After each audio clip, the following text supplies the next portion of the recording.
It was 2 o'clock in the morning in Seattle. Carl was standing outside in his shorts and slippers with his cat in his arms. There was only 1 minute left until the end of the world. The fluffy cat in the boy's arms fidgeted and purred restlessly. The intelligent animal sensed that something was about to happen. No matter how hard Carl tried to hold on to his furry pet, she bit his hand and broke free. And suddenly something incredible happened. Everything before the guy's eyes swam and became covered in a scarlet haze. The house in which he lived fell apart into pieces. When Carl could see clearly again, there was no trace of the city left. He stood among ruins, lost in the snowy desert. The cat was back in the boy's arms and clung to him in fear. Carl looked around in confusion and tried to understand what had happened. Suddenly, a voice came from nowhere. Someone was addressing the surviving people of planet Earth. The voice asked the surviving people to pay attention to the information. Carl swayed and the slipper flew off his foot. He cursed. The frightened cat climbed onto the owner's head, fluffed up and hissed at the voice. 1 minute passed after the end of the world. Carl, with a cat on his shoulders, jumped after his slipper, asking what the hell was going on. He had already bent down to pick up his slipper when something round, splashing blood, rolled right at his feet. The voice reported that, according to syndicate rules, since the humans had not filed a formal appeal within 50 years of first contact, their planet had been successfully reclaimed. Carl looked at the round object under his feet, and with horror, he recognized it as Mrs. Parsons' bloody head. There were 6 minutes left until the end of the world.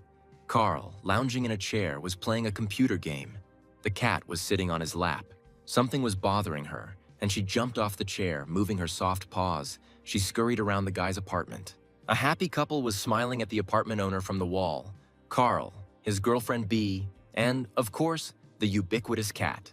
The fluffy sloth climbed into her cat town with numerous burrows and beds. Numerous photographs of Carl hung on the wall, including those from the army, and trophies reminded him of his sporting achievements. The cat rubbed itself against the boxes in which the guy had put Bee's things after his recent fight with his girlfriend. Pausing the game, Carl walked towards the open window where he usually smoked, a cigarette in his mouth. The cat rubbed itself affectionately against its owner and began to purr softly. The boy, blowing out a stream of smoke, looked at the unusually large snow. Having finished his cigarette, he was about to return to the game when the cat suddenly jumped from the windowsill onto a tree branch. Carl shouted to the cat to come home immediately, otherwise she would get lost. There were only 5 minutes left until the end of the world. The cat pretended not to hear her owner, and the guy got angry and called the wayward traveler a little brat. Trying to calm down, he told himself that in the end it wasn't his cat but his ex-girlfriend's, so let her save it. Besides, the window was open, and the cat could easily return back to the apartment. But she didn't even think of returning, continuing to sit on the tree. Looking at the cat again, Carl said that it was not his problem. He was not obliged to go and get this little brat out of the tree. As if in response to the boy's words, the cat raised its head and screamed incredibly loudly. The whole house probably heard its screams. The guy was incredibly angry. Not only did he feed and clean up after his beloved Bee, but he also had to run after her down the street. He quickly pulled on his shirt and ran to the door, grumbling under his breath that he should have left that pest outside to freeze. The hallway was filled with boxes of Bee's things. Carl cursed. Where were the shoes? His gaze fell on the house slippers. There were 4 minutes left until the end of the world. The guy, cursing like crazy, ran out into the street after the fucking fluffy donut. The tree on which the cat was sitting grew behind the fence. Carl shouted menacingly at Donut to come down quickly and stop screaming. The window of the neighboring apartment opened, and sleepy neighbor Mrs. Parsons, looking out into the street, asked what all the noise was about in the middle of the night. 1 minute before the end of the world, the cat obediently jumped into the arms of its owner, and the neighbor asked Carl what he was making all this noise about. With half a minute left until the end of the world, the boy, petting the cat, apologized to Mrs. Parsons, explaining that it was Bee's cat that had run away. The neighbor nodded sympathetically, saying, "Thank God that Carl had finally broken up with that slut Beatrice." But before she could finish speaking, everything around began to roar and rumble. It was as if the residential building had been wiped off the face of the earth along with its residents. Somewhere on the horizon, an incredibly bright flash appeared. In the middle of the night, it became as bright as day. But what was this strange light? The guy with Donut in his arms stood among the collapsing houses and couldn't move. He didn't understand that maybe a war had begun. No one bombed the city. but the earth rumbled and buildings collapsed one after another, raising clouds of dust and scattering stones around. Carl, spellbound, watched as his hometown, where he was born and raised, made friends, worked and loved, was destroyed. Bright light waves of unknown nature spread across the entire planet Earth, destroying everything in their path. The boy clenched his teeth and squinted, trying to protect himself from the bright light that appeared out of nowhere in the middle of his daughter. When the flash disappeared and the light became a little softer, the roar stopped. Carl looked around and was stunned. It was worse than in the war. There was not a single house left around.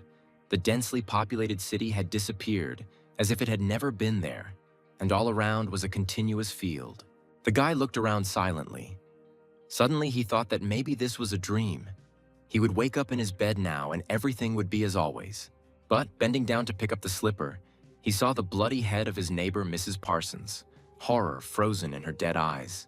He looked in confusion at the head of the woman he had been talking to just a few minutes ago. And now she was dead. Everyone who was in their house just disappeared. Nothing was left of the city. A whole million people who lived in Seattle disappeared. An electronic voice announced that all internal layers of your world have been destroyed. Resources are being extracted to obtain the requested elements. Carl winced. These crazy words gave him a headache. How could all this nonsense be reality? He heard that under the law on the reclamation of extracted materials, the surviving people have a chance to get back some of the resources. These words interested the guy. The appointed regent, the Borant Corporation, chose the option of an 18-level world dungeon. Hastily taking the slipper, Carl asked in surprise what kind of world dungeon this was, like in Dungeons and Dragons or something. It turned out that the Borant Corporation has all the rights to broadcast, use, and manage the world dungeon. Upon successful completion of the 18th level, the regency over this planet will pass to the winner. Carl found himself at the entrance to the dungeon. Something was stopping him from taking the next step. No one knew what awaited them there. He looked down thoughtfully. Everyone he knew was dead, and did he really want to go down there? To oversee the creation of the dungeon, the Syndicate created and sent to Earth an AI, which was broadcasting at the moment. But if Carl doesn't go underground, he will freeze to death. He and Donut have already felt how cold it is outside. Besides, judging by the announcement, the entrance to the first level will only be open for an hour. The guy with a cat on his shoulder headed down the stairs. The AI strongly recommended that the World Dungeon explorers find a beginner's guild and seek their help. Carl and Donut found themselves on the first floor, with only 5 days left before the destruction of this level. If anyone has a complaint, it must be sent in writing to the nearest syndicate office. Now they are all part of it. The guy found himself in front of a tall carved door, and an alien artificial intelligence greeted the first researcher. The AI recommended memorizing the image of the Kwa Tin, the dominant species of the Borant system and the owners of the Borant Corporation. Then there will be a test. Carl winced as he looked at the images provided. The idea of a test must be a joke. They weren't at school. Just when the guy thought it was a joke, a red cross lit up in the upper right corner, as if Carl was mentally controlling the screen. Soon the screen disappeared. The guy was surprised. The message closed. As soon as he thought about it, it means those who destroyed his city are sitting in his head. Carl frowned, but there was nothing to do. He had to explore this damn world dungeon. The guy opened the heavy doors and went inside. They found themselves in a long, tiled corridor with a huge number of arches on both sides and torches illuminating the way. Suddenly, Carl's furry companion bit him painfully on the arm, and the boy screamed in surprise and pain. The cat broke free from its owner's arms and ran down the corridor with a speed unexpected for its size, making strange zigzags. Carl, cursing, ran after the fucking nimble Donut again. This incredibly harmful cat was running away from him again. And then he heard the doors slam behind him, which meant there was no turning back for him and Donut, only forward. Suddenly, the cat stopped near one of the arches. Something unusual was glowing in the opening, which was not in the other arches. Donut clearly wanted to draw the owner's attention to this arch. The guy stopped and looked closely at the bluish glow. At the top of one of the arches, strange signs glowed with blue neon light. The cat looked at them expressively. Carl stood near the arch and tried to understand what Donut wanted to say. Why out of the many passages in the dungeon she chose this one? A screen appeared in front of the guy. The system greeted the researcher, but this screen looked different from the previous ones. As he closed the system's welcome screen, Carl thought with a grin that this all reminded him of the host of a popular game show. And then he looked at his furry companion. She was acting strangely. Carl cursed to himself. She also sees the text. Indeed, Princess Donut also became an explorer of the world's dungeon, receiving a number, level, and cat race. Two Seattle explorers, a man and a cat, began their journey to conquer the world's underground. Entering the arch, the researchers again found themselves in a corridor lit by torches. But this time, the glow was different. Carl looked around. The system informed Carl of his number and level. He could always look at more detailed information about himself in the menu. Messages started pouring in that the guy got his first Crazy Catman achievement for entering a dungeon with a cat. Carl was furious. He is not a cat person. But for his first achievement, he received a bronze pet chest as a reward. Since Carl was the first explorer to enter the dungeon with a cat, he earned the Pioneer Cat Person achievement. As an experienced player, Carl knew very well how important it was to read all the messages at the beginning, so he tried not to miss anything. He was incredibly angry about his cat person status, but for some reason he couldn't close the screen, perhaps because Donut was also reading the information.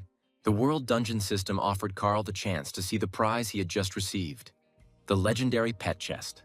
The guy decided to call up the menu with characteristics, but he continued to receive messages. He was one of the first to enter the dungeon. For being the first of 5,000 surviving people to enter the dungeon, Carl received a silver adventurer's chest. Another achievement he earned was empty pockets for not taking any supplies with him. The reward was a bronze adventurer's chest. The system was surprised why Carl entered the world dungeon without pants. This also turned out to be an achievement. The angry guy shouted that it was enough to make fun of him, but the system gave him a golden chest of clothes for his achievement. Having earned another achievement, hand-to-hand combat, Carl approached the sign that said Beginner's Guild. It looked like he belonged there. For hand-to-hand combat, Carl received a bronze chest of weapons and a silver adventurer's chest. The system was surprised why the guy entered the dungeon without a human companion, since it was safer together. There was no reward for achieving the loner achievement, but the system suddenly reported that Carl was dead. The guy's face lengthened. He had no intention of becoming a corpse in this strange dungeon. Clenching his fists and picking up Donut, Carl walked with a determined step towards the arrow to the Guild of Newbie Explorers. The system cheerfully announced that the guy was dead because he had fallen into an obvious trap. Well, if heaven exists, maybe they'll let him in. A very bright light hit Carl's eyes, which should have blinded him. The guy closed his eyes and turned away. A message came that Carl was about to meet his creator, and a creepy roller with spikes controlled by goblins was heading towards him. The guy swore when he saw the goblins. It turned out that this device was called a goblin killdozer. The little monsters laughed. Their device designed to mow down and chop up naive dungeon explorers. Hugging Donut tighter to himself, Carl ran away from the terrible killer dozer as fast as he could. The small, green, cunning goblins chased the man, hooting and hollering. They lack strength, but they make up for it with pure malice. Having lost both his slippers, Carl ran on his bare feet away from his evil pursuers. But they did not leave him alone, and Donut was to blame. The goblin engineer, a particularly evil incel in the goblin world, having sensed the female, stubbornly sought to catch up with and kill her. Turning into one of the back streets, the guy asked in confusion if there really were damn goblins here and where they came from. What the hell do aliens look like goblins for? Is this some kind of joke on the inhabitants of planet Earth? The guy was weaving through the corridors, trying to escape the small, harmful monsters that were chasing him and Donut. In one of the corridors, Carl saw a modest door with a sign that the Beginner's Guild was located here, which seemed to be true. This door did not look flashy, but it looked massive and reliable without any light indicators. Carl started pounding his fists on the door, shouting for someone to open it for them. Donut also scratched at the door and meowed loudly. At this time, a goblin killdozer with monsters on board drove into the corridor following Carl and Donut. The goblin engineer who controlled this hellish device snapped his teeth angrily. They had finally found the escaped researchers. Two goblins, armed with clubs, jumped off the apparatus and headed towards the nimble dungeon explorers. At this time, the guild door opened slightly and a hoarse voice asked with displeasure what he needed. His head was splitting terribly. A large, fluffy ear, similar to Mickey Mouse, appeared in the doorway. It, like a huge locator, was spinning back and forth. Then the researchers saw a furry, whiskered face with a pink nose that was diligently inhaling air. Carl asked, "This is a beginner's guild. Why doesn't he let them in?" The mouse scratched behind his ear and asked in bewilderment, "Is he a researcher or something?" The mouse turned his head and cursed. He didn't even know that the dungeon had opened again and the goblins were approaching. The little rascals bared their sharp teeth and chuckled, anticipating an easy victory over the novice researchers. Mouse said they used to have a newsletter where they would tell you about everything that was going on, but they shut it down due to lack of budget. After apologizing, the mouse said that Carl was too slow and that the explorers couldn't be allowed inside while the enemies were too close. "These are the rules of the world dungeon," Carl flared up. "He is the one who is slow." At this time, one of the goblins who had run up attacked the guy, and a stick with a pineapple on the end whistled right past his head. Having dodged the evil dwarf, the researcher asked the mouse to at least tell him how to open the loot boxes that had dropped on him. He replied that the guy had to undergo training, Carl barked. But how could he undergo it if the mouse wouldn't open the door for him? The mouse calmly replied from behind the door that everything that was happening to the guy and his cat was not his problem. Carl cursed. It seemed he had nowhere to turn for help and would have to get out of this mess on his own. The boy swung his fist and hit the puny goblin, causing the monster's blood to splatter. A health bar appeared above the wounded goblin's head. Carl swore in surprise. But this is really just like in the games. The goblin engineer ran up and squealed indignantly when he saw his wounded brother lying unconscious.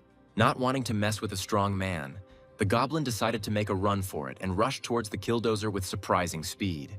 Having jumped onto the apparatus, the goblin shook his fist at the man and shouted something angrily. The engineer pulled the levers, and the machine began to hum. Carl looked at the wounded enemy lying on the floor. The mouse's words popped into his head. "The rules are simple. If there are living monsters near the entrance to the guild, the door will remain closed.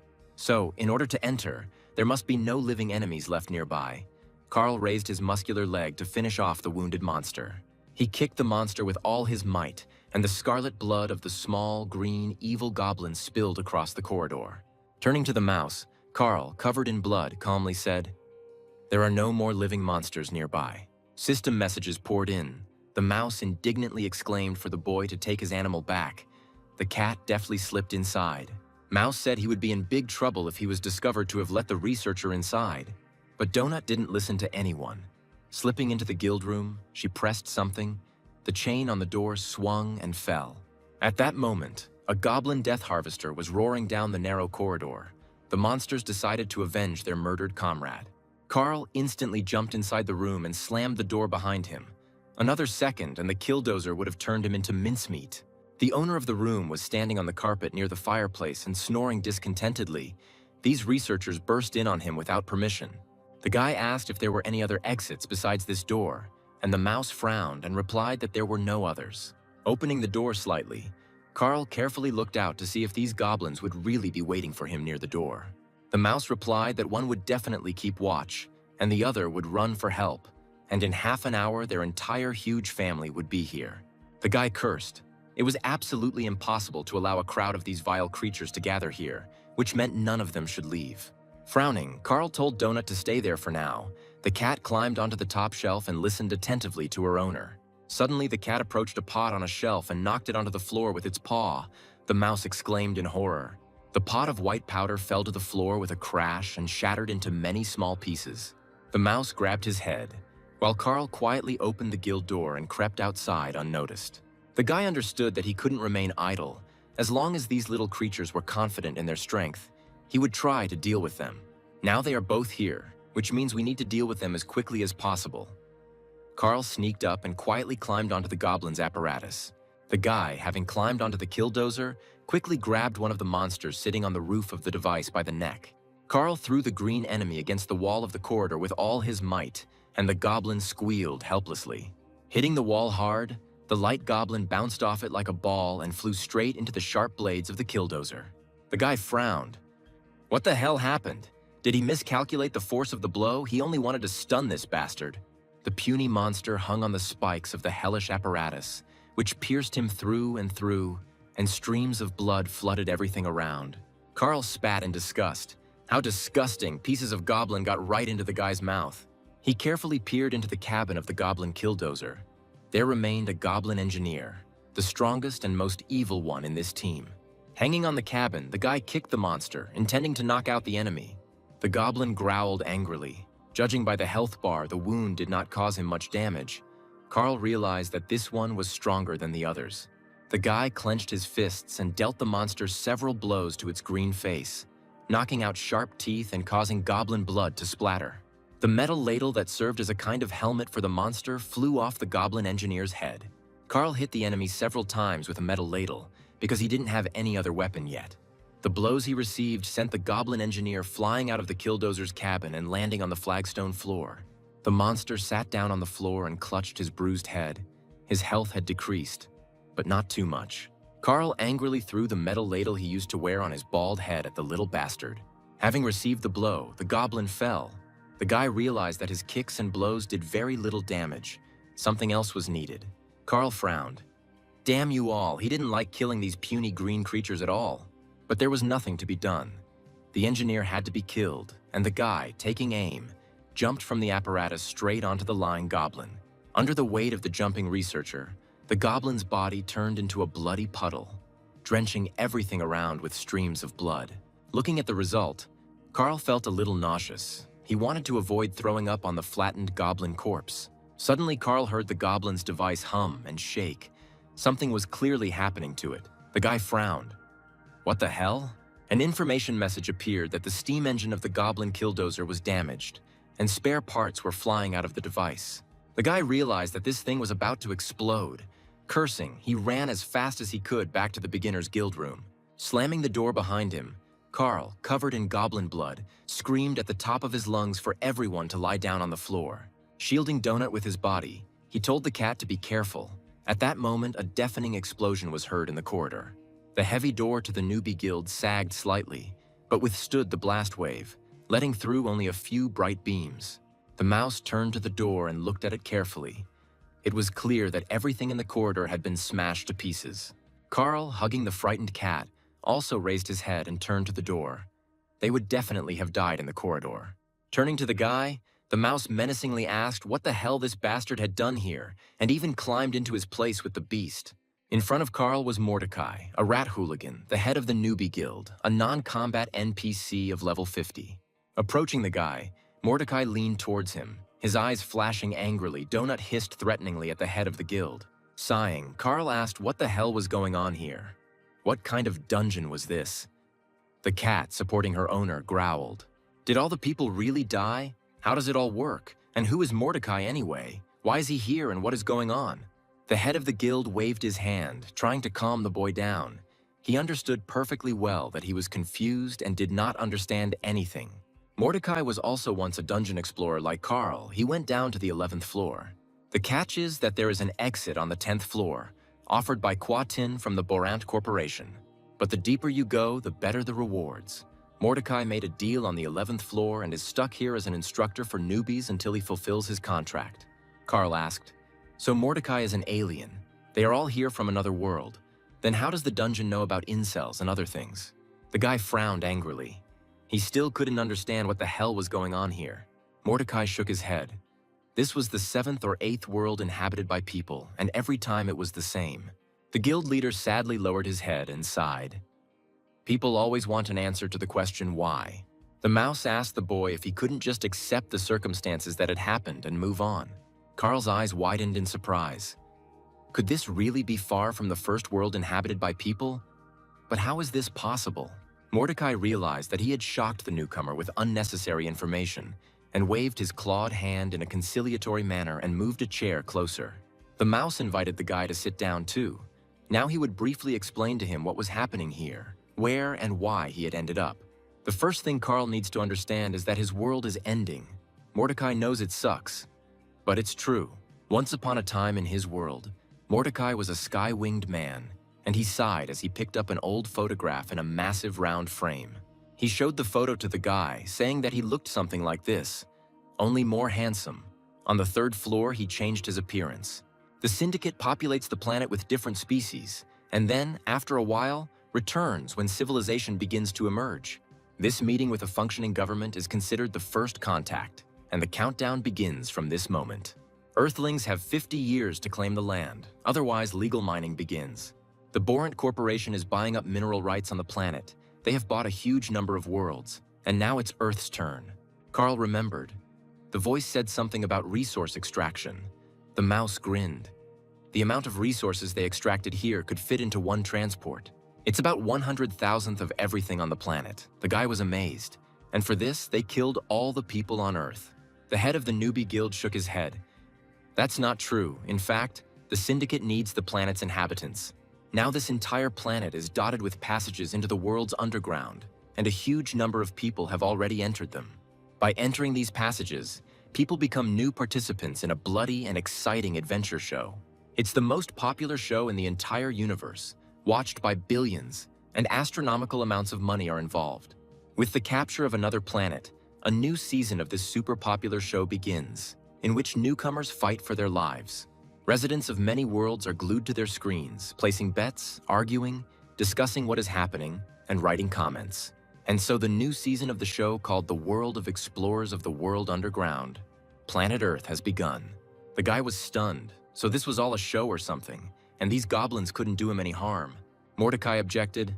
No, the guy could die. What fun would there be if the participants were not in any danger? The guildmaster's eyes flashed, and he reminded them that the death of the show's participants was the ultimate entertainment. It has always been this way, and it always will be this way. Doesn't history confirm this? In all civilizations, living beings loved Mortal Kombat. Okay, it wasn't Mordecai's job to explain everything. He suggested they start teaching him how to explore the dungeon. The mouse clicked with the boys, and a screen appeared in front of the guy, giving the participant access to the researcher's menu. Donut waved her paw. Apparently, her personal Explorer menu had opened in front of her too. Mordecai explained to Carl that this was his display where he could find all the information he needed. Now the instructor advised the newbie to enlarge his minimap, where he saw himself, Donut, and the Guildmaster. You can also view your menu, where the researcher can see their characteristics and system notifications. Carl looked at his stats. Strength 6, Intelligence 3, Constitution 5, Dexterity 5, Charisma 4. The guy indignantly asked the Guildmaster why his intelligence was so low, but Mordecai just waved his hand in response. Intelligence is responsible for the power of spells. For an ordinary person, all characteristics range from 3 to 5, and his strength is 6, which is very good. The next screen is the rating. This is the most important menu in the game. Carl's life will depend on these numbers. The guy opened the rating menu. Now all the values there were equal to 0. Mordecai, seeing Carl's sour face, calmed him down. Spectators cannot access the first floor, but after hunting season begins, the best loot can be obtained from sponsors. If a lot of people look at the guy, then many companies will want to become his sponsors. They will add their advertising to Carl's stream, so the more sponsors he has, the more loot he gets. Borant Corporation will be airing a short highlight reel in about 30 hours. Getting into this cut is tantamount to winning the lottery. In this case, you will literally drown in views. So Carl needs to stand out to be noticed among the many other participants. He can't just kill someone, turn around and leave. No, he has to kill stylishly, brightly, excitingly. During his research, Mordecai managed to accumulate almost 30 million subscribers and 4 sponsors, which is how he survived. Speaking of loot, the newbie guildmaster has activated Carl's inventory system, and he can see everything he's dropped. This season, Borant decided to change the system a little. The guy can hold anything he can lift for 4 seconds. Although any living thing he tries to stuff in there will die, so it's definitely not possible to hide a cat there. Suddenly, Mordecai hit himself on the head and cursed loudly. He discovered one very important thing on the Seeker. Carl, who didn't understand anything, covered Donut with his hands and looked at the guildmaster in confusion, asking what was going on. Mordecai exclaimed, "Carl has a legendary pet box. There could be some very interesting items in there." The guildmaster asked the guy why he didn't say anything about it right away. Carl grimaced slightly. He hadn't even realized that it was important. The guy had a desire to hit Mordecai, but he was already level 50, and Carl had recently almost died from a level 3 goblin. The mouse shook his head. Legendary boxing, and almost immediately as soon as he entered the dungeon. Some people are so lucky. By the way, the guy can open boxes either in safe rooms or in guild halls, so they can be opened now. For killing an armed mob with his bare hands, Carl received experience and a bronze weapon box. For killing a mob that was higher than his level, he received a bronze adventurer's box and a silver goblin's box. For killing an enemy with his bare feet, Carl received a golden shoebox. The system immediately measured the size of his foot. Carl was overcome with fear from all this. He suddenly saw that his level had increased and 3 points had been added to his characteristics. All the boxes he had received were shining in front of the guy. Mordecai said that as soon as he opened one, all the others would open too. The guildmaster smiled. So the guy doesn't have to choose which of the 10 boxes to open first. He can open any one. Carl's desire to hit his mentor grew stronger. He didn't want to take part in this show and entertain the universe. For now, he decided to open these damn boxes and see if there was anything useful in them. And then he would figure out what to do next. First, he opened the pet's bronze box and 2 packages flew out. One for treatment, the other with food. So now Carl could heal the cat 10 times and feed her pet cookies the same number of times. The next box contained 2 healing potions to improve health and heal wounds and regular fingerless gloves. There was also a heavy toad club lying there, suitable as a very primitive weapon, but it would do for a start. In addition, the chest contained a forged poker with a pointed end, which could be used as a short spear. The next chest contained a similar set, and the researcher methodically placed the items he had received into his inventory. The chests opened one after another, revealing the useful and not so useful things inside. Now Carl's inventory contains 2 poison antidotes, 100 explorer's cookies, 20 torches, and other small items. The guy sorted out all the necessary supplies and put them in storage. It was still unclear what awaited him ahead. At least the health potions will definitely come in handy. You never know who else they might meet, and they'll need cat food too. The next box contained a supply of arsonist explosive agent, consisting of 5 sticks of dynamite and a regular gas lighter. One of the items received turned out to be quite peculiar. It was a goblin pass. It was placed on the forearm in the form of a tattoo, which could only be hidden with a special concealing sleeve. This pass resets goblin hostility and allows passage through goblin-controlled territories. But the goblin's enemies will now also consider Carl their enemy. Of the 10 chests, only the 3 most valuable ones had not yet been opened. The boy looked at them doubtfully. Finally, he opened these boxes, and the system congratulated him on his successful purchases, which would definitely be useful. There was a cloak of fortitude of the night ghosts. It improved constitution, gave resistance to poison and ice attacks, and also improved armor. Carl also got an enchanted trollskin t-shirt that protects against blows, and an enchanted skunk ring for his leg. The guy immediately put the most valuable things on himself. It all looked pretty funny. All that was left was to open the legendary pet box, and both Carl and Donut looked with interest at the beautiful chest. And finally, a glow came from the box. Numerous locks clicked, and the chest began to open. Imagine the boy's disappointment when he saw that there was only 1 cookie in this painted chest. True, it was an enchanted cookie, but still, it was so small that it was unclear why they packed it in a separate chest. Carl picked up the enchanted cookie. It was a little bigger than his fingernail, he asked in confusion. And that was all. The system responded that this was no ordinary cookie, and he could feed it to his pet at his own risk. Mordecai asked the boy if he wanted to give it to his pet here in the safe room. Donut jumped off her owner's shoulder in anticipation of a treat, but the guy was unsure whether to give her the thing or not. He asked the guildmaster what this cookie did. The cat did not take her glowing yellow eyes off the enchanted item. Mordecai shrugged. The effects vary. The only way to find out is to let the animal try it.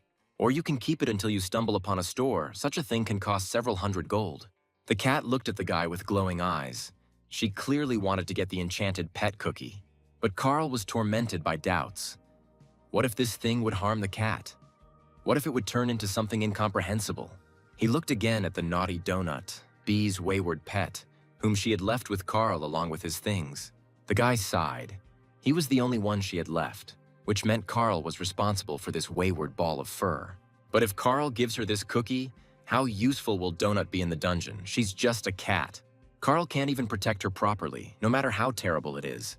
But the most adequate thing he can do is... And then the guy howled in pain. It seemed the cat had caught his thoughts and decided to do everything her way.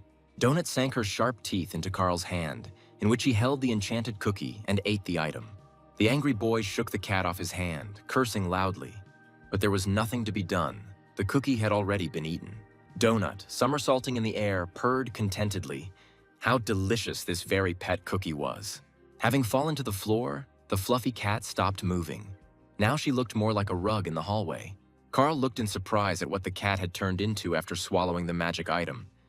Had she really died? He called out Donut's name loudly, but Mordecai took the boy's hand and told him that he needed to wait a little. But Carl, his eyes flashing, yelled what the hell had happened to his cat. What did it all mean, and could it all be fixed? Mordecai explained that the transformation was happening, but it was definitely not bad. Otherwise, the guild would have teleported her out of here immediately. Nothing can harm an explorer or NPC in the newbie guild or safe room. These are the rules of the dungeon. Then Carl and Mordecai saw a hologram of the executive producer. He greeted the explorers and reported that the dungeon was sealed. Almost 13 million human explorers passed through the gate and entered the dungeon. Carl was surprised, so few. The producer added, however, that this number has already been reduced to 10 million people.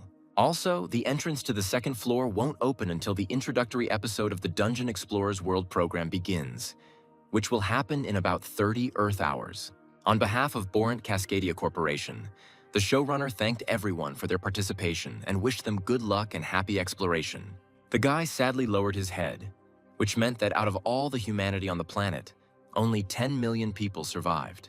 Suddenly, Carl heard someone behind him say that if he really wanted to show everyone his coat, then perhaps he should put on his pants first. Turning around, he saw in horror that Donut was telling him that he couldn't understand why Miss Beatrice had chosen him in the first place. Carl frowned. Such speech always irritated him, especially since the tone was too similar to his ex-girlfriend Beatrice. His cat was alive and well, sitting near the door, looking at Carl with slight disdain. The guy's face lengthened. He swore loudly and dirty and asked why Donut was now speaking like a human. The cat remembered her former life in the apartment with her beloved owner, the beautiful Beatrice, and her strongman boyfriend, Carl. She constantly listened to the senseless conversations of her people. Carl, passing by the sofa, constantly stroked her. Donut loved to sit on the soft sofa and watch movies on the big TV while people chatted about all sorts of nonsense. And yet it was a calm and happy time. The cat sighed. Is it possible to return this golden time? Beatrice also constantly took her beloved Donut to cat shows, where she won, received titles and awards.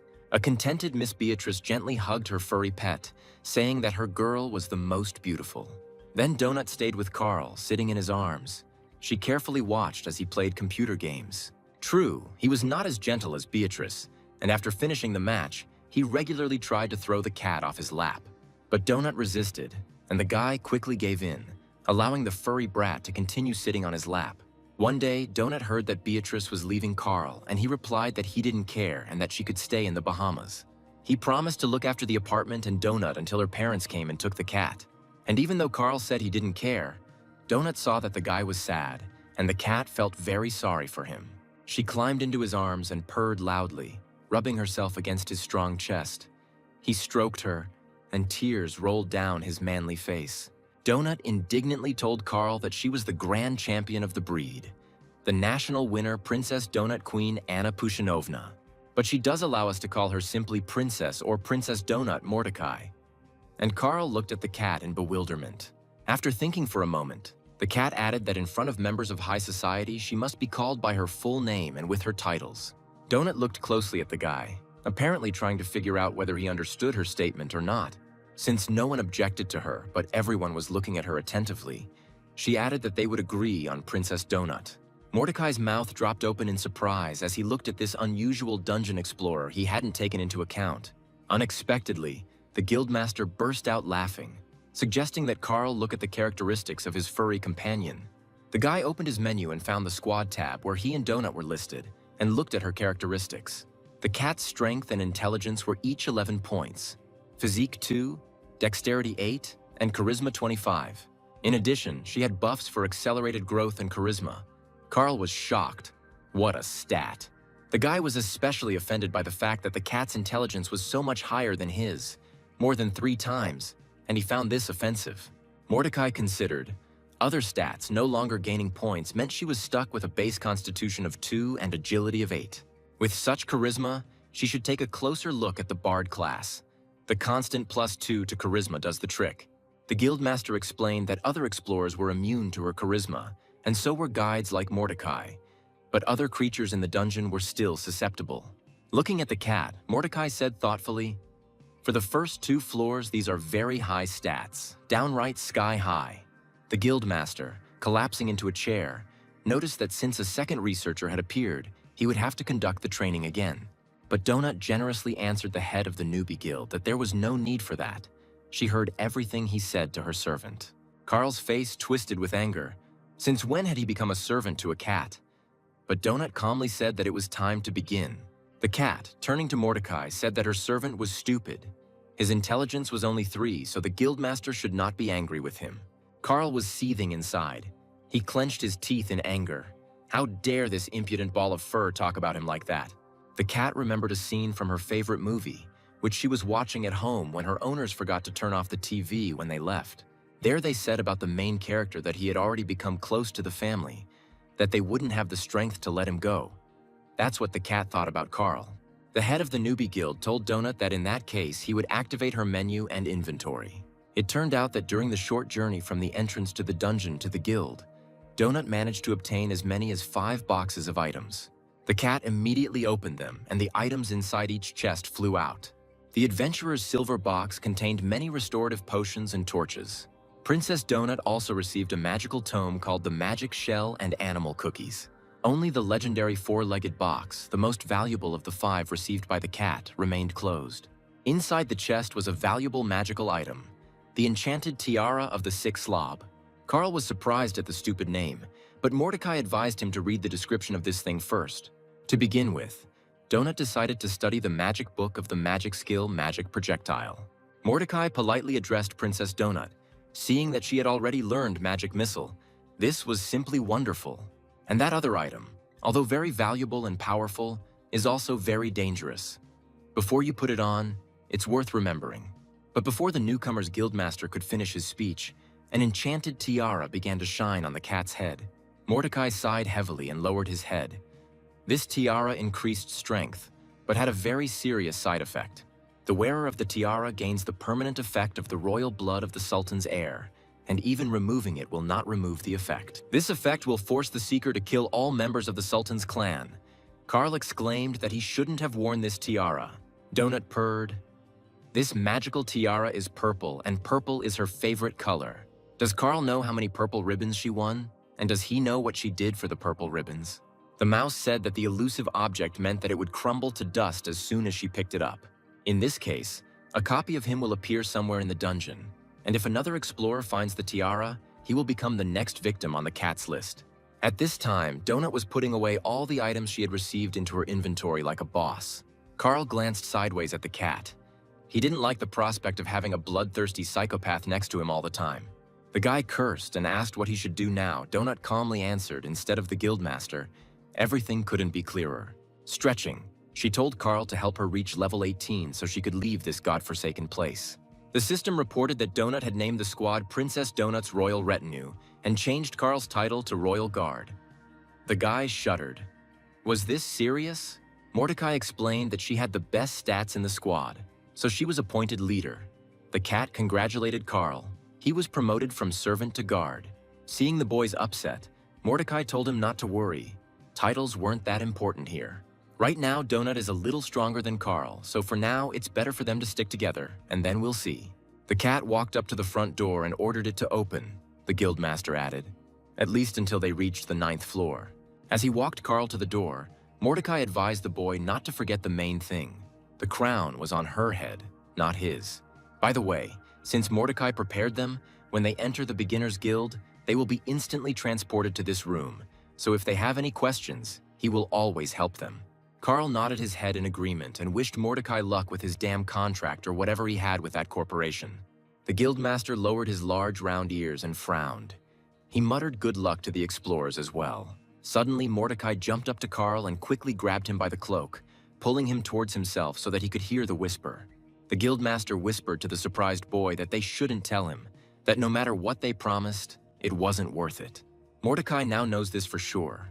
But Carl, tired of fighting and bloodshed, may agree to a calm and safe contract. The former dungeon explorer's eyes were shining, filled with fatigue, despair, and a desire to help the newcomer.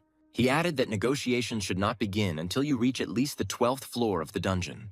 But even then, Mordecai advised to negotiate until the last minute. Carl looked at the guildmaster in surprise, wondering what was wrong with him. Mouse let go of Carl's cloak and, slightly pushing the researcher away from the guild door, told him once again to remember this. The puzzled boy took a couple of steps away from the heavy door behind which he and Donut had taken refuge at the dangerous moment. Mordecai slammed the door, and now he and the cat had to continue their journey on their own. Carl remembered what the guildmaster had just whispered to him, but the guy didn't immediately understand what he was talking about. It seemed that Mordecai wanted to say that death was better than agreeing to the proposals on the 10th and 11th floors. The guy lowered his head. Did the guildmaster really think that Carl would get there? 3 million people died in just 1 hour. He grabbed his head and cursed. Just think, 3 million people. And then Carl heard Donut's words that it was time for them to go. Carl turned around in surprise. His cat seemed to have actually decided to command him. Such a commander was amazing. But Donut continued calmly. They needed to go that way. If they were attacked, she told Carl to protect her. The guy asked if the cat just wanted to hang around. She replied that they had about 29 hours before the aliens started the show. This means they have 29 hours to do something great, but first they need to find Carl some pants. Donut declared that she would not allow herself to be shown to the entire universe in such an unsightly and ridiculous form. Now she can read comments on the Martian social network. One wrote that the cat is very cute. But why is her guardian without pants? Carl noticed that Donut wasn't wearing pants either, and she countered that cats didn't need pants and that there was no point in trying to be witty. The guy was tormented by questions about how he would survive on the next floor and whether he would really have to fight with people and kill them. Donut haughtily declared that she understood that his brain, with an IQ of 3, was now speaking. But Carl cut her off. He said that he had had enough of Ponchik's caustic remarks and that he would now go in that direction. The cat looked at her angry owner in confusion and silently blinked her huge yellow eyes. And Carl, pointing her in the opposite direction, explained that she would go a completely different way. Donut was taken aback that Carl really wanted to split up, but this was extremely unreasonable. She did not understand such a decision. The guy explained that Mordecai said that Donut was stronger than him. Super. Which meant that everything would probably be fine with her in the dungeon. The talking cat will be able to survive, unlike him, because since they entered the dungeon, 3 million people have already died. But still, Carl is not going to waste what might be the last hours of his life on the quirks of some cat. He understands that cats are all arrogant, but does Donut understand why people still like them the way they are? Yes, this is all because no matter how arrogant cats are, they do not speak, do not voice their stupid thoughts. Waving his hand, the guy sighed and told Donut to forget all of this and go her own way from now on, and he would go his own. Suddenly, Donut called out to Carl and asked him to forgive her. She didn't want to offend him like that. Carl stopped and looked in surprise at the cat in a purple tiara sitting in the middle of the corridor. Lowering her ears, Donut asked him once again to forgive her, of course. He was right. She shouldn't have acted so arrogantly. It's just that when she woke up after the transformation, she was overcome with memories of how they lived before. How she sat by the window, about all those terrible but at the same time wonderful cat shows. She was constantly winning at exhibitions. She was praised, given gifts, and told that she was a beautiful princess. Raising her face to the guy, Donut said that she was a champion. She had an image, and she had to stick to it. She also remembers well how she once sat on Carl's lap and watched as he was bent over in his favorite game. And oddly enough, she enjoyed watching how strong and mischievous Carl got into trouble during the computer game.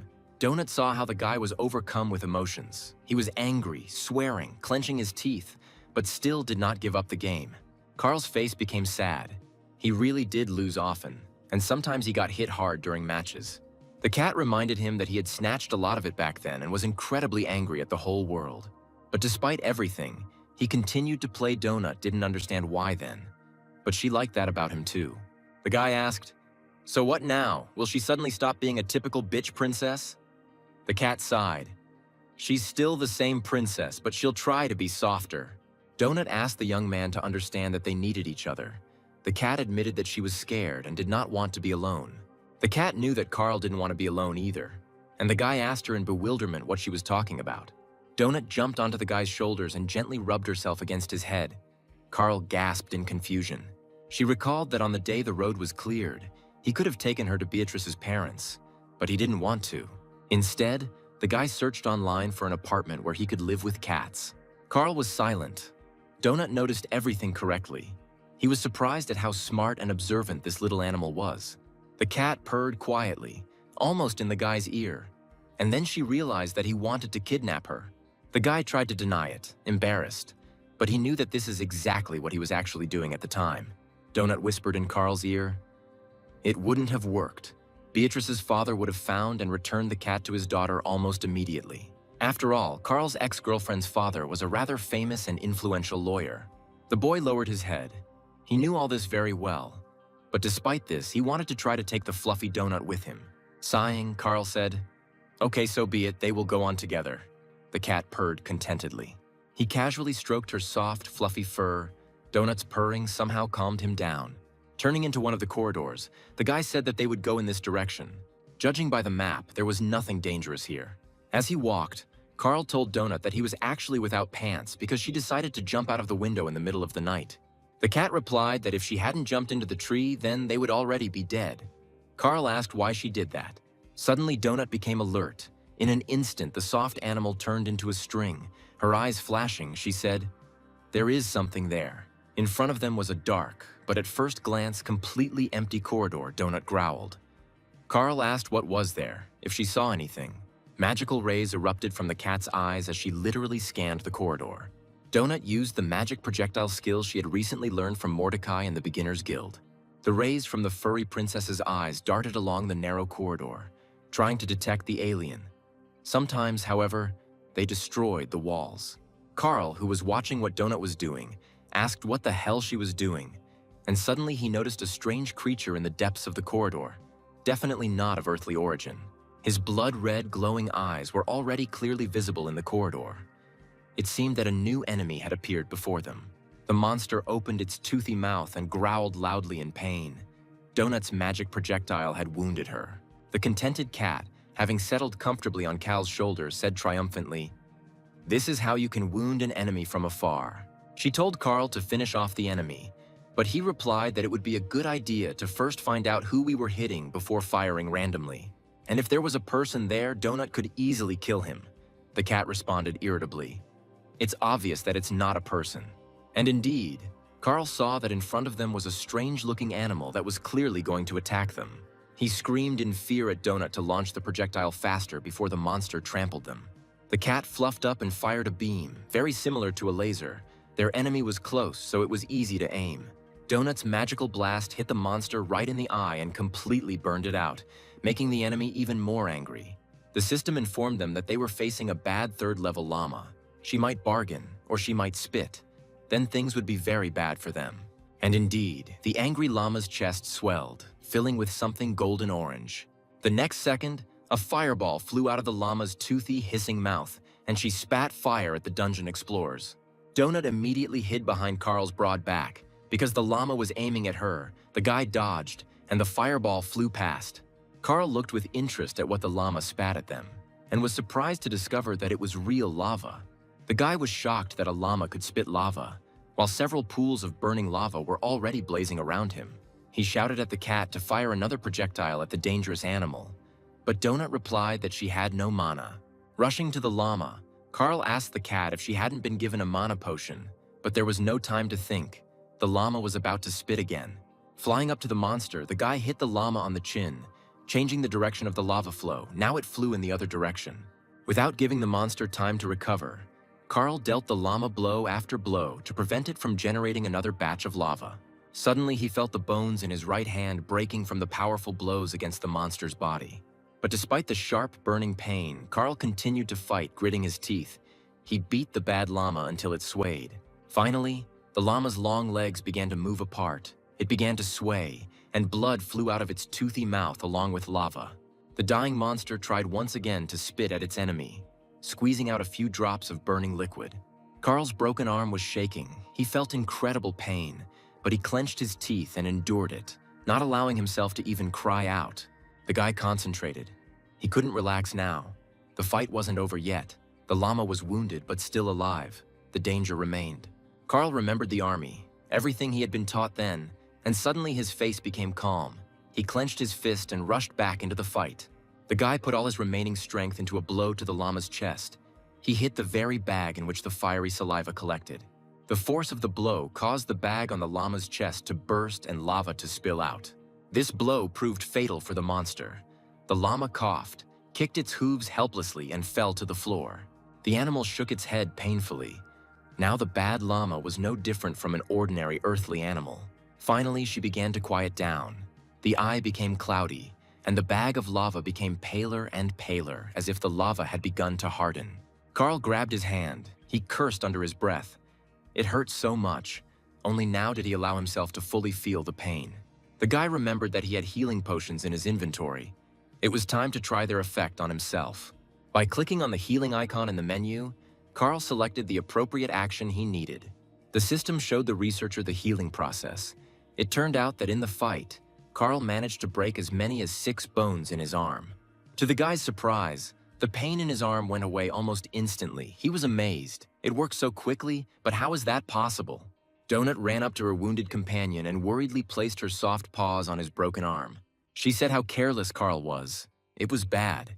He shouldn't allow himself to get hurt like that in every skirmish. The guy was outraged. What a fight! This thing was spitting lava. They need to be more careful, otherwise they will die very quickly. Donut approached the dead llama. She thoughtfully said that what they really need is to raise their levels.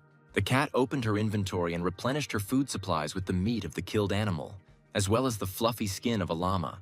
A satisfied Donut informed her companion that she had dealt 71% damage, so she should be the first to loot. The fluffy princess waved her tail, and on the floor of the corridor lay the already skinned carcass of a llama, and part of the meat was cut off. Having taken all the most valuable things, Donut turned to Carl and said that now it was his turn to replenish supplies. The system told Carl that he could get 1 piece of raw steak and 2 packets of low-grade amphetamine. The guy moved all of this into his inventory without much enthusiasm. He didn't like the fact that Donut had won the victory over the llama. The cat jumped up and down with joy, exclaiming that she had made new achievements after defeating the bad llama. For killing a mob that was higher than her level, the cat received a bronze adventurer's box and experience to level up. For using the magic projectile and hitting the target, Donut received a bronze magic box as a reward. Having received the awards, the cat happily trotted forward. Purring, she must admit, the awards really inspire her. However, the wide halls did not seem like a good place for movement or fighting to Donut, and she ducked into one of the side corridors. Seeing the cat run forward, Carl shouted at Donut to stop, but she didn't listen. The guy ran after her, fearing that she would unexpectedly encounter some powerful monster in the back alleys. He saw the tip of his wayward pet's fluffy tail flash around the next corner. Carl shouted to the cat again not to run far. It could be very dangerous. It was unknown who else was wandering around here. Suddenly, Carl heard someone calling for help. It was clearly a human voice. The guy stopped and looked around. Following the cries for help, shots rang out. The guy frowned, which meant that firearms were being used here. Carl ran even faster after Donut, he grumbled to himself, and where was this stupid cat rushing headlong? In one of the corridors, Carl saw his cat ahead, walking slowly on its short legs. In a few jumps, the boy found himself next to the cat and quickly grabbed her small, furry body. Lifting her from the floor, he grumbled.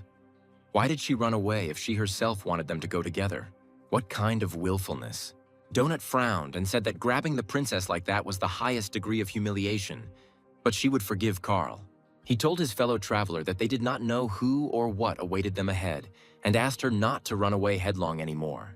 The cat jumped onto her guard's shoulder again, and he added that running through the corridors alone was very dangerous. Suddenly, they saw a disgusting creature crawling into the corridor, looking like a giant house cockroach. Seeing a person, the huge insect hissed. It turned out to be a first-level sprinkler. For it, people are disgusting insects. Donut immediately climbed onto Carl's head and hissed. What a disgusting thing. The cat asked her guardian to kill the cockroach. Heading towards the insect, Carl told Donut that she could have simply charged it with magic, and that was it. The guy stomped on the nasty sprinkler, and the insect shattered into tiny pieces, covering everything around with green liquid. In fact, this abomination was not only disgusting, but also dangerous. But the cloak on Carl's shoulders gave him immunity to the poison. Looking at the green puddle, Donut snorted contemptuously, and Carl said with disgust that a cockroach of any size is disgusting. Donut happily exclaimed that she received experience for killing the cockroach. Carl was indignant, but she did nothing. The cat, smiling contentedly, declared that she had led the operation to destroy the nasty sprinkler. She was very pleased that her efforts were appreciated by the organizers of the Universal Show. And then Donut fell silent in surprise, her gaze falling on a sign that she had never expected to see in the dungeon. Carl was also very surprised to see a door in front of him and a sign next to it for a men's restroom, the kind you usually see in public places. The guy asked, dumbfounded, why the hell there were toilets in the dungeon? Or was this another trap for researchers? They stopped near a door with a sign indicating a toilet. Carl scratched the back of his head in confusion. Donut, jumping off her guard's head, exclaimed, "Oh great, I need to pee. The guy tried to stop the cat." The fluffy princess ordered the door to open. In the toilet room, there was a large cat litter tray filled with filler. The contented cat jumped into the litter box. Carl didn't understand what the hell was going on here. The guy didn't want to watch the princess do her natural cat thing. He slammed the door and decided to wait for his companion outside, hoping that nothing terrible would happen to her in the toilet. Soon, a characteristic scratching sound was heard behind the door, which Carl had heard more than once at home, after which the door opened. Donut jumped out of the restroom, smiling blissfully and shaking the stuck litter off her paws. She told Carl that it was his turn now, and the boy imagined himself with horror sitting in the cat litter box. He shook his head. No, this definitely doesn't suit him. He hasn't used a litter box yet. And anyway, why is there a toilet room with a cat lock in the dungeon? Are there crowds of cats walking around here? But as soon as Carl opened the same door, instead of a tray, he saw an ordinary toilet and paper. He asked where the sink and soap were, how they should wash their hands. The guy shook his head, wondering why the room had changed so much, if it was because he was the one who opened the door. Coming out of the toilet, Carl thoughtfully repeated that he didn't understand anything. But then Donut exclaimed that they were being attacked by monsters. Indeed, a large guardian of a 4th-level sprinkler brood with smaller cockroaches was approaching them. The cat noticed that this cockroach was healthy. She was perplexed. And why make these disgusting bugs even bigger? Like its smaller brethren, the guardian is a giant cockroach that wants only one thing: to kill a person. Unlike the smaller specimens, it is dangerous. Carl pushed off the floor and rushed towards the monsters, hoping to catch them off guard and prevent them from attacking the researchers themselves. Donut, realizing that this opponent was stronger, fired her magic charge at him. This time, Donut and Carl attacked the monsters together, the cat shooting magical bolts at them, and the guy kicking them mercilessly. The cockroaches didn't seem to expect that the dungeon explorers would attack them first, and even kick them. However, the enemies remained unharmed. The cat asked if Carl wanted her to pop a mana potion and hit the cockroach again. But the guy replied, "No need." He quickly opened his inventory and pulled out a toad club. Armed, he told Donut that he would deal with the guardian of the sprinkler brood himself. It was a cockroach, just a big one. Carl hit the nasty monster on the small head with his club as hard as he could. There was a ringing sound, but the cockroach was safe and sound. Judging by the health bar that appeared above the monster's head, the guy did practically no damage to the guard. This result puzzled Carl. He never expected that this nasty insect would have such thick and durable skin. The donut on the guy's shoulder frowned, because her magical blows also did not cause any damage to this abomination. But the cockroach, having received a blow to the head with a club, became seriously angry and hissed threateningly at the person. Carl was at a loss as to how to deal with this armored cockroach, so he quickly took a metal poker out of his inventory. The guy poked the sharp end of the weapon into the cockroach's head, but it responded by hitting Carl's weapon with its small head. The insect's blow caused the poker to bend, jingle, and, springing back, fly off in an unknown direction. Carl got angry and, running up to the huge cockroach, hit it on the head with all his might with his bare foot with the ring on his finger. To his surprise, the blow blew off the sprinkler guard's head. Green liquid flowed out of him, and the giant cockroach was dead. The system congratulated Carl on his new skill, Leg Soldier, which added 10% to the damage of his kicks. The dungeon explorers went further, and surprisingly, they came across a toilet again, but this time it was a paid one. Carl read the sign that the corporation was a private company and was not obligated to provide free toilets to everyone. The guy opened the door of another toilet and looked inside with curiosity. He had a feeling that he had been here before. Having closed the door, he chuckled in confusion. In fact, everything here seemed rather strange to him. But what did the toilet have to do with it? As soon as they emerged from another toilet, they were again attacked by giant cockroaches, and the researchers fought back together. It seemed that all the doors in this corridor led to toilets, and the signs on the toilets were written in a variety of languages. They even found a toilet door with hieroglyphs. Carl was amazed at how thoughtful the organizers of this show were. Above one of the doors, there was a sign that this was the hall of the Beginners Guild. Carl knew that if he opened it, he would end up with Mordecai. Another door stood out in a bright scarlet color. It turned out to be a special toilet for shepherdesses. The guy opened one of the next toilet doors again, and it turned out to be the same thing as in the very first toilet. He opened another one, this time with hieroglyphs, And again, it was exactly the same as what was in the first toilet they visited. Opening the door to the newbie guild, Carl saw a familiar room with a large fireplace and the guildmaster Mordecai standing there. The dungeon explorer looked into another toilet and saw the same thing again, and then he realized that his guess was probably correct. Donut asked Carl if he really didn't want to go to the toilet, and he responded by asking why there were so many toilets here. The guy activated his mini-map and looked at the corridor they were in. There were toilets everywhere. Carl said that every door to the newbie guild leads him to Mordecai's room, and it's probably the same story with the toilets. He tore off a piece of toilet paper and hung it on the toilet to check whether all the toilets led to the same toilet. Having closed the door of the toilet he had marked, Carl walked on, eager to check if he had understood correctly. He was curious how the aliens were able to program all of this like that. Perhaps their physical laws worked differently. Opening the door of the next toilet, Carl saw a piece of toilet paper, so it was the same toilet, although he still didn't understand what it gave him. The guy closed the door and thought. Donut, looking worriedly at her guard, told Carl that she was worried about him. The cat narrowed his big yellow eyes. His obsession with toilets was clearly unhealthy. It would be better if he squashed cockroaches again. It doesn't upset the cat as much, even though it looks disgusting. The guy didn't answer, and they silently continued their way down the corridor with various toilets. Soon, the travelers were attacked by giant cockroaches again, and this time Carl crushed them with his feet without thinking, for which he received an achievement. The system was delighted. Carl kills with his feet, with his bare, beautiful human feet. He places his bare foot on a living creature and presses with all his passion until it dies. The guy read these comments and was shaking with anger and disgust. His legs were already covered in green slime from the cockroaches. And the cockroaches kept growing in number, and since there was no other way to kill them, Carl had to crush the vile creatures with his feet. The amount of pressure Carl can apply to enemies with his bare foot increases by 10% with each skill level.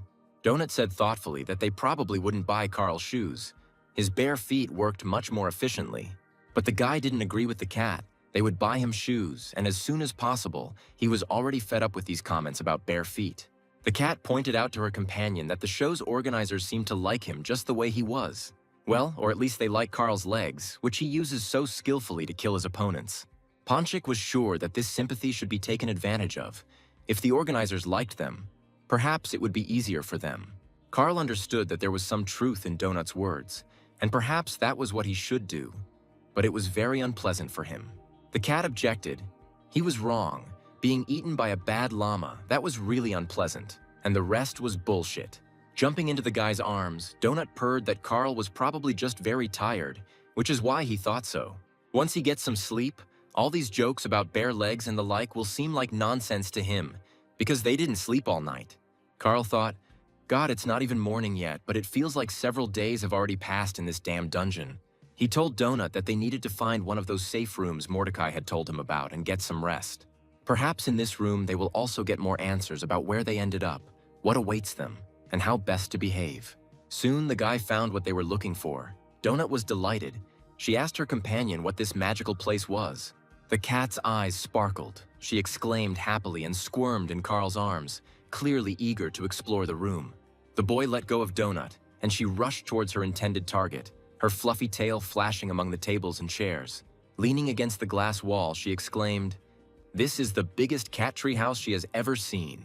Having opened the door, the cat jumped around the structure with joyful squeals, rolled around and hit the toys with her paws.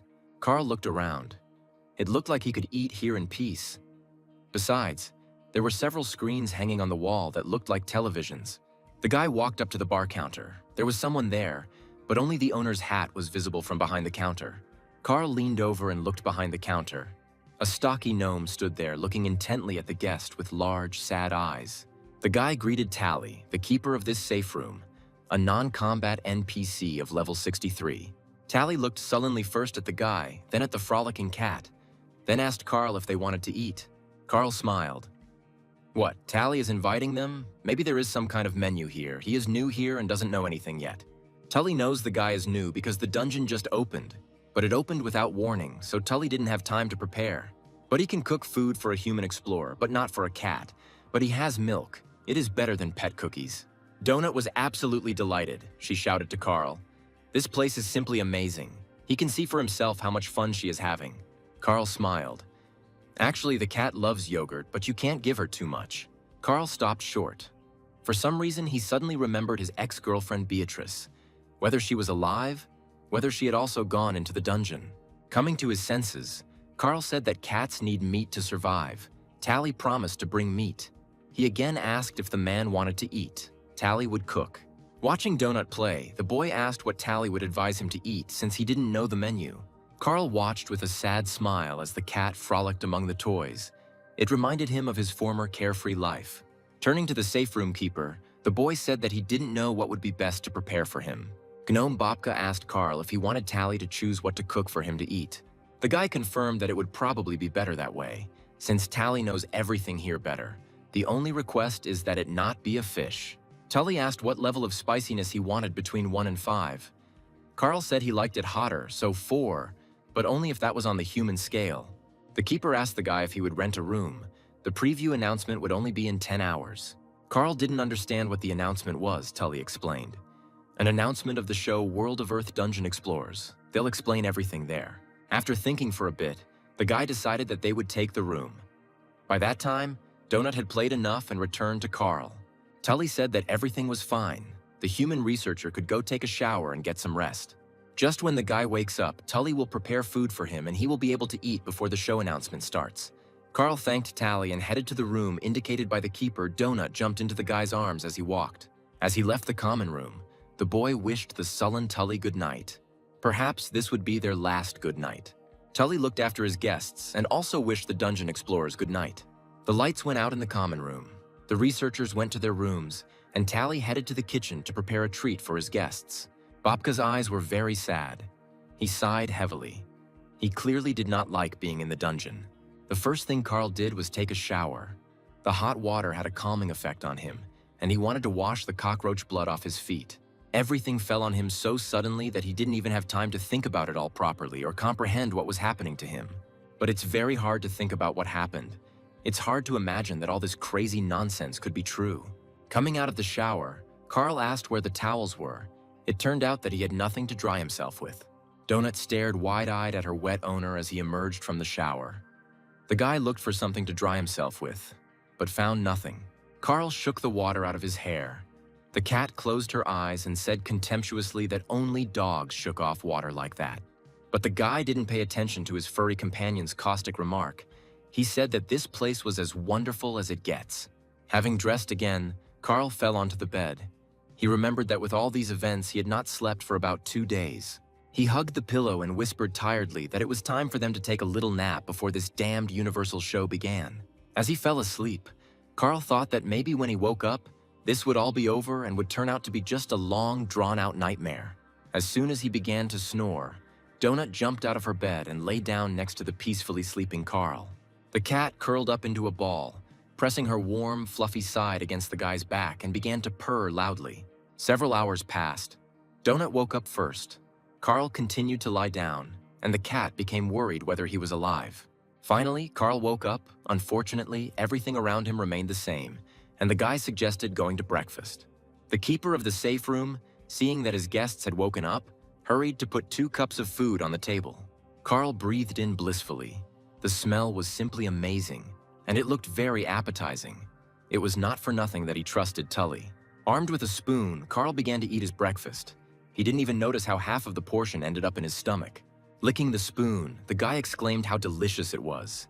He hadn't eaten anything like it for a long time, even in a restaurant. Jumping towards Tally, Donut told her dear keeper that it was simply divine. She wanted more. Tally looked sullenly at the furry, mischievous glutton. Donut tried hard to smile at the keeper and made eyes. 25 points of Donut's charisma did the trick, and Tully, his eyes flashing, said, "Yes, Your Majesty." At that very moment, Princess Donut received another portion of a very tasty breakfast from the usually gloomy Tally. Having emptied their plates, the dungeon explorers sighed contentedly. Delicious food can improve anyone's mood. Carl looked at the information screens.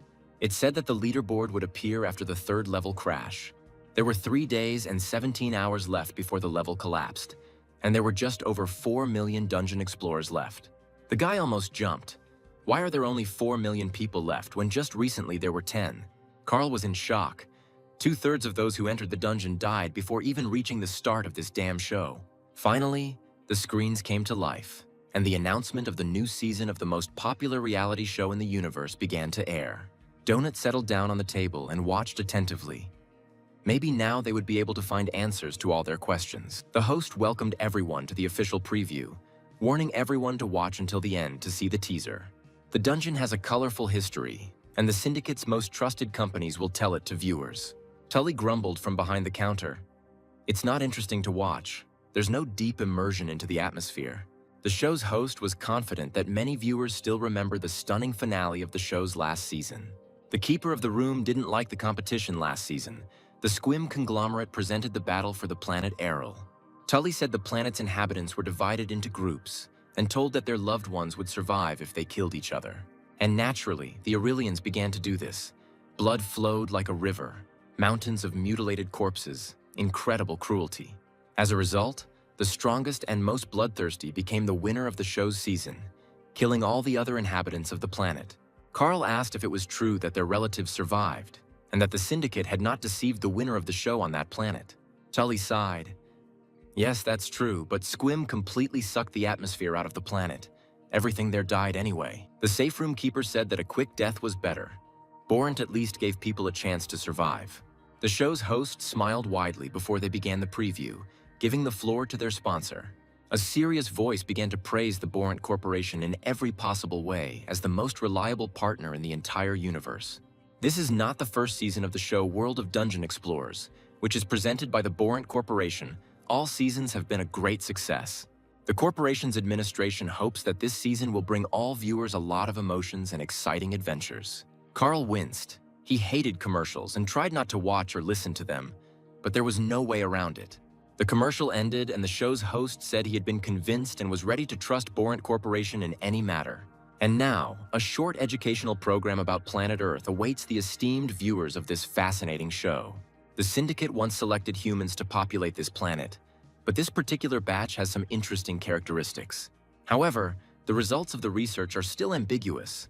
The structure of Earthlings differs from that of other people. Carl was stunned by what the presenter was saying, and the alien on the screen excitedly told us that Earthlings are known throughout the universe for their fighting spirit. They constantly conflict with each other even over the most trivial matters, causing bloody fights. People on this planet are very primitive in their technological and cultural development, but they are very creative. The creativity of Earthlings is expressed in their horrific cruelty. They even surpassed the well-known Empire of Skulls in this regard. Carl watched in horror as the little girl stepped on an anti-personnel mine and died instantly. The presenter continued. Fortunately, Borant made sure that the children were placed in a safe place on the surface of the planet, Carl exclaimed.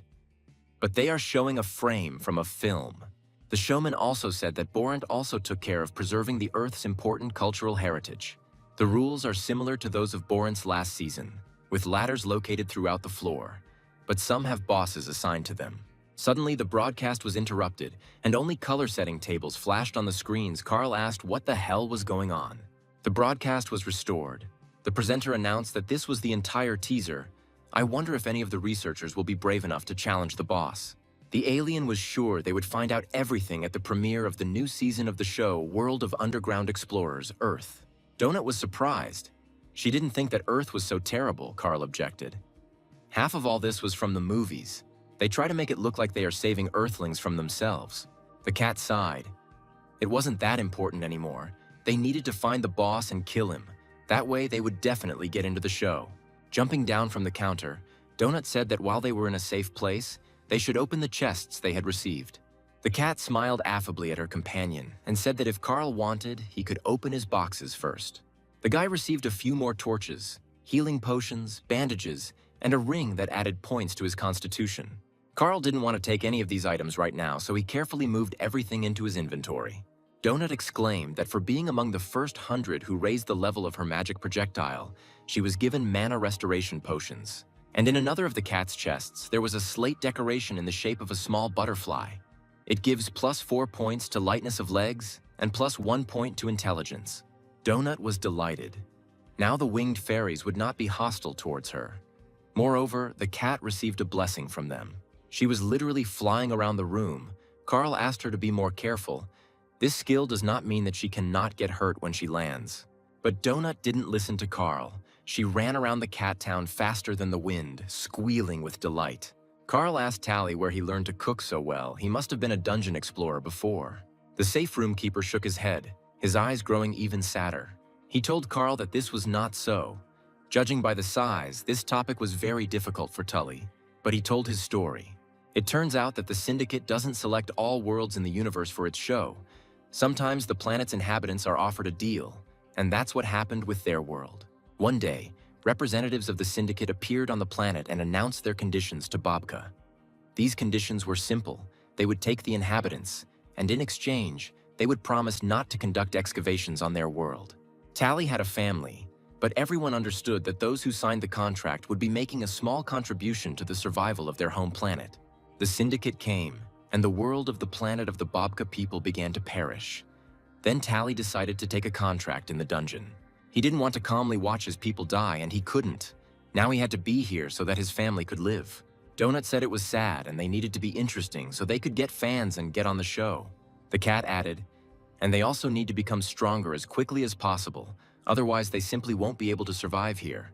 Jumping onto the counter, Donut affectionately rubbed herself against the gnome Bobka and purred her gratitude to Tally for the shelter and the delicious breakfast. Tully stroked Donut's silky back and thanked his guests for their warmth. Carl was very surprised, and what Tully was thanking him for, it seemed like he hadn't done anything special here. He was just being polite. Purring loudly for the delighted keeper of the room, Donut told Tally that they would return when they were finished. The cat jumped to the floor and resolutely headed towards the front door. She called Carl. It was time for them to find the boss and kill him. The guy's face lengthened. Judging by what they had already seen here, this would not be easy at all. Donut smiled and her eyes sparkled. They had to not only kill this damn boss, but do it with style. After leaving the safe room, the cat asked her guard how they could find the boss of this floor. Carl, pointing to a flock of cockroaches approaching them, replied that they needed to keep an eye on the enemies. A large group of very large sprinklers hissed as they crawled towards the dungeon explorers. The largest and most vicious specimen crawled ahead, its small eyes flashing, its whiskers twitching, and its hissing menacingly. The guy boldly rushed towards the crawling enemies. They had already met many times, and Carl knew what to do with them. He ran up and kicked the leader of the cockroach pack. The others lifted their butts, preparing to douse the man with their poison. At that moment, Donut entered the battle, firing several magic projectiles at the cockroach swarm. The sprinkler leader, having received a magical blow, helplessly twitched his paws and rolled over onto his back.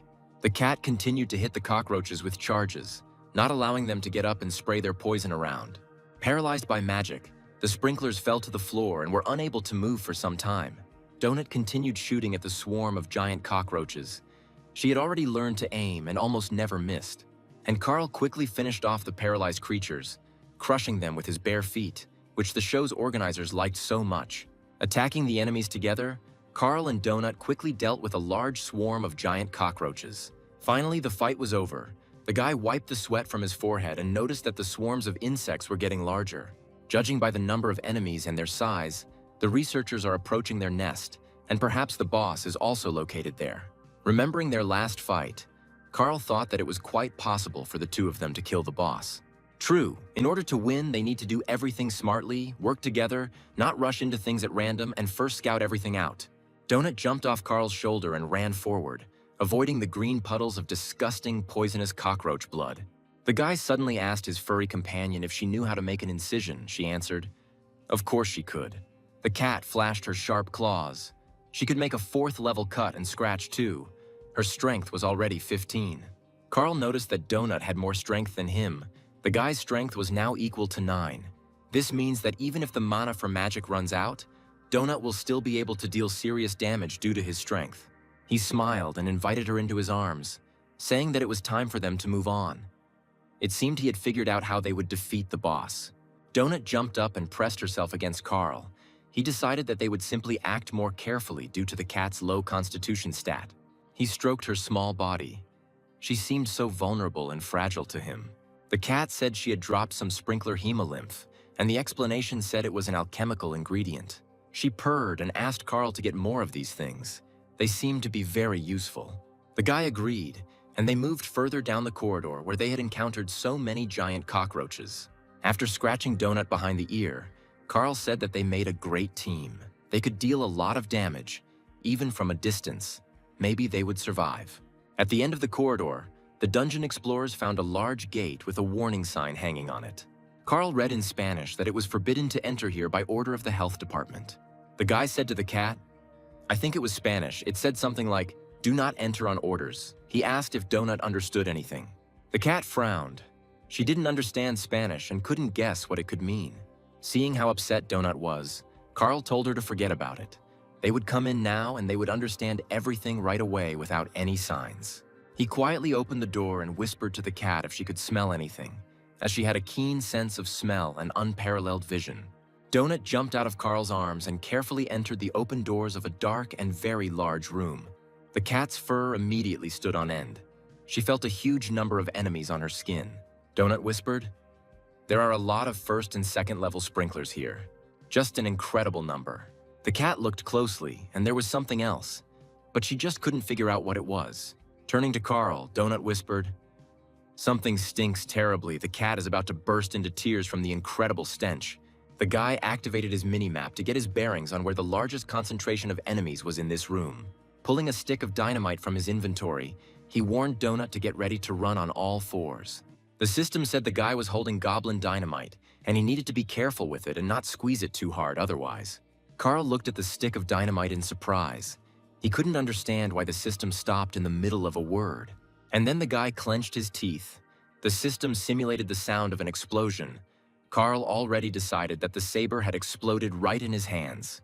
The frightened cat bristled and bulged its already huge yellow eyes. The system burst out laughing. Carl frowned and grabbed his heart. He cursed the system for the inappropriate joke. The guy commanded the cat to run away. He will run after her when he throws dynamite at the cockroaches. Carl took a lighter out of his inventory. Donut, realizing what he was going to do, ran away from the stinking room. Meanwhile, Carl lit the fuse. It hissed, quickly approaching the explosive dynamite. The guy swung and tried to throw the dynamite stick as close as possible to the cluster of cockroaches. When the bomb fell, he saw an army of sprinklers running over a huge pile of various garbage. Gritting his teeth in tension, Carl ran at top speed away from the cockroach-filled garbage room. The sprinklers gathered around the strange hissing object and raised their tails menacingly. There was a deafening explosion. The entire room was filled with fire. There definitely shouldn't be any living cockroaches left there. Carl didn't have time to run far enough. The blast wave caught up with him and knocked him off his feet. The system sounded an alarm, informing the researcher that his health was very low. The guy grabbed his head. Everything was swimming before his eyes, and blood was gushing from his mouth and ears. Donut was saying something to him, looking worriedly at her companion, but he couldn't understand the talking cat.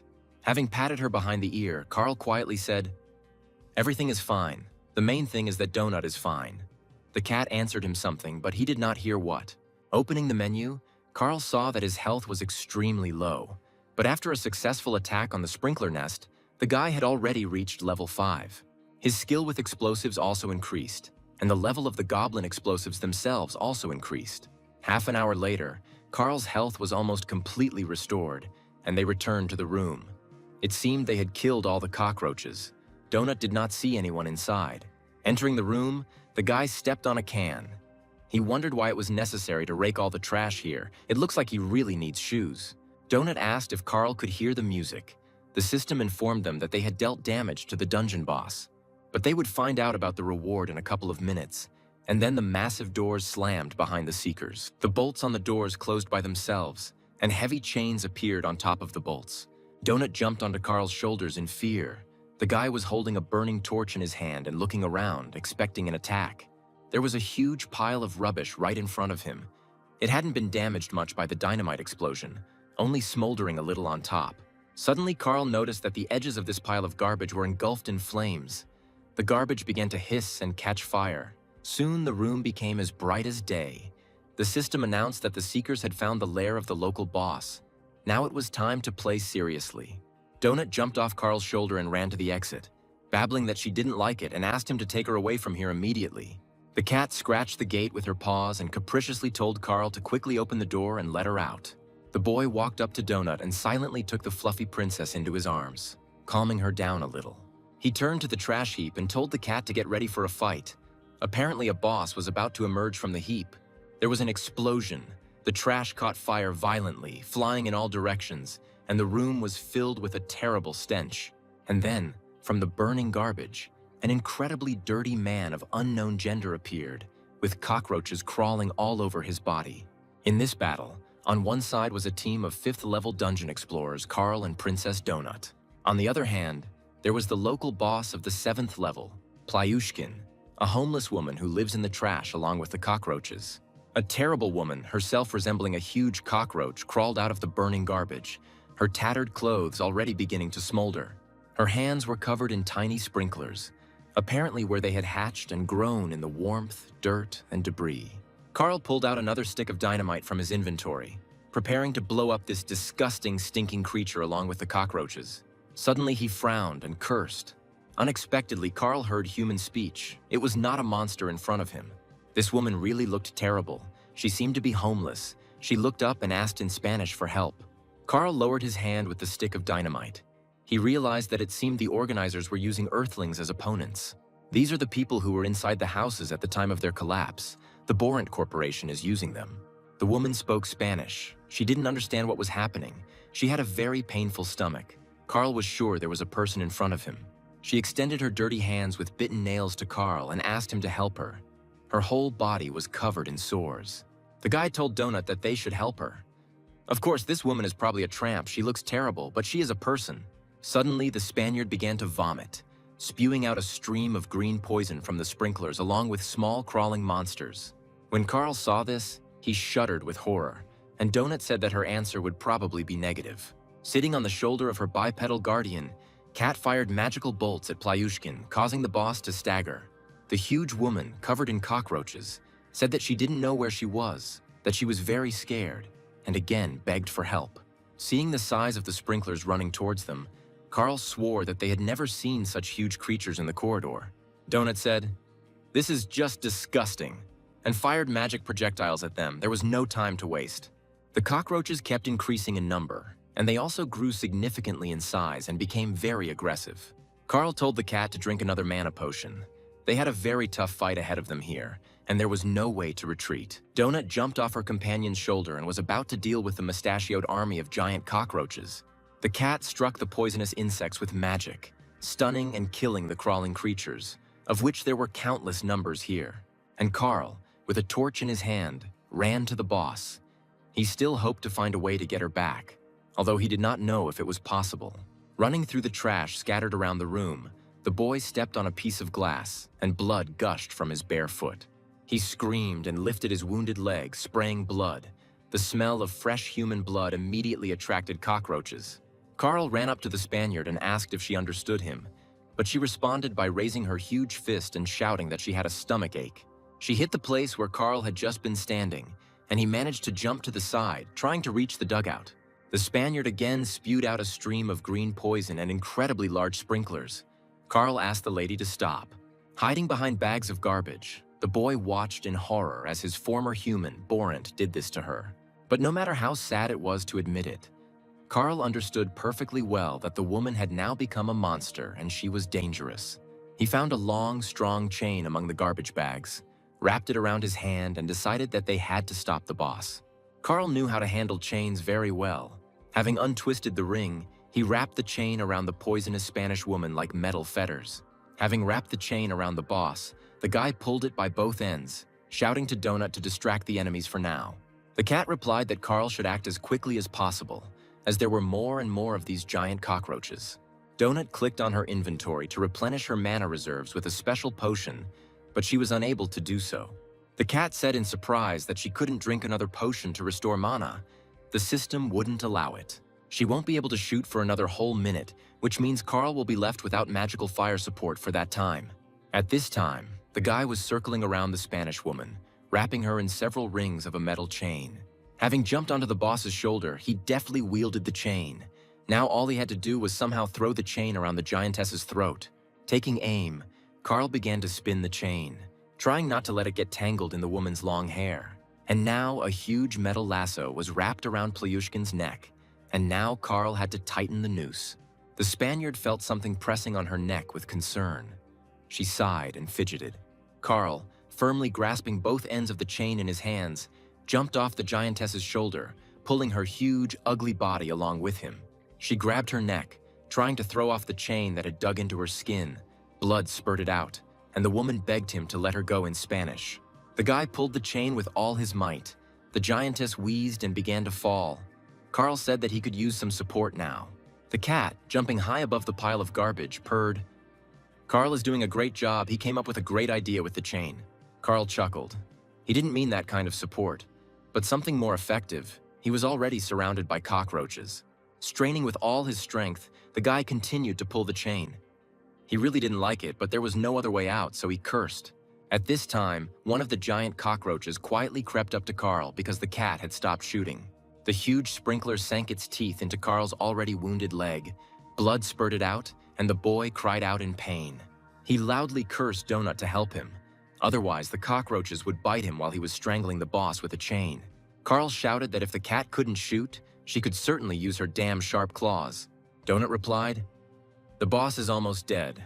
Carl will succeed. We can't stop. There's very little left." The giantess begged in Spanish to save her. She was already wheezing, helplessly opening her mouth, and a stream of cockroaches was flying out of her mouth. Suddenly, the chain on the boss's neck snapped, leaving a bloody furrow on his throat, and the woman began to breathe again. The guy cursed like crazy. It almost worked. But what to do now? There is no other chain here. He fell into a pile of stinking garbage, and both halves of the broken chain flew at him. Carl literally growled with anger. Lying among the bags of waste, he feverishly thought about what to do. His thoughts were interrupted by an attack by a giant cockroach. The insect was slightly smaller in size than Carl himself, and then Donut's powerful magic projectile flew into the huge sprinkler. The monster twitched its paws and died. The cat happily informed Carl that she could shoot again, and without wasting any time, Donut shot the boss. The guy looked at the dying woman with regret. Not long ago, she was a human being, and he didn't want it to end like this. The cat continued to shoot, piercing the Spanish woman's body through and through. Scarlet blood gushed out, and the woman staggered. The health bar showed that the boss was about to die. Carl hurried to run out so that the owner of the trash wouldn't crush him when she fell. There was a terrible noise. Bags of garbage and cockroaches flew in all directions. A huge woman fell to the floor. She was dying. Carl jumped on her giant body. She whispered in Spanish to be forgiven if she was a bad person. The Spanish woman said that she did not want her daughter to get sick, and she was also very afraid of going to hell. The guy clenched his fist, weighted with a chain. He knew he had to finish her off before the cockroach boss's health was restored. The Spanish woman's eyes filled with tears, and she begged the boy to allow Jesus to accept her and end her torment. Carl frowned and quietly asked the woman for forgiveness, but unfortunately, it was no longer possible to bring her back. He dealt her the final blow. Blood spurted after all. It was better to die than to be what the aliens had turned her into. As soon as the boss breathed his last, all the cockroaches in the room instantly fell dead. Carl jumped off the body of the Spanish woman, who had grown several times larger. He was in a foul mood. This victory did not make him happy. The system announced the winners of the battle with the floor boss.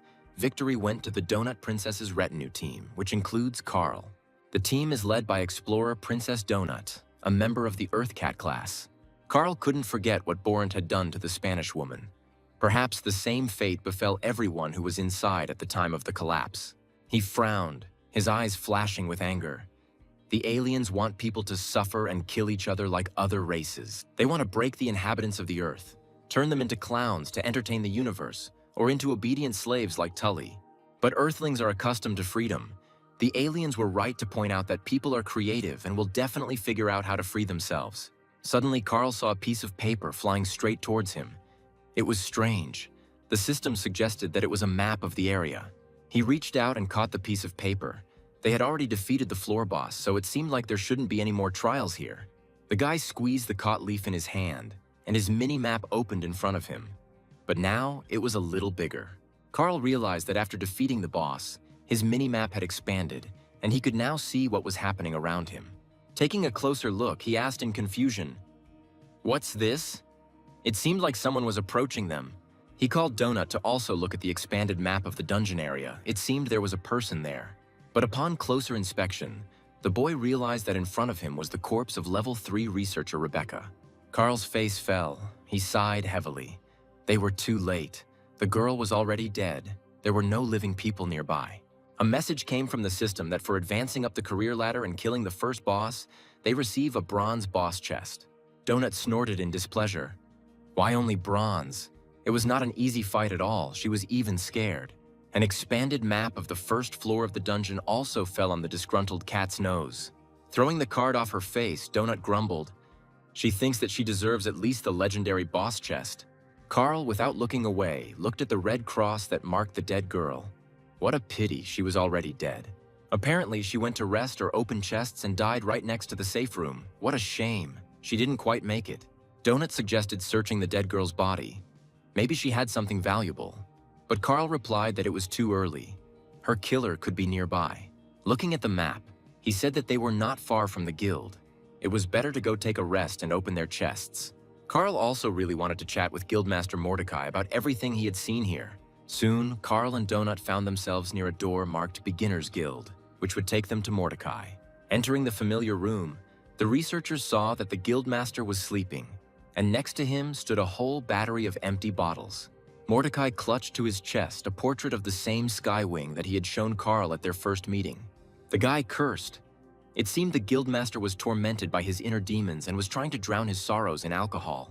Carl started shaking the leader of the newbie guild until he woke him up. Mordecai was embarrassed to be caught like that. Waking up from his sleep, Mordecai fell into his chair and began to tell the story of how there were 6 main types of bosses in the dungeon. They vary in strength and size.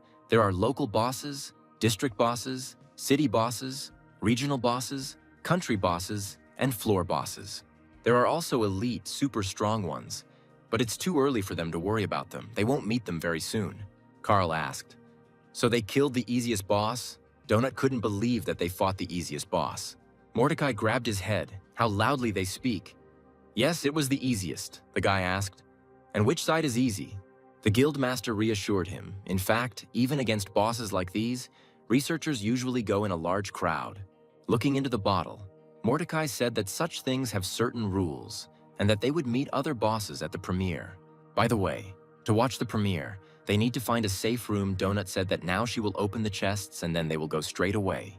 The cat sighed in disappointment. She received a whole bunch of torches again, but she didn't need them. She was a cat and could see in the dark. Carl asked Mordecai if it was normal that he got like 15 achievements and 7 boxes in just one fight. The Guildmaster replied that it was unusual to receive a legendary crate at the entrance, but the first 3 floors were designed specifically to be filled with loot, achievements, and skills for beginners. Donut dove into the pile of torches to see if there was anything truly valuable underneath. The cat exclaimed joyfully, "She found a book of spells. Now she will study it in a moment." The fluffy princess sat down in front of the spellbook and began to absorb the magical information contained within. But as soon as she mastered it, Donut's face lengthened. It was clear that she did not like the acquired skill. Mordecai morally advised the cat to make it a habit to read the description before using something. Carl asked what it was. The cat grumbled. "One stupid spell," the Guildmaster objected. "It's a very useful spell. It's called Torch. It creates a ball of light that follows her. The more she uses it, the stronger it becomes." The guy stroked the upset cat and said, "This is a really great spell." She sighed in displeasure. Having activated the menu, Carl decided to see what he got there. Perhaps there was something useful. The guy received the Iron Fist skill at level 3 and spiked cestices to protect his hands and increase damage to boot. Carl opened the received bronze boss chest, silver goblin chest, and gold crowd control chest. The boxes contained a lot of useful things. Among other things, the guy became the owner of the spirit armor spell. His supply of dynamite sticks was replenished. He now had a spare gas lighter, and he also received a large bag of gunpowder. Carl liked the magical spiked knee pads of the Shadow Knoll Brawler and the scrolls of Confusing Fog, in case he had to run away. The Iron Skin Potion also seemed useful. I'll have to drink it before the next boss fight. He decided to put on the magical spiked knee pads right away, just in case. You never know who they might meet along the way. At the same moment, knee pads appeared on Carl's legs, adding damage reflection to all armor he was wearing. The spikes could extend, and this item also cancels all impulse attacks, a useful thing overall. Mordecai told Carl that his spellbook was indeed good, but it required 5 mana points, and he only had 3 right now. The The guildmaster advised him not to rush to use it until he had decided on a build, or maybe give it to the princess. Donut exclaimed that she would take it. Carl grinned. She doesn't even know what kind of spell it is, but she already wants to take it. The spirit armor spell surrounds the body with pillars of light, offering little protection from physical attacks but virtually negating incoming magical damage. This spell also provides temporary immunity to mind control and provides illumination and a mystical effect. After reading the description of the spell, Carl decided that he would keep this thing for now, and then we would see. Donut lowered her head sadly. She really liked all sorts of magical things. They really attracted the cat to them. Mordecai said about the explorer's corpse, "The mobs can certainly loot it, but they can't get into her inventory. There really could be something valuable there." Carl and Donut returned to the room that was in charge of Tally. The cat rubbed itself affectionately against the little keeper, just as the premiere of the World of Dungeon Explorer Earth began. The presenter said that the herd instinct initially sharply reduced people's chances of survival in the dungeon. Looking at the mass murder of Earthlings, Carl whispered, "Many people were simply beaten like dumb cattle." The showman smiled cheerfully. But those who survived were among the lucky ones. They will become real explorers. One group of Earthlings even managed to kill the district boss, which certainly speaks of their strength and promising abilities. These researchers were able to equip themselves well, train themselves, and organize themselves into a well-coordinated team. There are other successful teams that manage not only to survive, but also to kill many monsters and increase their level. The monsters had a hard time meeting such fighting Earthlings, and many monsters were brutally killed. The show's host congratulated the new dungeon explorers on their first victories over bosses and regular monsters. Carl and Donut watched the footage of various battles between Earthlings and monsters, but they were not among the heroes. They recalled their numerous encounters with hordes of vile sprinkler roaches spitting green poison. The first battle with the evil goblins, which almost cost them their lives due to the explosion of the goblin death machine. And of course, the giant cockroaches that attacked Carl while he was strangling the cockroach trash boss with a chain. Suddenly, the broadcast of the premiere was interrupted. Black stripes ran across the screens, and viewers looked at the screens in confusion. The broadcast has been restored, but now an advertisement for this season's main sponsor, the Borant Corporation, has reappeared. Donut indignantly asked, "Is that really all their epic battle wasn't even shown? This is an unforgivable disgrace." The Dungeon Explorers looked up and saw a hologram of Cascadia, who exclaimed that the guys had done a great job. The general producer reported that 15 district and 1,500 regional bosses were killed today. There was also a duet of risk-taking explorers, Donut whispered. It's probably he who wants to tell about them. But it turned out that the duo had run into the city boss, and their end was quite predictable. They died heroically. The cat's face became sad, contrary to her expectations. No one noticed their team. They were not shown on the news. Bad. The news ended. Carl and Donut decided to go and look at the body of the recently killed female researcher. The boy's bare feet were already habitually stomping on the stone slabs of the first floor of the World Dungeon. Cascadia calmly reported that the number of human research casualties did not exceed the expected value. He announced several patch notes that fixed the ability to kill mobs by moving them to your inventory. Listening to the messages from the general producer of this season of World of Dungeon Explorers, they approached the body. Cascadia reported that a bug with the bathroom has also been fixed. If you open the door and someone else walks in, they will no longer explode. The producer added that while they are flattered by the Earthlings' creativity, all vulnerabilities will be patched, so don't get carried away. Carl smiled. The aliens studied them and did not think that the first thing people would do would be to try to break their entire system. Such is human nature. Suddenly, he heard Cascadia tell him to now go where he was in such a hurry and kill. The guy suddenly stood rooted to the spot. The picture he saw was terrible. He spoke in confusion, "This can't be." Donut also stopped in horror and looked in confusion at the torn and naked girl. Everything around was covered in the blood of the murdered dungeon explorer. She didn't even have any underwear left on her. The system informed Carl that Level 3 researcher Rebecca had been killed by researcher Frank Q, leaving her with only an apple core. The guy was confused about what could have made one person kill another. Could it really have been a simple robbery? Looking closely at the body, Carl noticed that there was a gaping bullet wound in Rebecca's chest, meaning she had been shot with a firearm. The cat gasped. My God, it seems that this Frank Q cannot be considered a good person since he did such a thing. Carl glanced at the minimap, but there were no other blue dots. meaning there were definitely no human dungeon explorers nearby. I wonder if it is possible to hide yourself from others on the minimap. Carl didn't know the answer to this question, but perhaps there is such a way. He grabbed his head. Oh my god, here we have another headache. Why did they even come here? Donut carefully approached the body of the murdered girl, and suddenly she said, "Maybe this Frank is not a person at all. Perhaps this cruel killer cocker spaniel." The cat couldn't stand these nasty, noisy dogs. Now Donut was absolutely sure this was definitely the work of some vicious cocker spaniel. Carl also approached the body. He objected to his furry companion. He said, "There is definitely a bullet wound here. It is the work of a man." But Donut didn't back down. Maybe this dog had a gun with him and he shot the poor defenseless girl. The cat noticed that if she had a weapon in her inventory, she would also shoot, especially at the nasty, disgusting dogs. Carl looked at Donut in surprise. Mordecai said that her inventory works differently. She can even open the door with it. The guy told the cat that she couldn't use a firearm, so it wasn't a cocker spaniel. Donut narrowed her eyes. Carl just underestimated what these dogs were capable of. He asked with a smile if it was because of Angel that she was so angry. One day, Beatrice's friend came to visit them with her dog, and the dog rushed after the frightened cat. Donut remembered very well how she climbed to the very top of her house and hissed, and the dog pissed on the floor in contempt. The cat snorted and asked not to say that name in front of her. Carl stroked Donut and said that they needed to be careful. He asked the cat not to tell anyone what equipment they had. No one could know until they joined their group. Donut sighed. Carl probably forgot. They are in a dungeon full of killer cockroaches and drug-dealing llamas. That's why some oaf with a gun doesn't scare her, and he shouldn't scare Carl either. He's probably a coward since he attacked a girl. The cat was sure that they had to track down and punish this murderer who had raised his hand against a person and even robbed her. Carl wasn't afraid of the killer researcher at all. He was just a vile, cowardly bastard with a gun, and that's it. A daredevil wouldn't attack a girl. He remembered how his stepfather had once pressured him. He had told the teenager that Carl was a bully and a hooligan, and that was why no one liked him.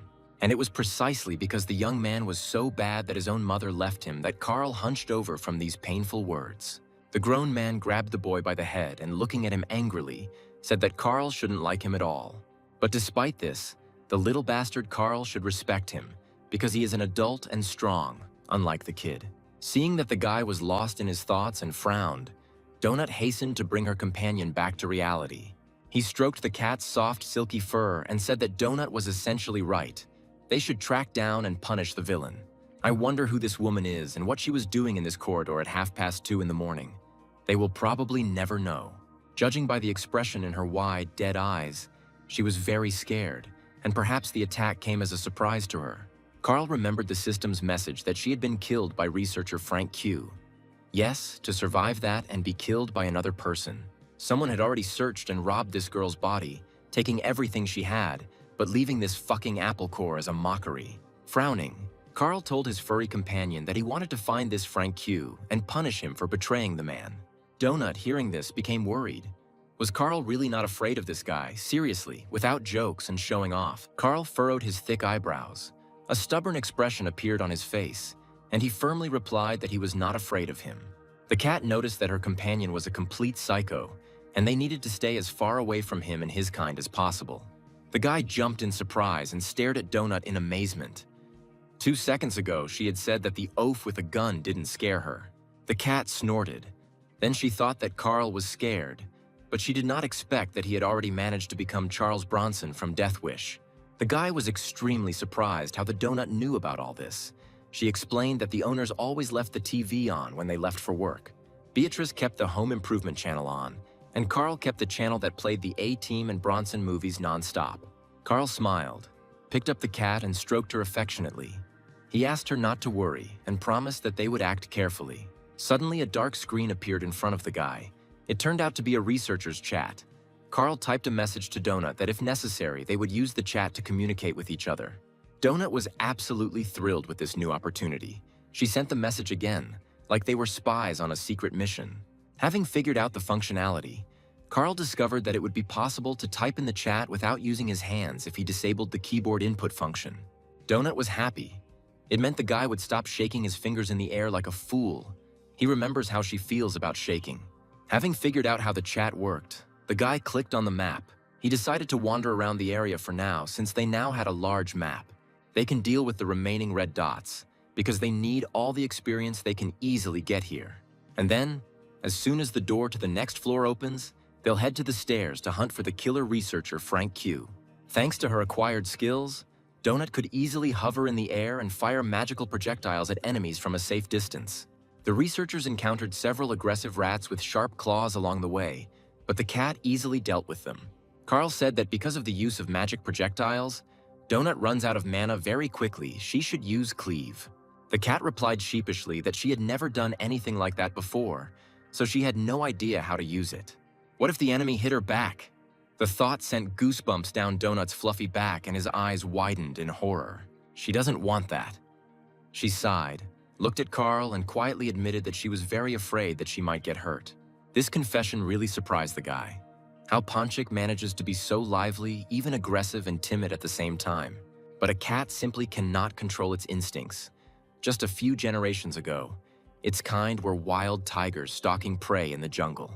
Carl took the cat in his arms, saying that he knew its pedigree, that nothing had changed for several generations, and that there were no tigers there. And Donut's uncle was also her grandfather. The cat looked around and said that they had already been here. The guy recognized this place. From here, they entered the dungeon and accepted the first battle. Here, they met the guildmaster Mordecai. The cat wouldn't mind killing a few more goblins, but she didn't think the stairs to the next floor would be placed so close to the edge of the map. She reminded Carl of the diagram shown in the show. Each floor of the dungeon is smaller than the previous one. Maybe they should move east. The boy smiled and told his furry companion not to worry. He had a plan to find the stairs. He looked at the map. They were surrounded by red dots on all sides, which meant there were 3 enemy squads around them. The frightened cat, looking at the map, told Carl in a trembling voice that there were a lot of goblins here. They wouldn't be able to cope with them. And indeed, soon a whole crowd of green goblins jumped out of the 3 arches. The monsters surrounded the dungeon explorers. The sound of motorcycles could be heard. The goblin engineers, their sharp teeth snapping angrily, were riding towards the enemy on iron horses. Donut pressed herself against Carl's shoulder and asked fearfully what they were going to do. But the guy was surprisingly calm. A motorcycle with 3 goblins was already approaching the researchers. One of the green fighters was preparing a club with a pineapple for an attack. The fur on the back of Donut's neck stood on end. In a few more seconds, the wave of goblins would overwhelm them, and Carl hadn't even drawn his weapon. Suddenly, the young man raised his left hand with a green goblin tattoo and shouted loudly at the advancing enemies to stop. Carl had a goblin pass on his forearm, which he had received in the first battle, and now he could move freely around this area. The green goblins hissed indignantly at the man with the goblin mark. Now they could not tear him into small pieces. The motorcycle, which was flying straight towards the dungeon explorers, braked sharply and stopped in front of Carl and Donut. The guy looked calmly at the small, evil green monsters. No matter how much they clicked their teeth, they couldn't touch them anymore. The sudden braking caused parts to fall out of the motorcycle. It seemed the green goblins didn't use the brake system very often. Having jumped off the motorcycle, the goblins decided to confer about what to do. Carl did not understand a word, but stood calmly and waited. He breathed a sigh of relief.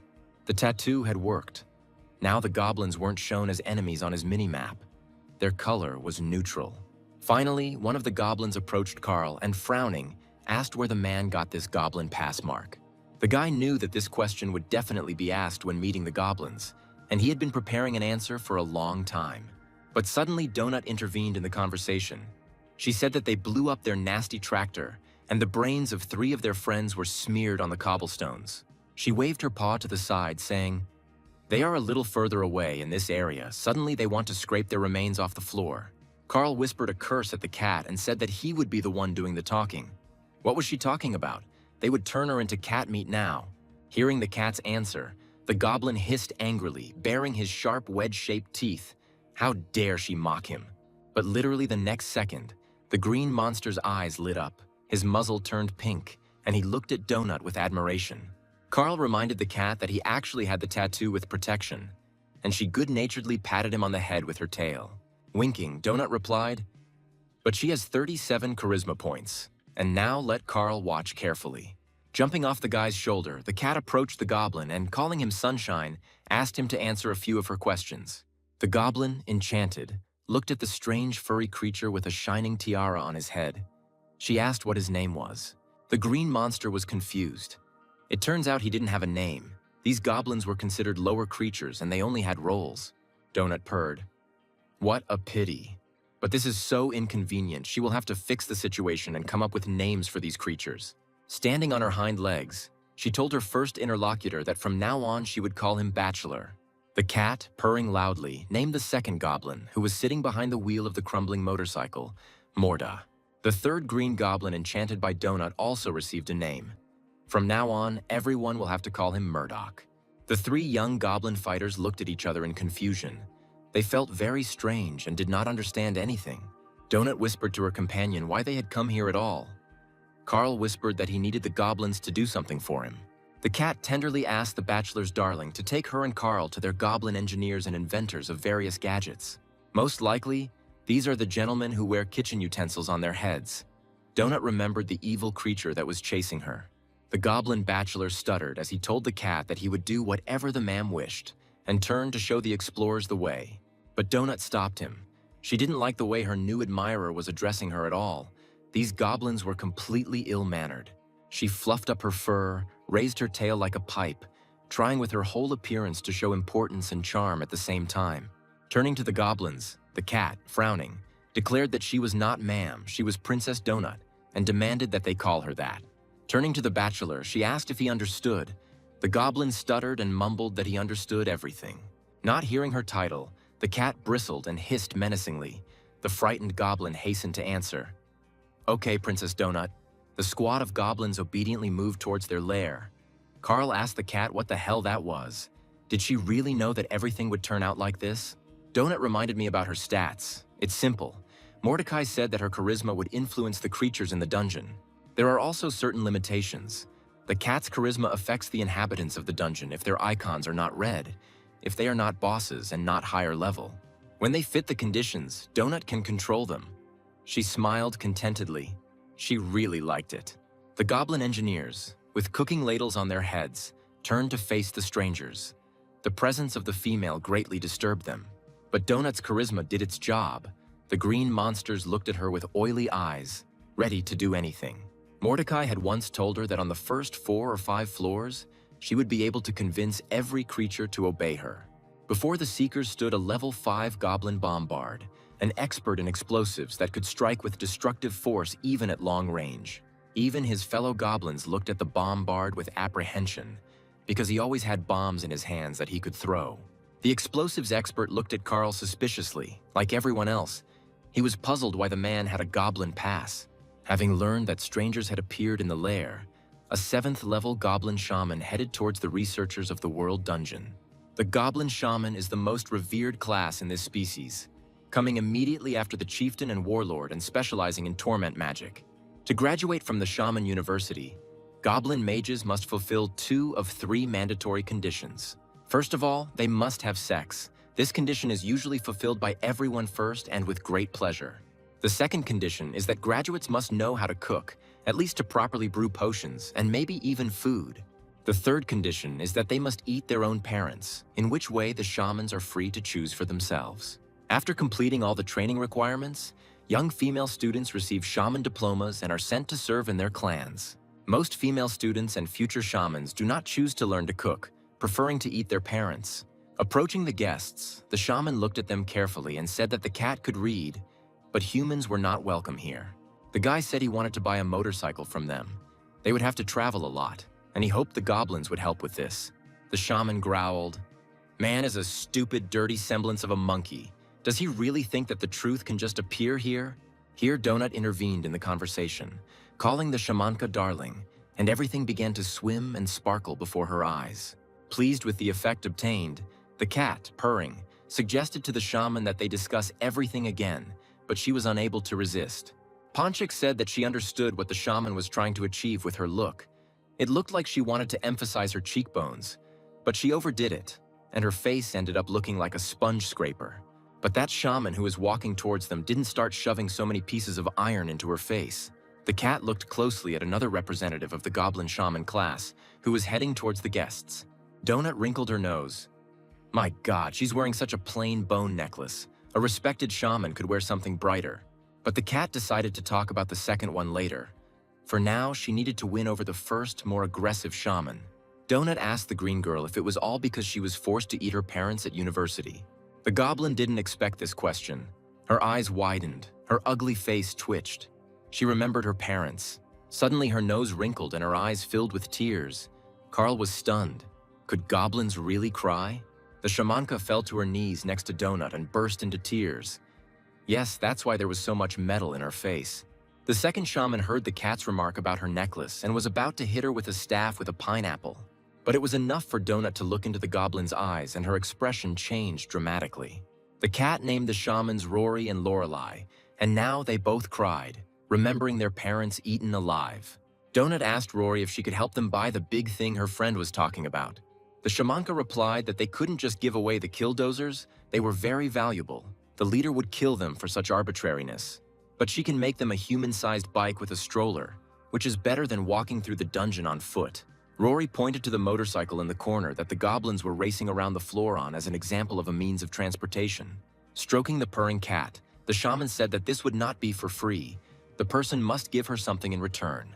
Carl opened his inventory, wondering what he could offer as payment to the green goblin shamans. He had a lot of gadgets there, of course, but he needed almost all of them for himself. And then he remembered the amphetamine that he had taken from the llama they had killed, and gave a couple of packets of the drug to the goblins. Having taken the drugs, the shamans asked if this was really all he had. A couple of packets of this stuff would clearly not be enough. That's all the llama they were supposed to trade with had, Carl cursed. Maybe she was a friend of the goblins.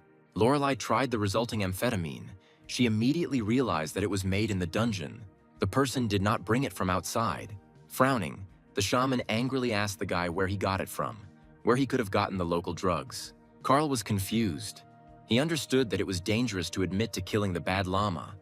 The goblins and the llama could be partners.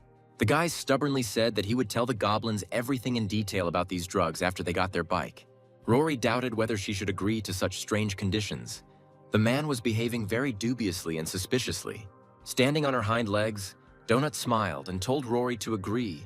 They would tell her everything about this amphetamine. Pink flashes danced in the shaman's eyes again. The cat's charisma had an infallible effect on the goblins. While tossing the drug packets, she said with a smile that they had agreed that the researchers would soon receive their bike. The shamanka barked at the engineers to get to work, those lazy bastards, and quickly put together a new motorcycle. Having given the order to the goblins, Rory again approached the furry guest and carefully sat down on the floor next to her. Donut immediately jumped onto the shaman's lap and began to purr loudly. She looked at the cat as if enchanted. Rory carefully stroked Donut's soft and tender body, and the cat, curled up into a ball, continued to purr musically. Suddenly, the cat raised her large golden eyes to the shaman. She caught the thoughts of the still young Rory. Donut turned to her, placed her soft paws on the shaman's chest, and looked at her questioningly. Finally, the cat asked her if she really wanted to go with them to explore the world underground, if that was possible. Hearing this, Carl was stunned and stared at the shaman. He had always believed that goblins were sworn enemies of people and could not work together. The goblin shaman was very surprised that the cat was able to recognize her secret thoughts. For a second, she was confused. Rory sighed heavily and hung her head. She really wanted to go with Donut. She really liked the cat. She looked tenderly at the cat and stroked her soft fur. Sighing, Rory replied that she could not go with them. The shaman cannot abandon the chief, even though he is terrible and soft-hearted. But he is still the leader of her large clan. The Goblin clan is a large, noisy, multi-vocal family of Rory, and the chief is the head of this huge family. But even if Shaman Rory could go with Donut and Carl, she wouldn't be able to leave this floor. As soon as the green goblins on the first floor start to descend the stairs, they will immediately die, killed by the dungeon. Carl leaned forward, which meant Rory knew how everything worked here. The shamanka sighed. She knew enough and knew that they were on the first floor. The guy asked Rory if she knew what would happen in a couple of days, and the shaman replied that this floor would collapse. Rory added that she knew everything perfectly well. She also knew that if the floor collapsed, only the researchers would die here. And the goblins, as well as the other inhabitants of the world dungeon on this floor, will simply fall asleep during the destruction. The shamanka obediently lowered her eyes. Carl realized that she and her people had experienced something similar many times and had come to terms with it. She said that when the next dungeon opens in the new world conquered by the Syndicate, they will wake up again. And there will be another day here, and life in the Green Goblin clan will continue for another week until the next destruction of the dungeon. But Rory also knew that if they did a good job of killing new dungeon explorers, they would be promoted. The shaman thoughtfully stroked the purring cat and continued her story about the order in the world underground. All goblins know that one day they will wake up on the floor below, which will mean that they are one step closer to freedom. The organizers of the bloody show will order them to kill researchers on the second floor and become better and stronger at it. Only by killing the explorers of the world's dungeon can the members of the shaman Rory's family earn their own freedom. They must be ruthless, bloodthirsty, and sophisticated. Only then will they and their children survive in this world. According to the concept of the world dungeon, green goblins are nimble, resourceful, and strong villains, enemies of explorers. Rory dreamed that one day they would be so deep that explorers would never reach it, and that's when they would find peace. She stroked Ponchik and dreamed that they would have peace and a place where they could live and reproduce without worries, and give their babies a childhood. The shamanka hoped that someday her kind would be able to stop thinking about killing researchers for the sake of their own survival. Meanwhile, in the hangar of the Green Goblin engineers, work was in full swing. The craftsmen were assembling a bike for Carl and Donut. The mechanics, on Rory's orders, quickly assembled the body, screwed on parts, tightened, adjusted, and tinkered. The welder walked along the hull with his machine, welding joints where necessary and checking for leaks. Soon, the three-wheeled contraption was ready. A third wheel for a cat stroller was added to the regular motorcycle. The bike was the favorite combat vehicle of the Goblin Bombards, although it was not the most reliable or safe method of transportation. One of the Goblin engineers approached the finished motorcycle and decided to test its functionality by pressing one of the levers. At that very moment, the steering wheel and control system fell to the floor with a crash. The mechanics' faces stretched out. What a disaster! Carl looked at the assembled contraption with displeasure.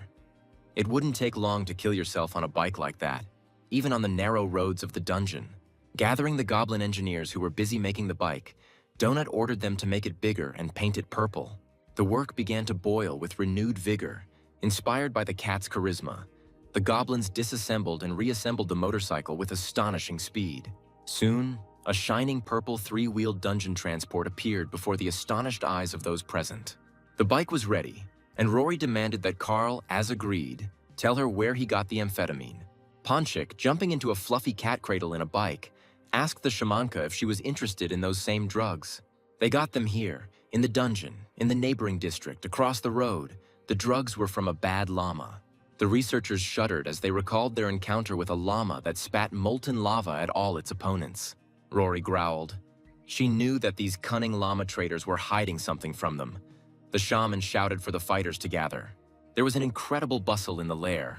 The shamans urged the goblin warriors on, giving them only 5 minutes to get ready. The gate swung open and a goblin killdozer with fighters on board rolled out into the wide corridor. The rest mounted their bikes. The hangar was filled with smoke from the goblin combat vehicles, and no one paid any attention to the visiting researchers. Carl, who had been watching this hasty preparation with confusion, asked if they had provoked a drug war between the green goblins and the llamas.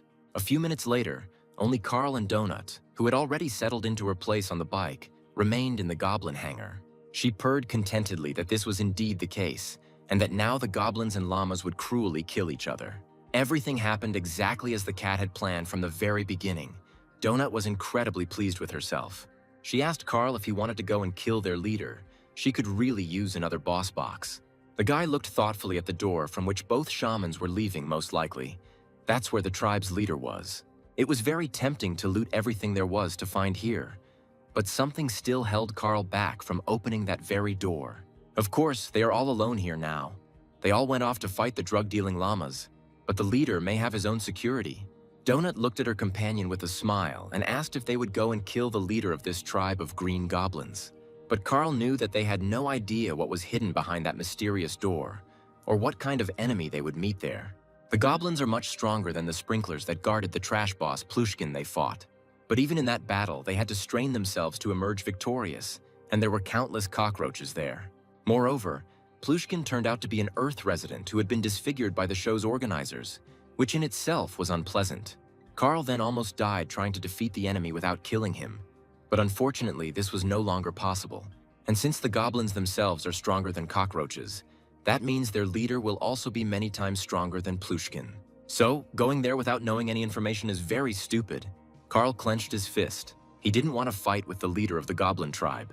It was even more vile to act in such a way after the goblins had helped them so much by assembling a bike with a sidecar for them. The guy sighed and lowered his head, saying that he did not want to go and kill the leader of this tribe, even though the rules of the show required it. The cat's eyes sparkled with excitement. She smiled and said that everything was working out just fine for them. She jumped happily on the side of the motorcycle and screamed that if they killed the goblin chieftain, it would just blow up the show's ratings. Carl walked around the large room where goblins were crafting all sorts of weapons and mechanisms, keeping an eye out for anything that might come in handy. The guy threw the items he liked into his inventory. The goblins had a lot of useful explosive gadgets here. The cat left her cozy cradle on the motorcycle and joined her companion. We need to prepare for an attack on the leader. Carl's attention was drawn to an explosive cart with 4 barrels filled with metal elements. This cart was equipped with a remote detonator that set this hellish mechanism of death into action. Carl and Donut peered cautiously out into the hallway to make sure the goblin clan hadn't returned home yet. The guy decided to first move the bike he got from the goblins into his inventory so he could quietly leave this place. Donut asked Carl if he thought Rory and Lorelei would be upset with her if they killed their clan leader. Lifting the heavy goblin thing, the guy replied that the shamans would probably be offended by it, since they trusted the cat so much. Finally, the bike was moved into inventory. Carl wiped the sweat from his forehead and added, Rory seemed to dislike the chief. The guy hoped that they would never know whether they were offended or not. A bike sign lit up in a special inventory compartment, and now Carl could get it from there at any moment. Looking at the cart, Donut asked if this was enough. The cat thought that this would not be enough for the goblin leader. Carl explained that black powder is not designed to cause damage with an explosion, but it does scatter metal well with the blast wave. So if the boss is there, they'll stuff him full of these pieces of iron. The guy doubted that the boss on the first floor was that strong. In any case, if this didn't kill him, Carl didn't know how else he could be defeated. The guy rolled the explosive cart up to the large doors behind which the goblin tribe leader was supposed to be. Carl asked the cat if she was ready. She tensed up, glowed with mana, and replied that she was ready. Donut ordered the doors to open, and they began to slowly swing open, letting Carl in with the deadly cart. The cat carefully peered inside the room. She needed to make sure that the huge leader of the goblin clan was here. Having seen everything she wanted, she whispered to Carl to roll the explosive cart with gunpowder inside. The boy pushed the cart with all his might, trying to speed it up as much as possible so that the leader couldn't stop it. The explosive cart jerked forward, the small wheels barely supporting the weight, pieces of rubber flying off them. Donut quickly jumped back to avoid getting hit by the wheels, and Carl accelerated the cart faster and faster. Jumping into the doorway, the guy pushed the cart with gunpowder forward as hard as he could into the dark room. He shouted to Donut to run away quickly, otherwise those who were guarding the leader of the goblin clan could chase after them. There was a noise, confused shouts and swearing coming from the room into which Carl had just pushed the explosive cart. Turning the corner, the boy asked the cat if she had seen the goblin clan leader in that room.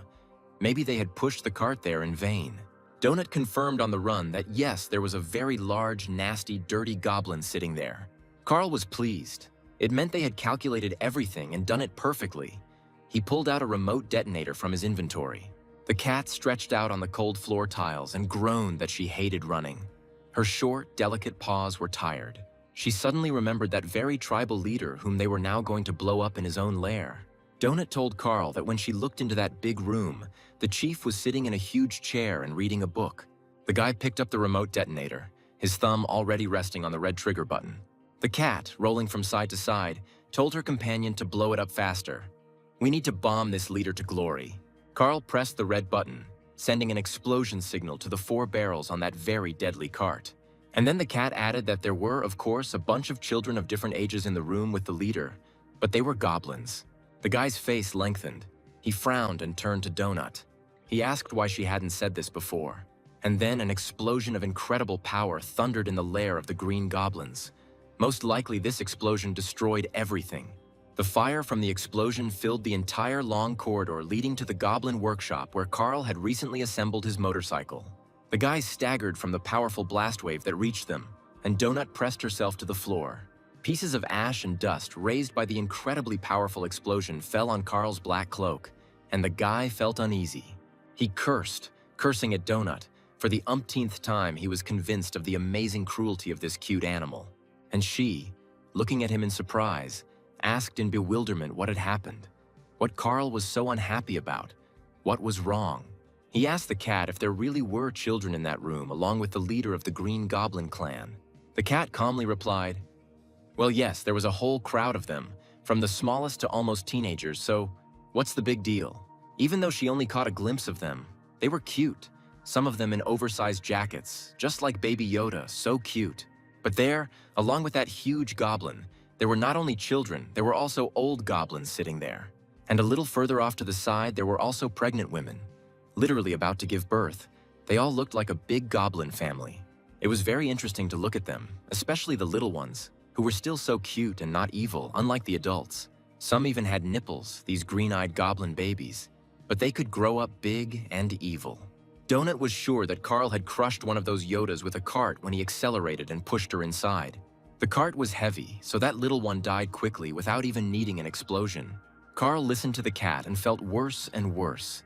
How could she be so amazingly heartless? There was not a drop of pity in her. Donut really didn't care at all about the murdered children, pregnant women, and old people of the goblin tribe. She asked her companion what his level was now. After blowing up the goblin lair, it should probably have increased. Carl still couldn't come to his senses, and the cat joyfully exclaimed that they were now both at level 8. Donut sighed. They probably won't be shown on the show. They probably won't show the battle stats either since they didn't fight the boss in his lair. The cat felt sorry for her. She thought it would be cool. The height of her dreams was to get into the news broadcast about the show. The guy grabbed his head and cursed again. If he had known about all this, he would never have pressed that damn button. He understood perfectly well that these were goblins. But children are always children, and pregnant women are defenseless. It's a complete disaster. Carl felt like an asshole who took the lives of defenseless creatures who had done nothing bad to him. Seeing the boy's torment, Donut reminded him that he was not here of his own free will. And besides, they were goblins after all. And what kind of terrible monster would stuff children into the boss's lair? Are they security? That's why they died along with the leader. She jumped onto Carl's shoulders and began to purr soothingly, trying to calm her overly conscientious companion. The researchers approached the entrance, which was littered with rubble, and the cat noted that they would definitely not be able to loot this lair. The guy said that they needed to get out of here quickly before the others returned. Otherwise, even the goblin's pass might not save them. Without waiting for trouble, Carl ran down the corridor to the nearest safe room, using the mini-map as a guide. Donut, who was sitting on his shoulder, admitted that she really likes it when Carl blows up different things. The cat's eyes shone strangely, even bloodthirstily.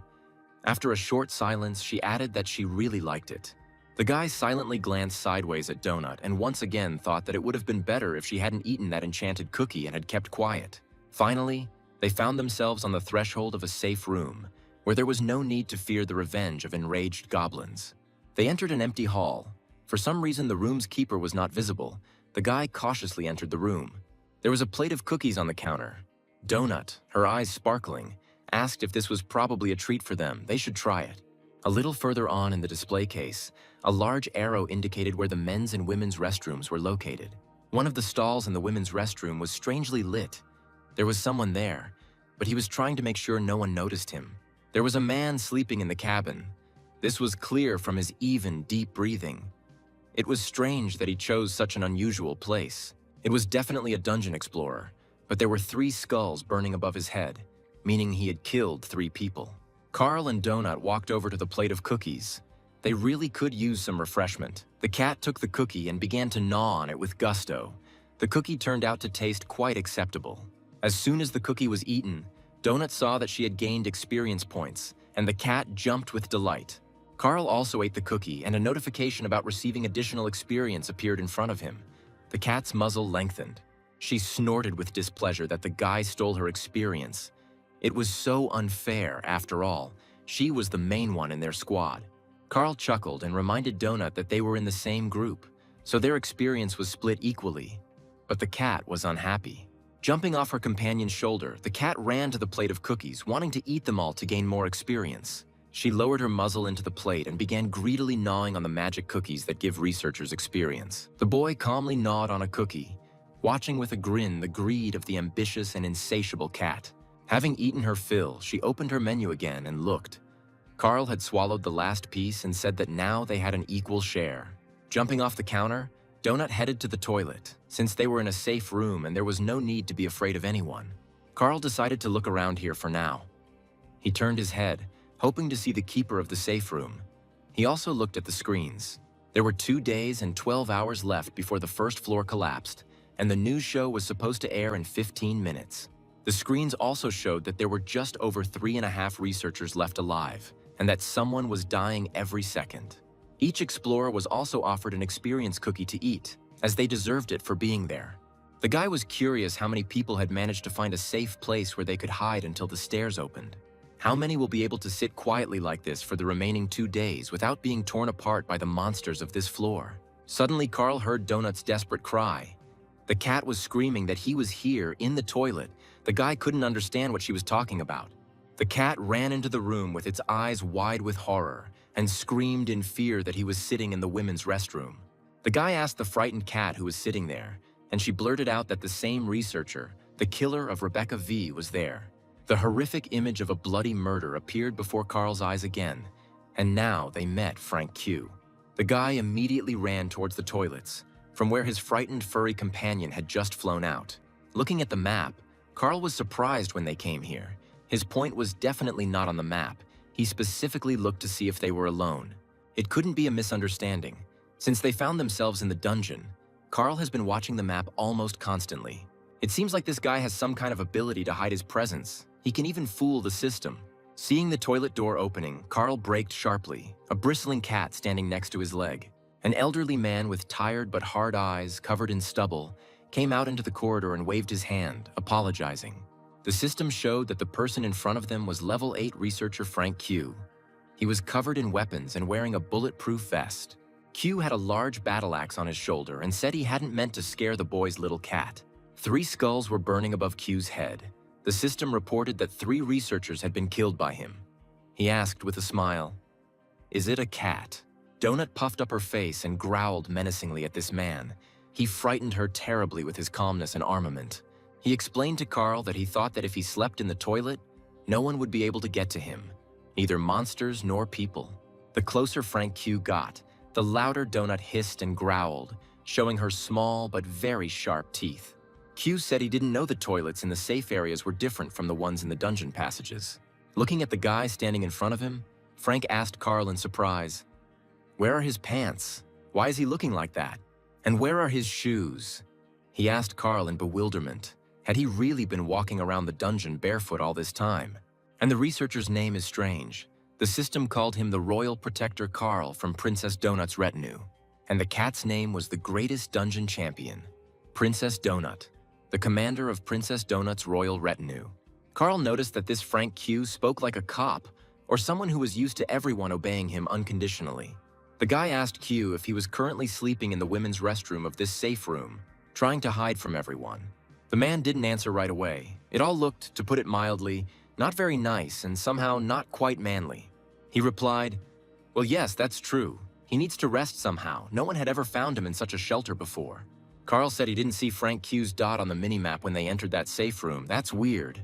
He answered, "Probably because he slept in a safe zone, probably done to protect the researchers." Frank Q took another step towards Carl, and Donut turned into a hissing, growling ball with teeth and a tiara. Q asked if they were from Seattle too. He almost returned to the place where he went down into the dungeon, but he still couldn't find the descent to the second floor. Suddenly, Donut hissed and growled and shouted at Frank Q that he was a damned murderer. He had killed the girl Rebecca V. Q's face fell as he stared at the hissing ball of fur, unable to believe that she could speak. Finally, he cursed. He thought that it seemed so to him in his sleep, but it's actually true. Who would have thought? The man looked at the raging Donut and was surprised. "Wow, a talking cat, what else can you see here?" He closed his eyes and muttered, "I could go nuts in this godforsaken place. Not only are there monsters all around, but also this." Q asked Carl if he had known the murdered Rebecca Wong before everything happened, or if he had met her here. Donut screamed that Frank Q confessed to the murder. The criminal confessed. He is not hiding what he did. The cat said that she was going to fire a magic projectile at him, but Carl warned her that this could not be done in the safe room. Realizing what the cat was about to do, Frank Q raised his hand and asked Donut to stop. Perhaps she had misunderstood. He said everything is not as it seems. He had no other choice. If they knew Rebecca, then he apologizes. Carl said that they didn't know her before the tragedy or in the dungeon. They just found her body in the corridor. Q looked at them strangely, just in case he took the axe off his shoulder and could strike at any moment. He said that there were 5 attackers. His partner killed 1, Frank killed 3, and some unknown thing killed the 5th. This was the first living person Carl had come across. Even if he was lying, the guy wanted to hear what he had to say. Carl asked if Q's partner was also hiding in the toilet, but the man replied that he was alone now. The guy suggested continuing the conversation in front of the TV. He didn't want to miss the news from this damn show. Their lives depended on it. Moving to the common room, Carl asked Frank Q what had happened to his partner and where he was now. Taking a cookie from the plate to increase his experience, the man replied that his partner was dead. She had been shot. He crunched on a cookie, involuntarily interrupting his story. An oppressive silence hung in the room. Everyone felt the tension.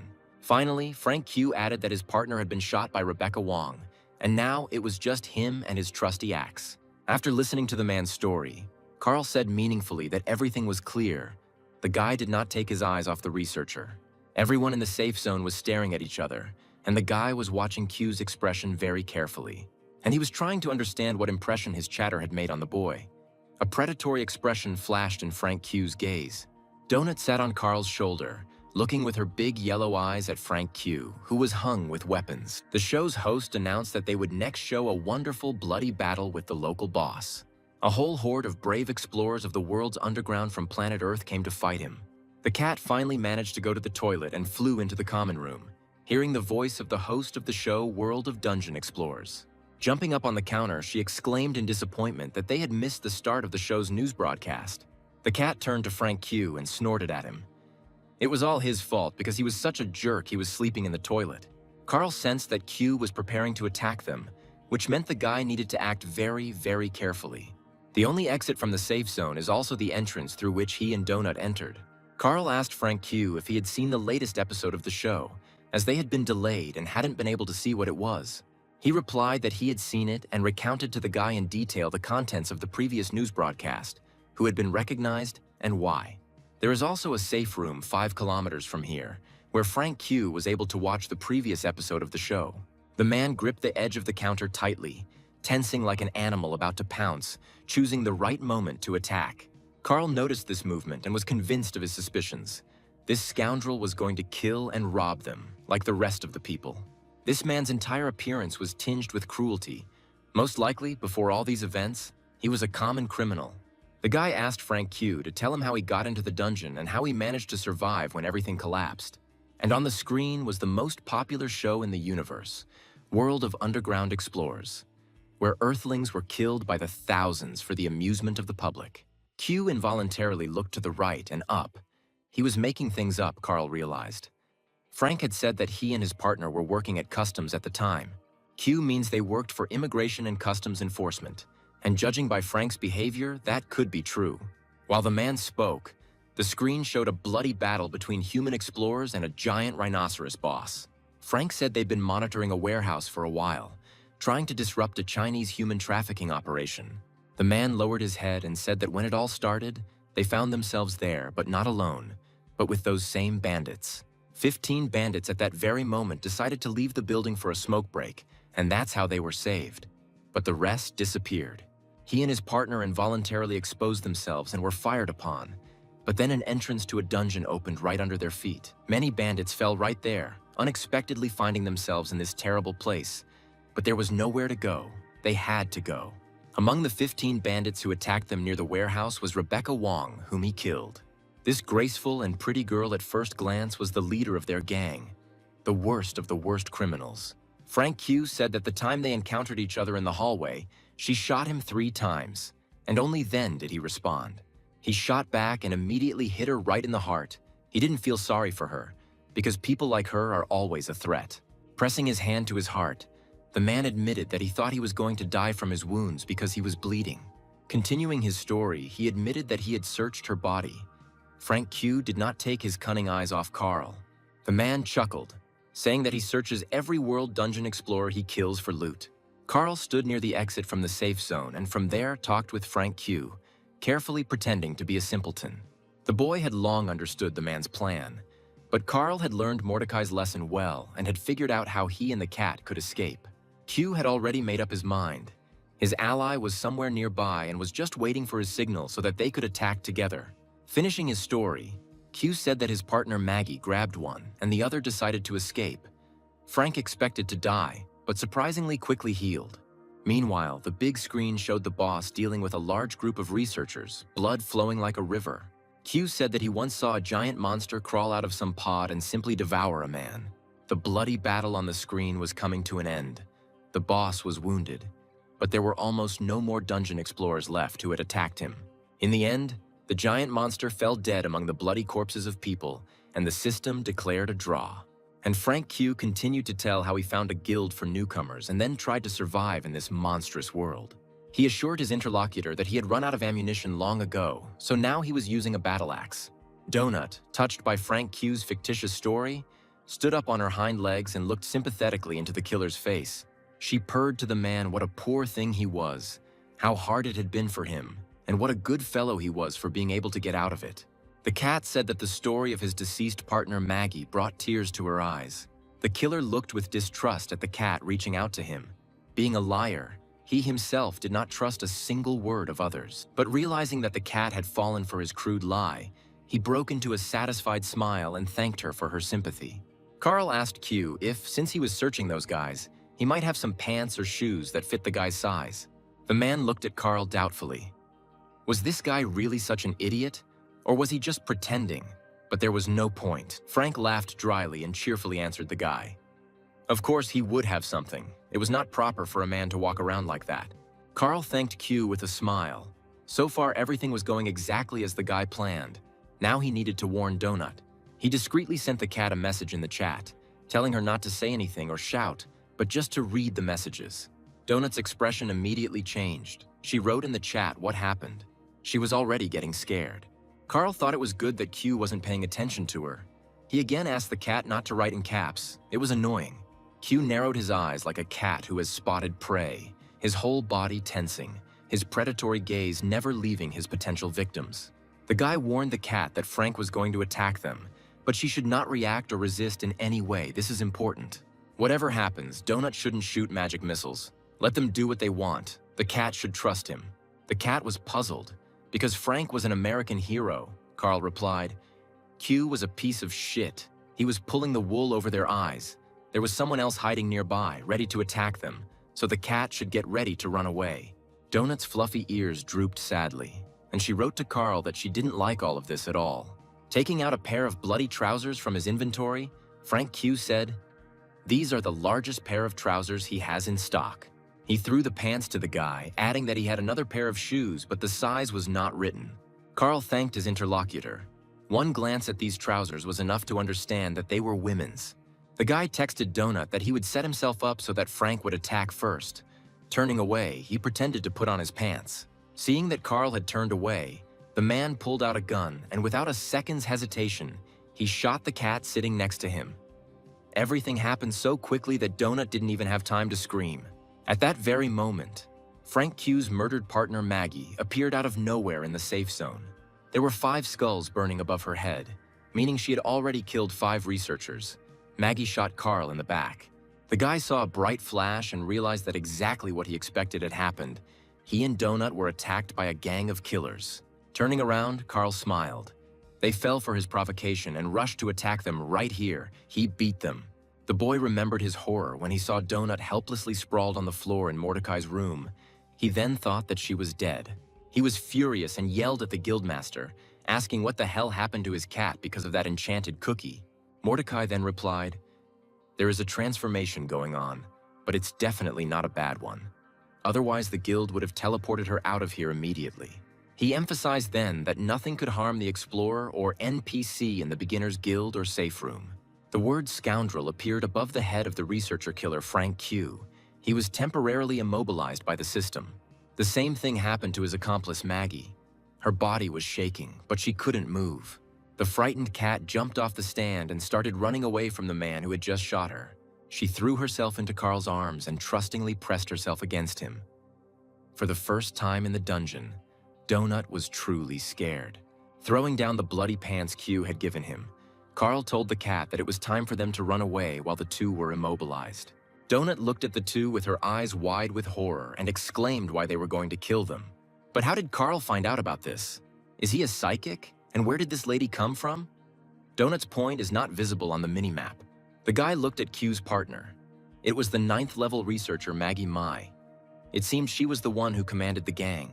Above her head hung the 5 skulls of the Explorer Killer, and the woman's gaze was as cold and cruel as Q's. Carl was amazed. These bastards had already killed 8 people on the first floor alone. It looked like they were hunting people. The guy clenched his teeth, but he couldn't attack them now. Otherwise, he would be immobilized too, and he and Donut wouldn't be able to escape. He looked around and decided that the best thing they could do now was to get out of here and try to survive. Carl hugged Donut and quickly ran out of the safe room while the 2 scoundrels still remained motionless. Just in case, right on the run, the guy pulled out a very useful bottle from his inventory because they didn't have any bulletproof vests. He opened the cap, and in Carl's hands was a bottle of iron skin potion, which could protect him from bullets for a while. The guy took a few sips and immediately felt that something was happening to his body. His skin seemed to begin to thicken. Carl took out another bottle. He needed to protect his partner with her incredibly fragile constitution. He handed her the potion and told her to drink it too. He didn't know whether the bandits would pursue them or not. Donut clutched the life-saving potion in her paws and said thoughtfully that she simply didn't understand these two. The cat moved the iron skin potion into her inventory to use to defend against attacks. She asked Carl why they were doing this. The guy answered, probably to take other people's things, experience, and just for fun. Looking at the map, the cat noticed that there were a lot of red dots on it, but she couldn't see anyone, although they were surrounded by enemies. And indeed, the minimap showed that there were many enemies both to the right and to the left of the dungeon explorers. Carl looked around carefully. He knew that the map was not lying, but for some reason they had not noticed the enemy. Methodically examining everything around, the guy looked up and immediately understood why they did not immediately see their enemies. Right under the ceiling sat a vile creature called a red-faced remora. The system called them crazy kamikaze ravioli. As soon as the researchers reached the first remora, a strange red creature jumped down with a whistle. Carl looked with horror at the approaching monster. The remora was clearly aiming at him. He was confused and didn't know what to do.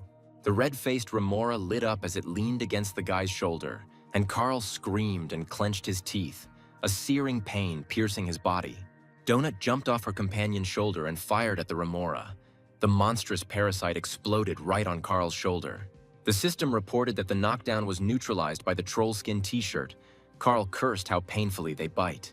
The cat looked up and saw a couple more biting red parasite suckers.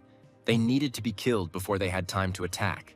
Upon seeing the researchers, the remoras rushed to attack the small, fluffy cat, considering it easy prey. One of the red-faced clingers pushed off the wall and, spreading its 3-fingered paws, flew straight at Donut.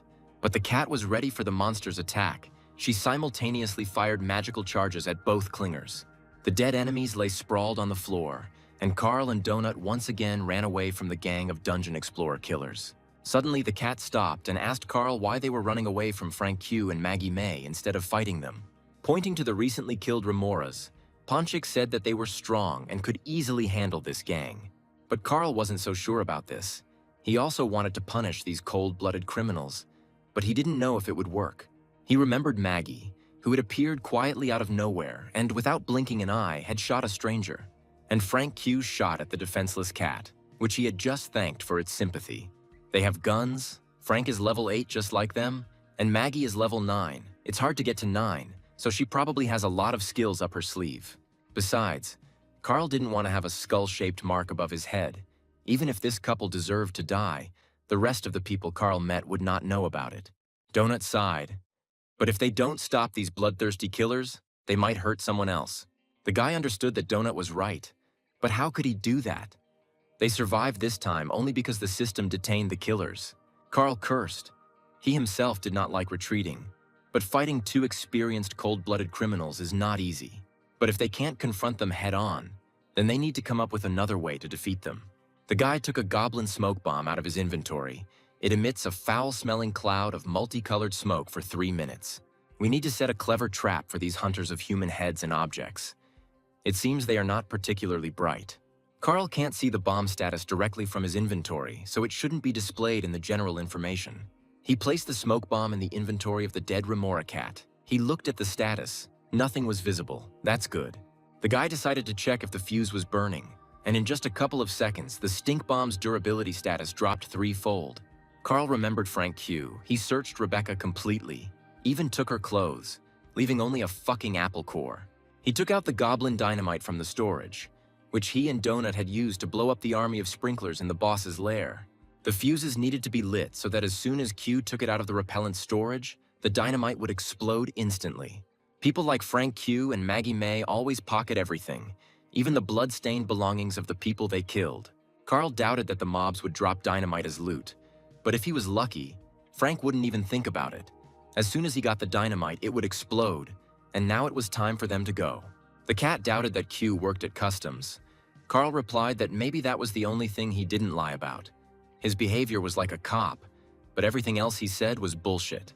Frank Q said that he and Rebecca shot each other almost simultaneously, but that can't be true. This girl, Rebecca Vaughn, was level 3. Her inventory system was activated, meaning she had been in the guild. All that was left in her inventory was an apple core, but there had definitely been something there before, since she had completed training in the beginner's guild. Carl also noticed how many experience points Frank got when he ate the cookie. If he had been alone, he would have gotten 10 points, but he got less, which means he was in a group with someone. The guy also noticed that his finger was twitching, as if he was trying to type something on the keyboard to his partner in the chat. Donut was surprised when it came to some strange things. Carl behaved like James Bond, and when Beatrice dated 3 different guys, he didn't even suspect. Carl jumped in surprise at how many guys his girlfriend had dated. Was it really true that she had dated 3 at once? He only found out about one thing, and after that he and B broke up. Carl said that he didn't care. She could stay in the Bahamas. And then all the explorers of the world's underground saw a hologram of the producer of this season of Cascadia. He greeted the researchers, and according to Cascadia, it had been another amazing and wonderful day. The show's organizers are very happy that people are with them and really hope that everyone has a great time. Cascadia assured that all the problems with the toilets, explosions, and suctions have been resolved, so there is no need to worry about it. He also asked those who use the dungeons to relieve themselves to stop doing so immediately. A cross-translation function has been introduced into the native language. Now people from different countries can easily understand each other when meeting in the dungeon. Carl pulled out a goblin-made bike from his inventory to quickly get away from the potential explosion. Cascadia exclaimed, "That was all the news." He wished the researchers to continue in the same spirit of killing, killing, and killing. Jumping into the cradle, Donut said that they were never able to watch the show to the end and wondered if they got there. The guy doubted that he and Ponchik were shown. He got on the bike. They needed to hurry to leave the dangerous place. The motorcycle roared. The engine worked properly. The goblin engineers knew their business and made the bike conscientiously. The explorers rolled along the corridors towards the room controlled by Tally. They needed to eat and rest. The 2 rule-breaking scoundrels, Frank Q and Maggie May, were still standing motionless in the safe room. A girl approached this very room with 2 killers. She put her hand on the front door and looked into the opening. Seeing bodies shaking with tension with pistols in their hands, the girl called out to her mom and dad in surprise. Carl and Donut were flying through the dungeon at full speed. The motorcycle was working properly. The contented cat was sitting in a fluffy stroller. The guy activated the map to navigate the numerous corridors. There were 2 days left before the level's destruction. He saw that their target was very close and stepped on the gas. Carl was eager to take refuge in Tally's shelter and taste his cooking. The system increased Donut's bike driver skill level, and the cat was delighted, even though she had never driven a thing before. Finally, they arrived at the required premises. Carl stopped. It was necessary to put the vehicle into inventory. They greeted the silent little keeper with pleasure. Donut jumping up onto the counter and rubbing herself against Tally. Carl sank tiredly into a chair. They hadn't had a chance to rest since they had been here. The guy lost count of how many days had passed since they last slept. Time flows differently here, but at least a day passed, and maybe 2. While they were here, Carl decided to open the chests to see what he got. The system gave the boy a new achievement, calling him a monster for killing the goblin babies in their own house. Then she calmed the guy down, saying that the mob's children don't die, but are transported to a safe zone, where they wait for their parents. After the end of the next season of the show, the mob families meet again and continue their long, happy life. Laughing, the system mockingly told Carl that it was a lie. Those children were dead, and dead because of him, so he would definitely burn in hell. Carl clenched his teeth, sick of the constant bullying of this stupid show program system. It was clearly trying to get to him. And for this ugly and bloody deed, the guy receives a bronze chest of the Ass Smasher as a reward. For killing over 20 civilians in one attack, Carl received the achievement called War Criminal. It was he who prevented innocent children from growing up and enjoying a happy and fulfilling life with their parents.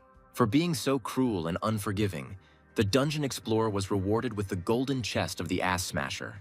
The guy keeps a ton of stuff in his inventory, and for this he gets a golden loot chest, so there will be even more of it. Carl's explosives handling skill has also been increased to level 5, and he now has the skill to make IEDs. He was surprised to see a new tab appear in his menu called Destruction Workshop. Carl clicked on it, but it turned out that he could only access this menu when he was standing in front of the sapper's table. It was interesting, the guy thought. A sapper's table can be bought in a safe room store. Donut also began opening chests and examining their contents. As always, she had plenty of potions and torches. The cat, like a child, was delighted with all the items she received, her eyes shining when another thing jumped out of the chest. Among the numerous other boxes, the cat also received a bronze boss chest, which always contains interesting items. Here was an enchanted scaly fairy steel tail cap for the swift four-legged explorer. The charmer's silver chest contained a very useful spell book that could turn enemies into allies. She received this spell, Minion Army, for charming all the goblins, which allowed her to make enemies fight for her for 1 minute. The contented cat opened the next chest. There would probably be some beautiful bottles of potions there. But in the chest, there was a special weapon oil called Weeping Wounds. It is applied to weapons to make wounds bleed longer. Like Carl, she received the Ass Killer's chest for the mass murder of peaceful and defenseless goblin children. The chest contained a Thug's Pass, which allows you to get a pass to the Thug's Club but prevents you from getting a winner's pass. Donut was horrified that a tattoo would really appear on her well-groomed body, but it was simply unimaginable she was not a criminal. She felt a burning pain. The brand dug into her neck to leave a mark in the shape of a dagger. The cat growled indignantly. Donut ran around the room, jumping from table to table, and was indignant at who gave them the right to defile her in such a way. Her eyes were burning with anger. The place where the tattoo was applied was bleeding, and in anger, the cat tore the banners on the walls of the room with her claws. Tired of running, she stopped near Carl and moaned that now there was a disqualification mark on her beautiful body. Donut, her ears drooping sadly, lamented that this tattoo, this terrible mark, had caused her serious harm. The guy tried to calm Donut down, saying that everything was fine. All these marks would come in handy one day, just like his goblin pass had come in handy. Carl hadn't seen Donut this upset since Angel the Cocker Spaniel ate one of her favorite bells. Carl looked carefully at the cat's body. A tattoo was visible among the silky fur. Now Donut had become a thug. To distract her from unpleasant thoughts, he asked if she would like to try on her new enchanted thing. The cat still replied sadly that it would be great, but the thought of a new thing soon took hold of her. When the enchanted scaly fairy tale cap for the fast four-legged friend ended up on Donut, she smiled again. She spun around in front of Carl and asked how it looked, how she looked in it, and whether it covered her crotch tattoo. The guy stroked Donut. The thing doesn't even come close to covering the tattoo, but it looks absolutely great on the cat. The cat frowned. It was a pity that she didn't cover it. And then she remembered about the Book of Spells. Perhaps it could help. But Donut couldn't use the book because the spell required 50 mana, and she didn't have that much mana. The cat was very upset. She cannot learn such a useful spell now and cannot use it. The guy continued to open his chests, of which he had accumulated a decent amount over all this time. He opened a couple of goblin chests, which usually contained all sorts of explosive goodies that the guy often used. And this time he received healing potions, goblin dynamite, stinking fog bombs, and confusing fog scrolls. The boss's bronze chest contained only one item. Carl received an enchanted ring for his finger. It was a physique ring. It improved his body by 20%. The guy thought that he needed to find something similar for Donut. Having opened another chest of the ass kicker, Carl received the exact same thug pass in the form of a tattoo as Donut. A bloody dagger sank into the boy's chest. He cried out in pain. This procedure is quite painful. It was not for nothing that the cat screamed. Donut pulled her t-shirt back and looked at the mark, saying with disdain, "Oh my God, how disgusting. And how could they do that?" Glancing at her neck, the cat said, "Miss Beatrice will go crazy when she sees this on her favorite beautiful and champion." A skill potion fell out of an inconspicuous-looking box. Drinking it will add an additional level to the guy's value determination skill. After moving his purchases into his inventory, Carl pressed the button to sort items by value. The system quickly sorted all the items, and the guy wondered why he never got pants or shoes. The contented cat ran around the room in her new steel outfit, exclaiming that when she spun, she made a whistling sound. Carl yawned incessantly. He was exhausted and really wanted to sleep. Besides, he considered this place quiet and his body needed rest. After taking a shower, he and Donut settled down on the wide bed in a small but cozy and already familiar bedroom. The cat was still muttering indignantly in her sleep, asking who gave them the right to disfigure her body, and what's more, such an ugly tattoo. In his dream, Carl saw an angry and at the same time sad Rory. She blamed the guy for the death of her family and called him a monster. He knew it was just another stupid joke. The game didn't care that he killed the kids. It wanted him to do it. The room was like it was set up for this.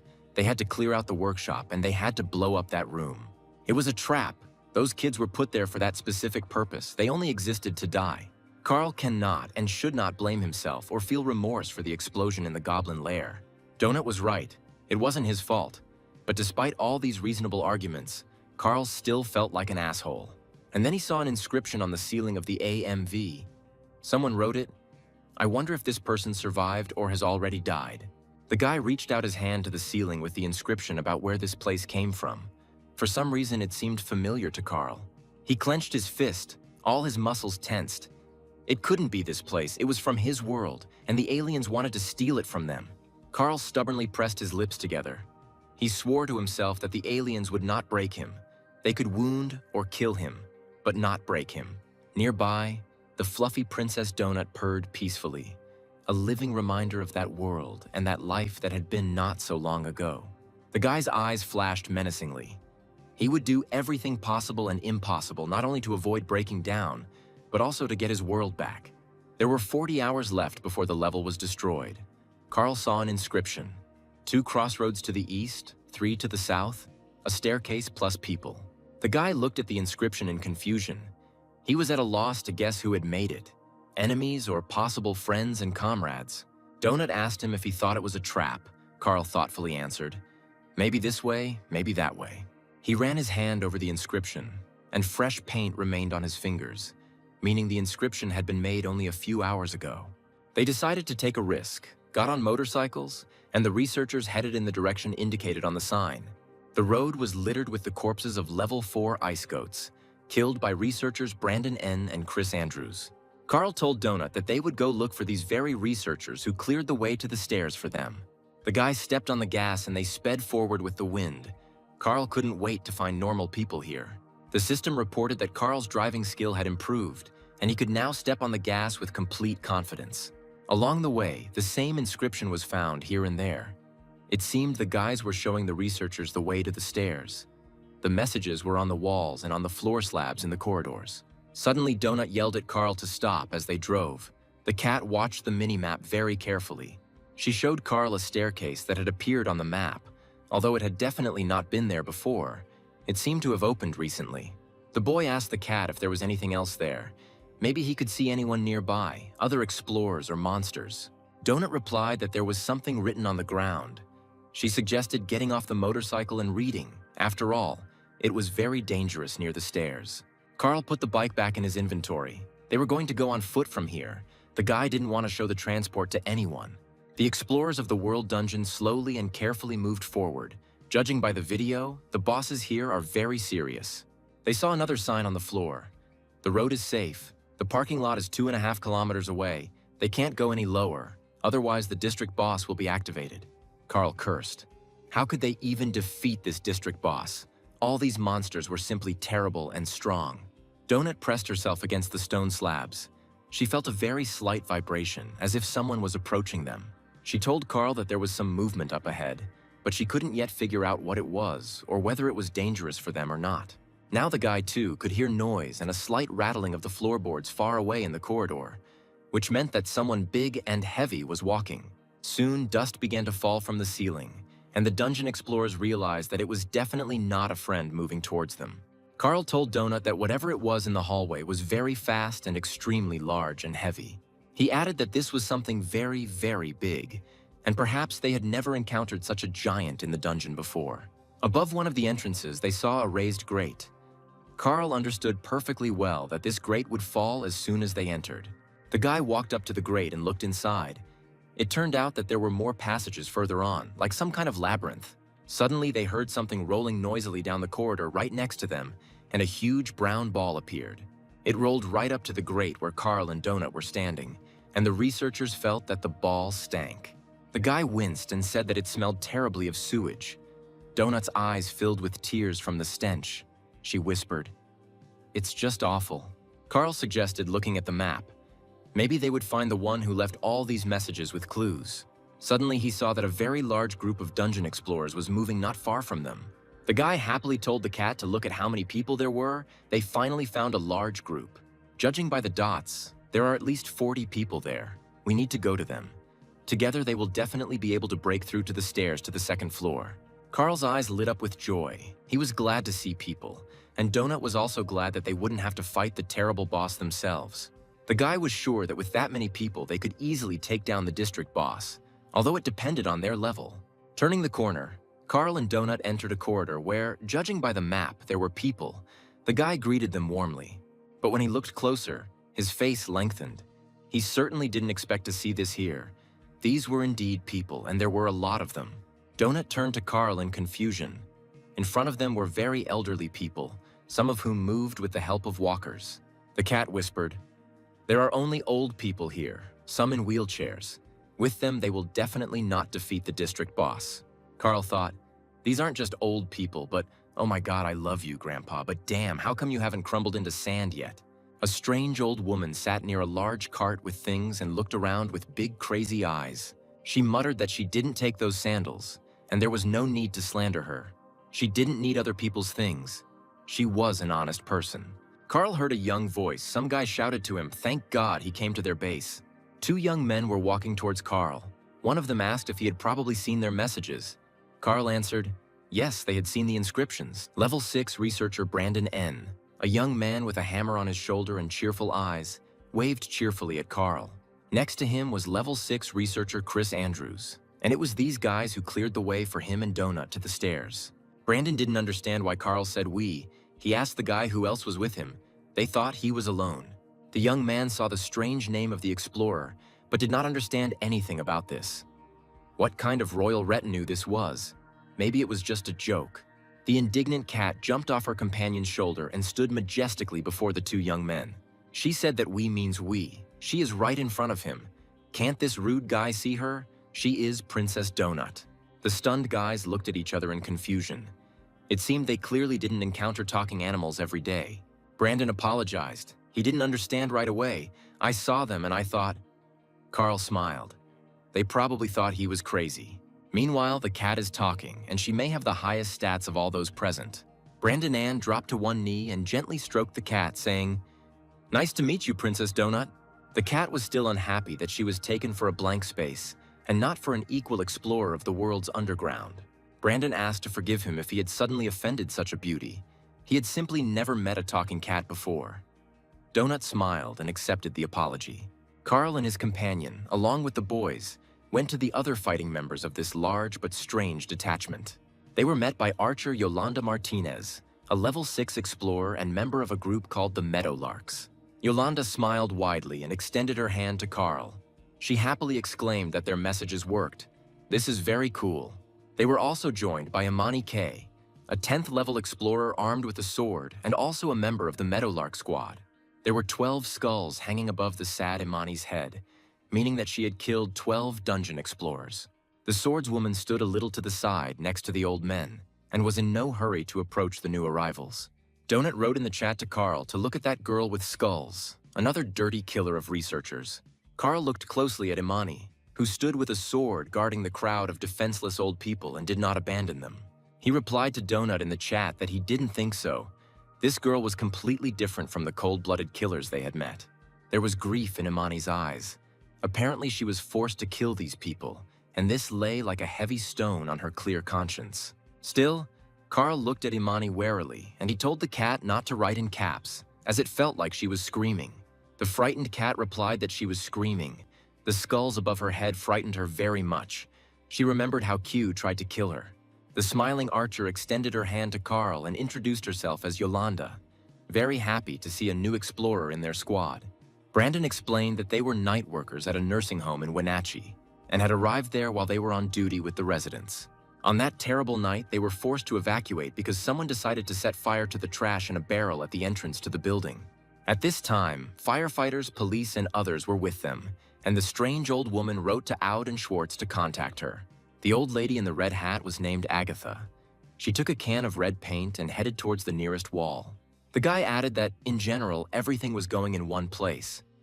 When it happened, he suddenly saw that Agatha took their paint. Soon, a smiling red smiley face appeared on the wall, drawn by the strange old lady Agatha. It was very strange for Carl to see an old woman wrapped in rags with crazy eyes and a can of paint in her hands. Brandon N. politely told Agatha not to waste the paint. The old woman grumbled that it was her paint. They stole it from her. Brandon reminded her that Agatha had stolen the paint from Stan, and he asked her to just not waste it on nonsense. Chris said most of the cops and paramedics scattered as if they knew the place better. Carl was surprised how they got down. It turned out that Agatha simply took a running start and jumped onto the stairs with a cart. No one knows what she was thinking, but the stairs turned into a long, smooth ramp.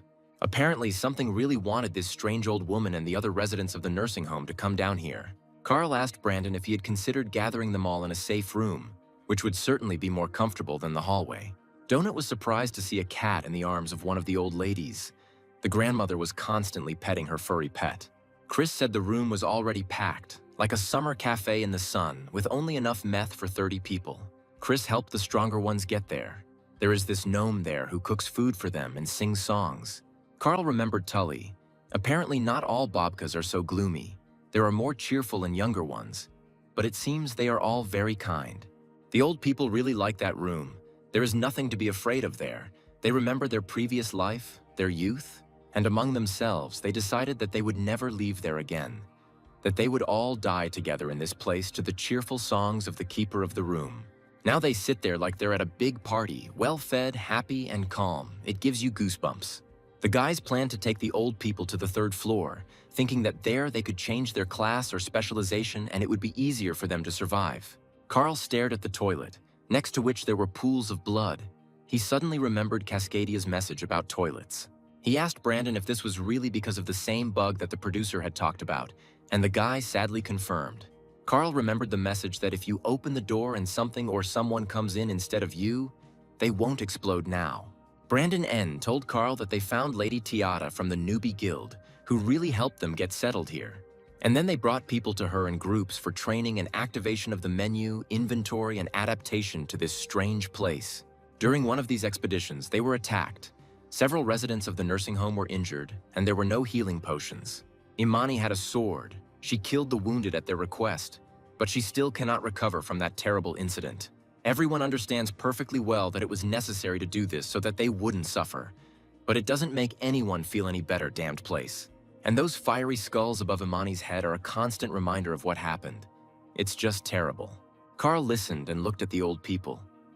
If it was difficult for him, a young man, to live here, then what must it be like for them, old and infirm people? And he suddenly thought that things weren't so bad between him and Donut. They were young, fast, healthy, and now they could even chat. He asked Brandon what happened to the cops and paramedics who stayed with them after they went underground. N lowered his head. Most of them went into the spiral. The gate closed after they went inside. About 5 minutes later, the gates opened again, but none of the guys were there anymore. They had simply disappeared. No one knows where. The rest went to look for other survivors in the World Dungeon and a less difficult descent to the 2nd floor. They were very strong and brave guys. Everyone was confident that they would be able to find people and a ladder. The 2 squads went their separate ways and no one has seen them since. Not even a message from them about what happened. Brandon whispered, "They are all dead. Their deaths are shown by icons in the squad. The guy didn't want the old people to know about it." The guys were killed one by something, separating them from the group. Even Dr. Gracie died, and she was an MMA fighter. Seeing Donut, the old woman with the cat extended her hand to her and greeted the cute cat in a trembling voice. Donut jumped into the arms of her grandmother in a wheelchair, who, even in this situation, did not abandon her furry pet. Brandon concluded that they were the last 4 who were not residents of the nursing home, plus Agatha. Carl thought, what a nightmare, and he thought that everything was bad for him. But here everything is much worse, just some kind of darkness. He looked at these feeble old men in the corridor of the world dungeon.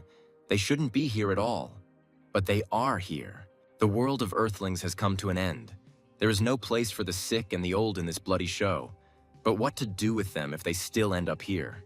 Of course, it would be wiser for those guys to give up and abandon those old people, but they don't do that. They take care of them. The cat caught the sad thoughts of her companion. She sadly lowered her soft ears and asked what Carl was thinking about. The guy understood perfectly well that this was a hopeless business. But how could he abandon them? Would his conscience be at peace if he did so? He closed his eyes, frowned, and firmly decided to stay with the guys and help them save these frail people. It would be the humane thing to do. Carl looked again at the old people. Many of them were moving with difficulty, but still tried to encourage each other. The guy thought that if he died saving them, at least he would do it for a good cause, and not for the entertainment of the show's viewers. Carl asked the boys what they had learned about the area, and whether there were any safe rooms that weren't packed to capacity. He suggested doing this. He and Donut would go level up by killing various local monsters on the floor. If there was a chance to borrow a couple of cans of spray paint from Agatha, Carl would take them with him just in case. Hearing this, Agatha anxiously pressed her supply of spray paint cans to her skinny, old chest. Carl said that he would try to improve his skills as much as possible in the remaining time, and it would be good for the guys to do the same. He warned them to beware of other explorers, especially those with skulls. They met 2, Frank and Maggie. They were killers. Carl promised the guys that they would watch the next episode of the show Dungeon World, get some sleep, and come back here again. Donut, hearing Carl's words, jumped off her grandmother's lap with the cat and headed towards her companion and guardian. The guy said that when they returned, he, Donut, and 4 guys would go there. Carl pointed towards the stairs. The 6 of them will definitely defeat this boss that the bloodthirsty aliens, lovers of bloody murders, have prepared for them. By winning, they will give the old people the opportunity to go down and continue living and moving further underground. Imani asked incredulously, how was Carl going to do this when so many people had already died fighting terrible bosses? Carl smiled. They don't need to worry. He has an interesting idea. He will tell them everything later when they return. When they were alone, Donut asked Carl what his great plan was. She was curious to know what he had come up with. How will they kill the terrible boss of this floor? After everything that happened, the cat unconditionally believed in the genius of her companion. But the guy casually replied that he had no idea how they would do it. But he would definitely try to come up with something. They have to force the others to train. It's the only way out. There's very little time left. Better to fight a familiar enemy than God knows who, Donut objected. But they don't know who will be there. Carl, taking paint from his inventory, began to paint over the sign indicating the way to the nursing home base. Donut asked why he was doing this. He asked if she had seen Imani's level 10, partly because she had to kill those people from the nursing home. The cat was surprised. Did Carl really think that someone would show up who wouldn't hesitate to kill those old men just for the sake of experience? Donut sighed heavily. She was sure that the guy was greatly exaggerating. There are no people that evil. But then a memory of the recent attack on them came to her mind.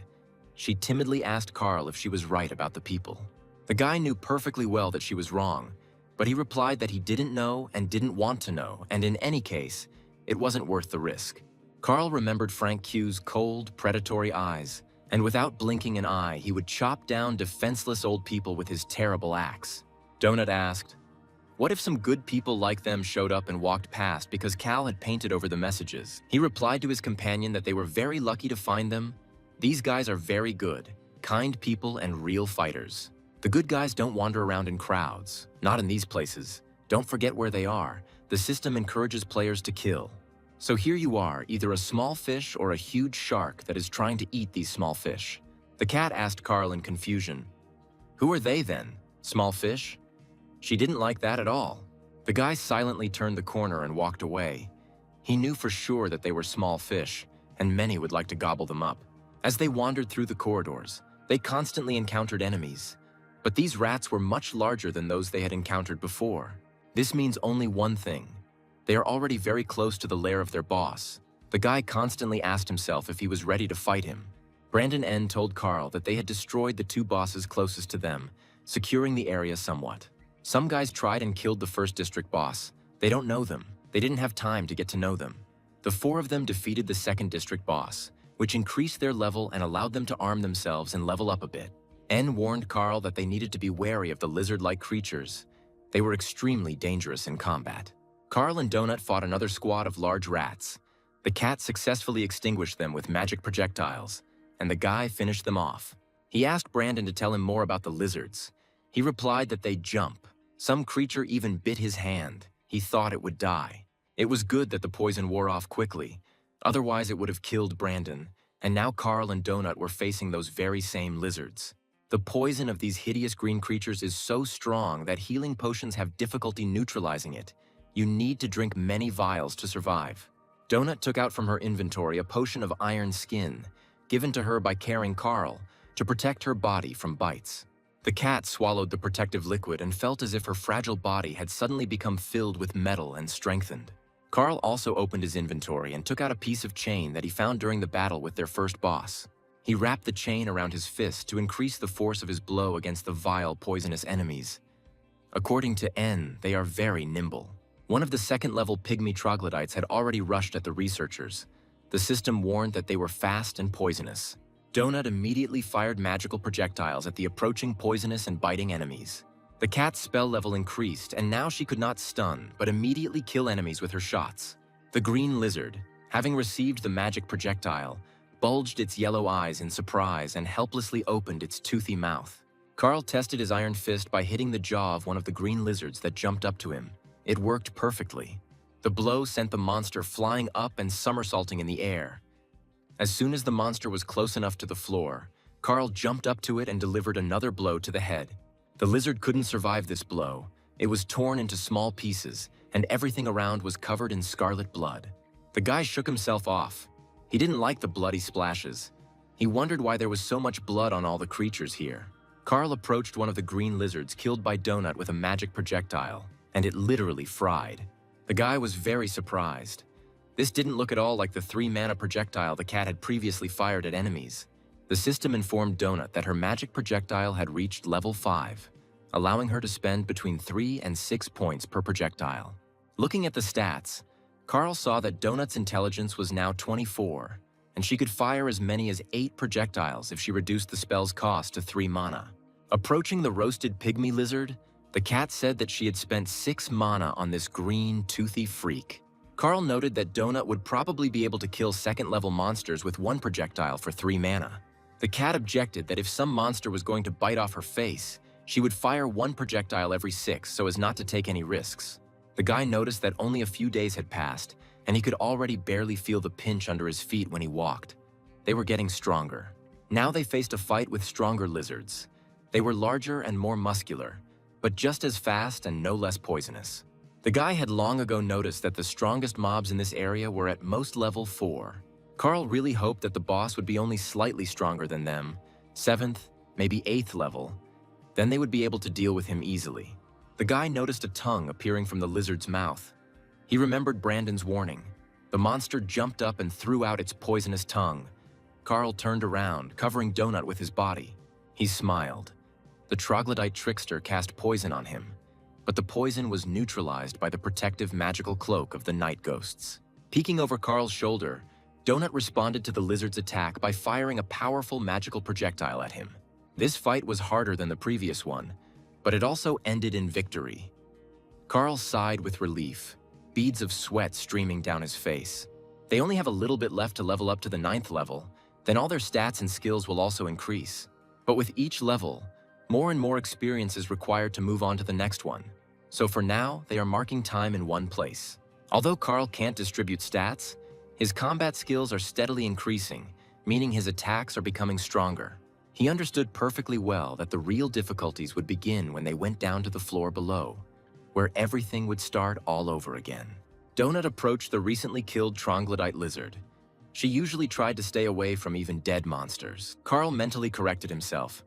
All these problems would occur if they could go lower, which was not at all certain to happen. Suddenly, the cat hit the dead enemy in the face with its paws several times.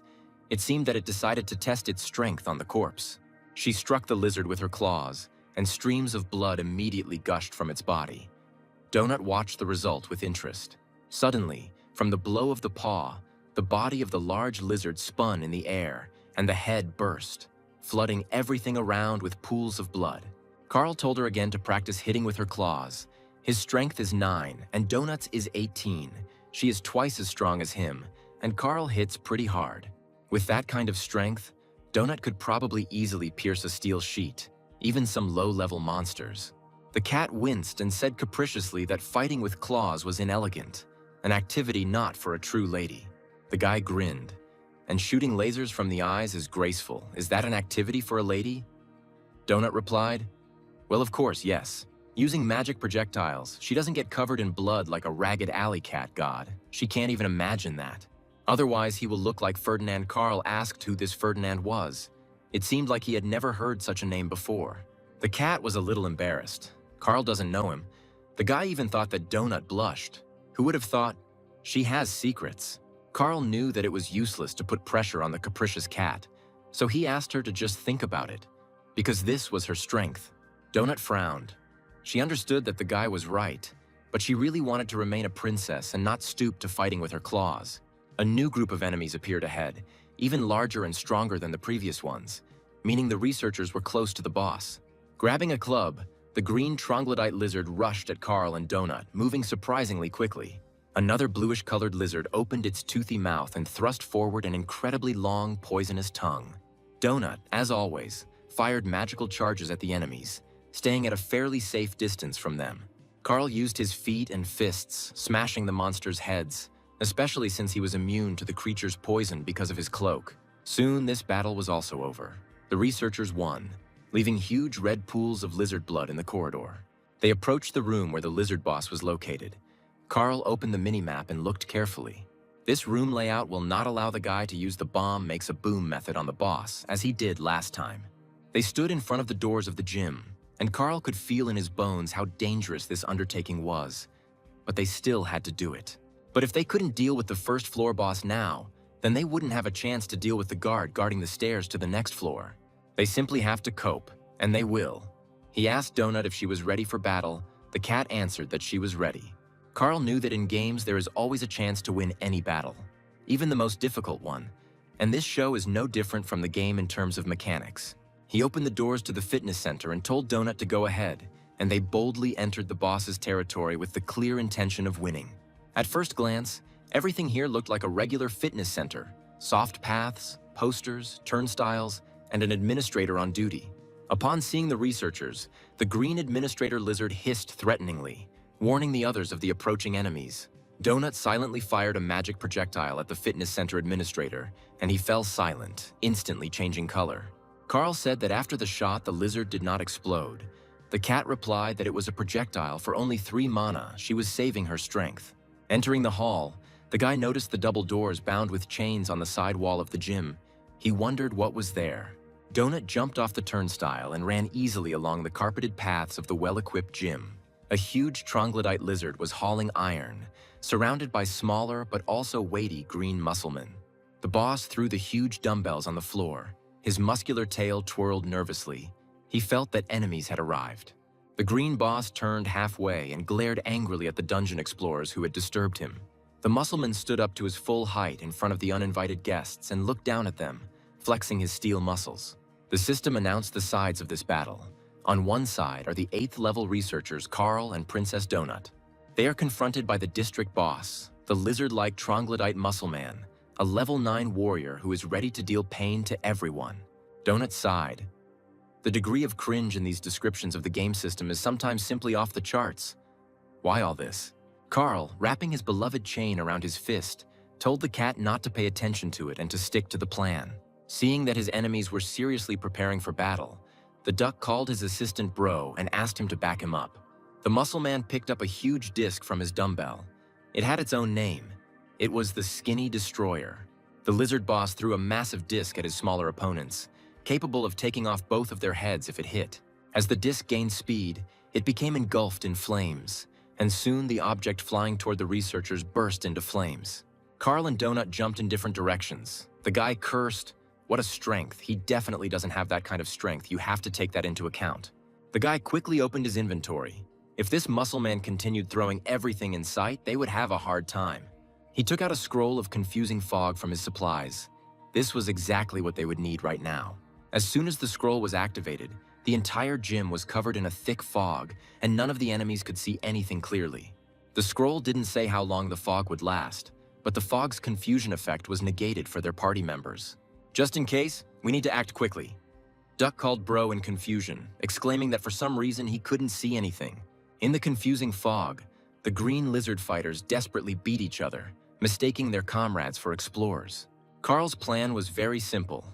He would attack the boss's assistants while Donut would shoot his head with maximum power charges.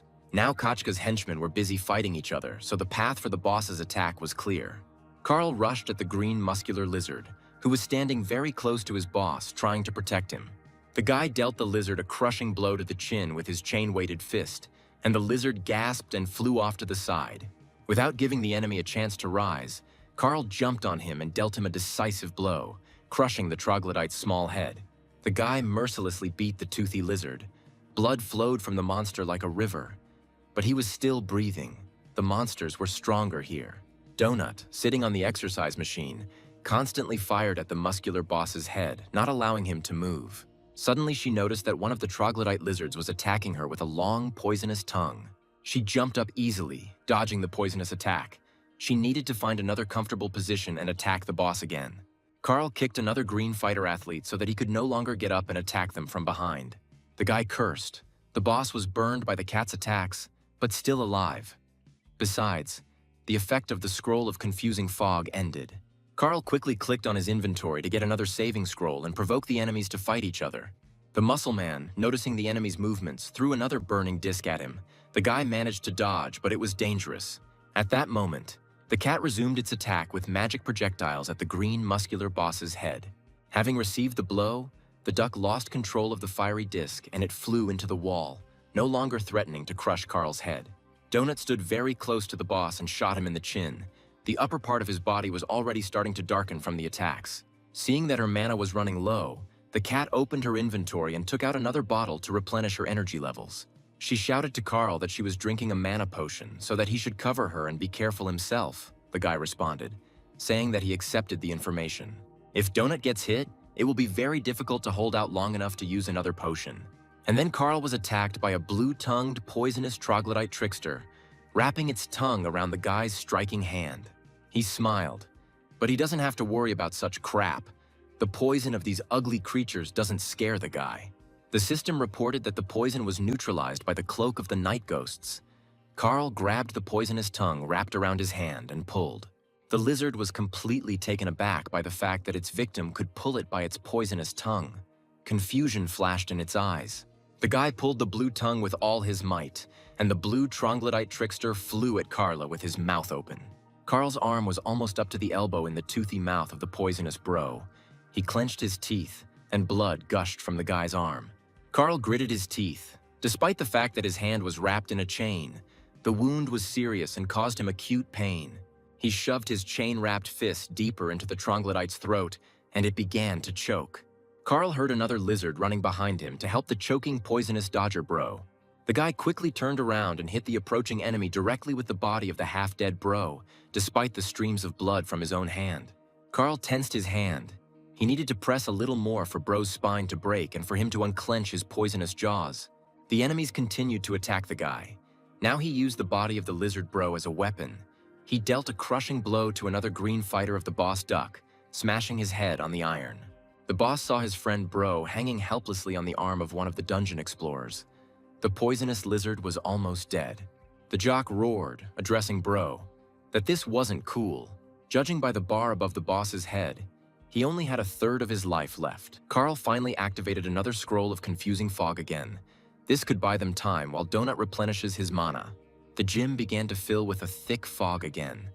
The guy, gritting his teeth, ran to another place to remove Bro's dead body from his hand, which was still dangling from it. The muscle man shouted to Carl that it was his little brother. He had just started to gain muscle mass, and the man killed him. Running past the exercise machines, Carl grabbed the barbell just in case to protect himself from the green, enraged boss. Gritting his teeth in pain, the boy ran as fast as he could towards Duckling to attack him while Donut was replenishing his mana reserves. However, with amazing dexterity, the muscleman grabbed the guy by the hand in which he held the barbell. For his size, he was surprisingly fast. Carl cursed. Fighting the boss hand-to-hand when your right hand is in the mouth of another monster is not a good idea. The muscleman grabbed the guy by the throat and squeezed his neck. Despite his weakened health, there was a lot of strength in his muscular arms. The boss began to strangle Carl, his body began to shake, and his health began to rapidly decrease. A little more and he would die. Despite his weakness, Carl tried to kick the boss, but it didn't have any significant effect, and his grip didn't weaken. Carl's eyes began to fill with blood. He muttered through his teeth. No, not like that. He can't die so stupidly. The guy's head began to spin. A bloody haze swam before his eyes. He felt himself weakening, consciousness almost leaving him. Suddenly he heard Donut's lively voice. She was running towards the boss and shouting to her companion for Carl to hold on a little. She jumped onto Duck's back and dug her claws into his muscles with all 4 paws, causing blood to immediately spurt from the wounds. This move really surprised the boss. He couldn't understand why it hurt so much. Could this little thing really cause such damage? Meanwhile, Donut was hacking at Duck's back, cutting through the muscles as if she were sharpening her claws on her scratching post. A couple of seconds later, there was no longer a single living spot on the boss's back, and due to the tension in his muscles, blood flowed in wide streams. To save Carl, the cat, overcoming her disgust, sank her sharp teeth into the monster's blood artery. A fountain of blood gushed from the bite site, and Duck screamed in pain, but he still didn't let go of Carl, although he had loosened his grip. In an attempt to get rid of the biting little thing, the boss hit it with his clawed paw and threw it off his back. The cat crashed into a glass wall, punching a hole in it and causing severe damage to its fragile body. Under Donut's weight, the hole in the glass widened, and the cat fell helplessly to the floor, not moving. Carl saw with horror that his capricious but faithful companion was lying motionless on the floor, covered in blood. He screamed at the top of his lungs, calling on Donut to wake up and drink the health potion as quickly as possible. She couldn't die, not her. A wounded cat lay among the shards of glass, a red pool of blood slowly spreading around it. The jock let go of Carl's hands, trying to stop the blood that was pouring out of the wound on his back. Donut bit into an artery. The weakened guy fell to the floor not far from the boss, the poisonous lizard bro he had killed still hanging from his arm. Carl gathered his strength. He needed to finish the fight before the boss recovered. There was very little left to finish him off. He pulled his bloody hand, wrapped in chain, from the dead bro's poisonous, toothy mouth. The boss was losing strength due to the large number of wounds on his back. Blood was pouring out of him in a huge stream, forming terrible puddles. The guy got to his feet. He was still holding his throat, but his breathing had already been restored. He needed to kill the boss and save the cat. He looked at the bleeding jock, his head already blackened by Donut's attacks, his muscular body covered in blood. The jock, looking at his dead friend, sadly said that he was proud of Bro. He continued to fight despite the pain, and even after death.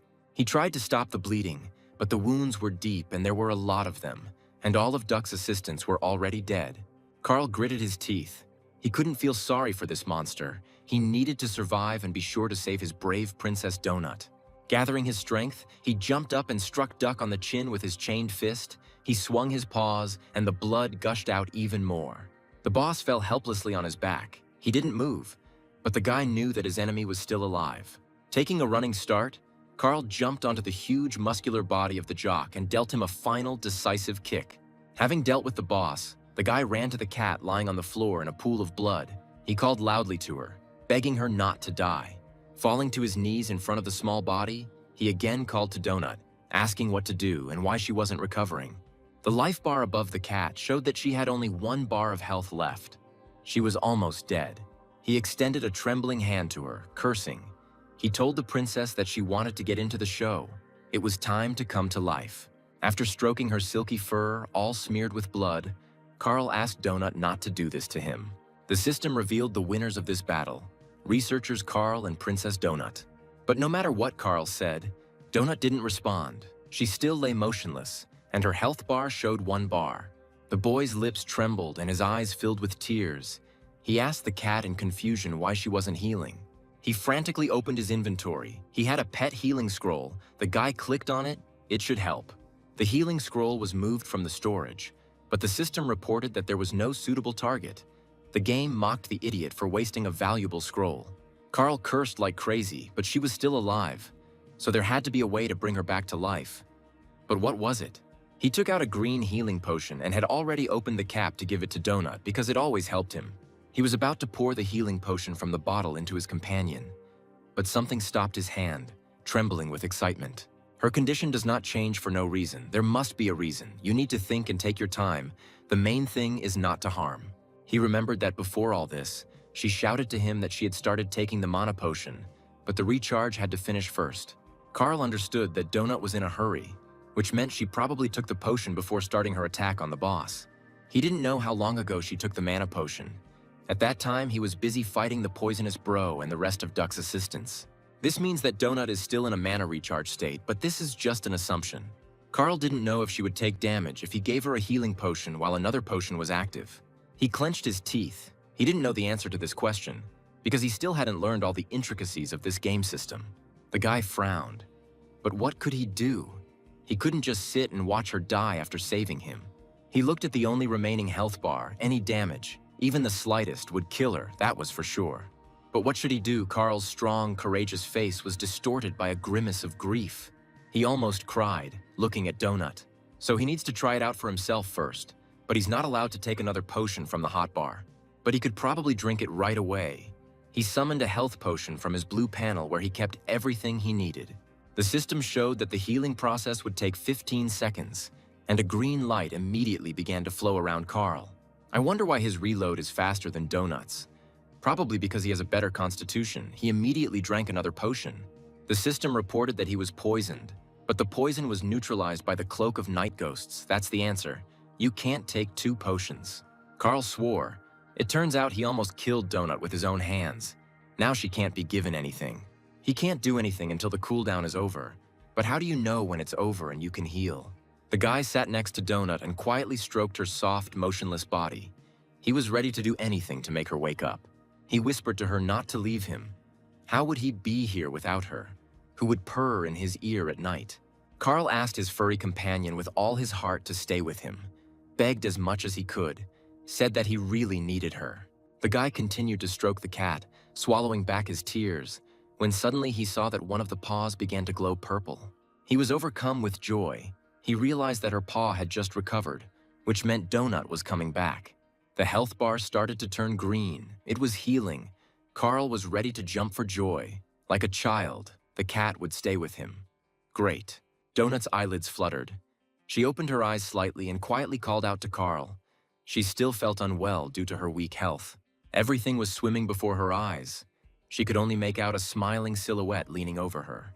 The cat asked in a weak voice if they had managed to win this difficult fight with the 9th level boss, Jock. A satisfied Carl confirmed that everything was fine. It was Donut who had done it. She was such a brave warrior, the envy of everyone. He stroked her and asked her not to move for now, to lie down for another minute until her health was fully restored. Looking over his shoulder at his dead boss, Carl told the cat that she had saved his life, and that it was only thanks to her that he was alive. Donut sighed dramatically and moaned that she had been mortally wounded in that hard battle. Saving Carl required the greatest self-sacrifice from her, and now she must die from severe wounds. The cat said she felt her strength leaving her, but judging by the bar above her, Donut's health had almost recovered. Turning to sleep, the cat quietly said, "Her life is slipping away. It has come to an end. Her life will end here and now." She used her claws in the fight, just as Carl said, and she scratched the huge boss's fleshy back with them. And for this reason she died. There was no need to get so close to him, and especially not to bite into his body. Donut added that when Miss Beatrice finds out about her death, she will be very unhappy with Carl for not protecting her. The cat asked that Carl be sure to tell Miss Beatrice that she, Princess Donut, fought valiantly to the very end. And he will also have to find Ferdinand and tell him that she loved him. It was love at first sight. Carl cursed to himself. Who is this Ferdinand anyway? This is not the first time Donut has mentioned him. The cat's health bar became almost completely green, meaning that she could not only stand up, but also jump. The guy smiled. It seemed like the potion had recharged. That was good. Now Donut was just showing off, but he was still happy. Rolling from side to side, the cat whispered that she saw the light. It was immediately obvious that she had been watching a lot of television. Carl waited patiently for her to get tired of putting on an act and rise to her feet to receive her well-deserved prizes. But she continued to say that she was leaving this mortal world to go across the rainbow to the shining eternity to her ancestors. Having finished her fiery speech, Donut theatrically froze, her mouth slightly open and her tongue sticking out. The guy was tempted to clap his hands. But instead, he told the cat to get up already and help him get lost in the boss's lair. There was no point in wasting time. The bodies of the slain monsters disappeared from the gym, as did numerous exercise machines, leaving Carl and Donut alone. Upon entering the safe room, Carl and Donut left behind numerous bloody footprints on the floor and counter. Carl insisted that the cat go into the shower with him, and she declared that this was the most vile betrayal on his part. While soaping the cat, the guy explained that they didn't know what was in the monster's blood, and he didn't want her to lick herself and then get sick. The room's keeper hummed a song while happily combing the disgruntled cat's fur. The gnome Bobka Sebastian, level 21, worked here. He was kind, although his cooking wasn't as tasty as Tally's. As the new episode of the show began, the host noted that this season's researchers each had their own styles of playing the game. Solo explorer Lucia Marr stands out with her dogs. This girl loves animals, and they help her. Viewers worried that Lucia is too young to be a researcher are shown footage from before the collapse. Borant assured that all children and pregnant women were safely placed in childcare facilities. This is not the first time the Syndicate has seized a planet, so the takeover of the world of Earth was organized and controlled. The safety of small children has always been the top priority of the Borant Corporation, known throughout the universe. After the capture of the world of Earth, only adult independent people capable of becoming explorers remained on the surface. Most of the other players gradually split into squads. Some went down into the dungeon together, and some met here. Someone saved someone, and the researchers decided to join forces for a further joint journey. However, not every alliance worked out as well as for the explorer Hekla, who was nearly killed by the monsters of the dungeon. Several promising teams fell due to poor coordination and lack of strategy, which is a shame. At the moment, the largest successful group is Le Mouvement. They immediately show that they know how to work as a team. Now they are waiting for the stairs to the next floor to open so they can fight the boss guarding the descent down. The host reminded viewers that streams would begin on the second floor and asked them to write down who they would be following. The broadcast has been interrupted. Another news episode of the show World of Dungeon Explorers has come to an end. Donut was incredibly outraged. They killed the boss of the 9th level, she sacrificed herself for Carl, and they weren't even mentioned. There was such a passion there, such a heavy, bloody battle, and not a single word. It's unthinkable. They show whatever comes to mind. The Explorer counter on the screen showed that there were currently 2.5 million people remaining in the dungeon. Carl was horrified. From 13 million in less than 4 days, the number of survivors fell to this figure. How terrible. The hologram of Cascadia appeared overhead again. The producer greeted the researchers and exclaimed that the show was excellent. The producer knew for sure that thanks to the cross-translation, everyone would now understand him and hoped that he would not have to repeat himself.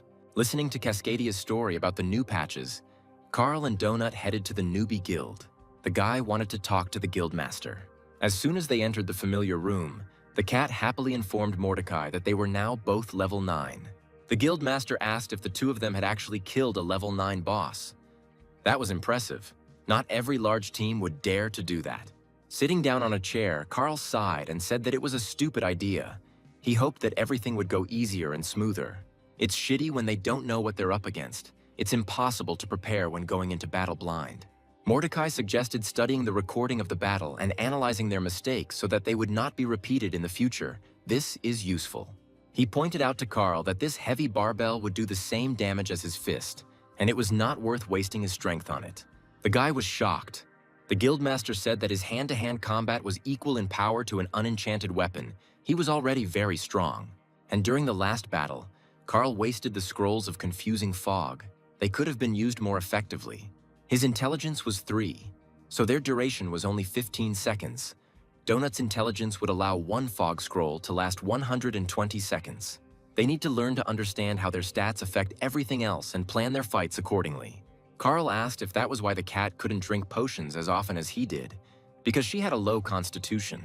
Mordecai confirmed, adding that her cut was strong, but would do little good until she increased her defense stats.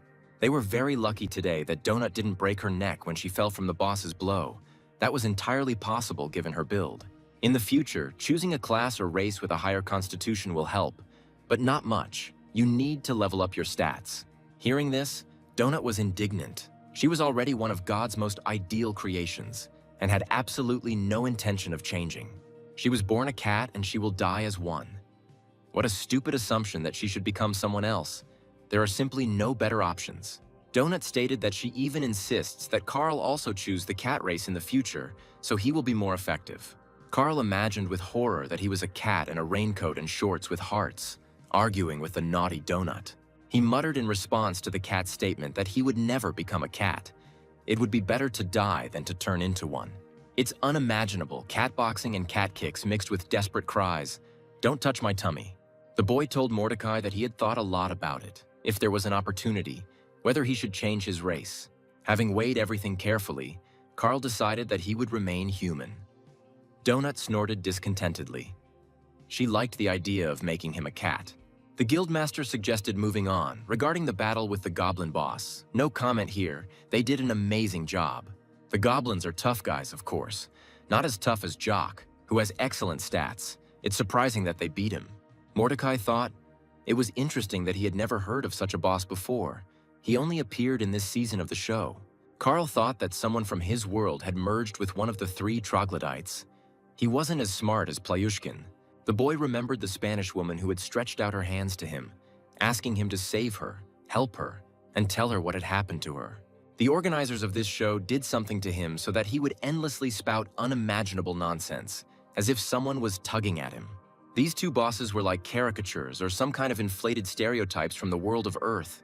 They definitely reminded me of someone. And there was also a feeling that these bosses were controlled by artificial intelligence, forcing them to perform certain actions.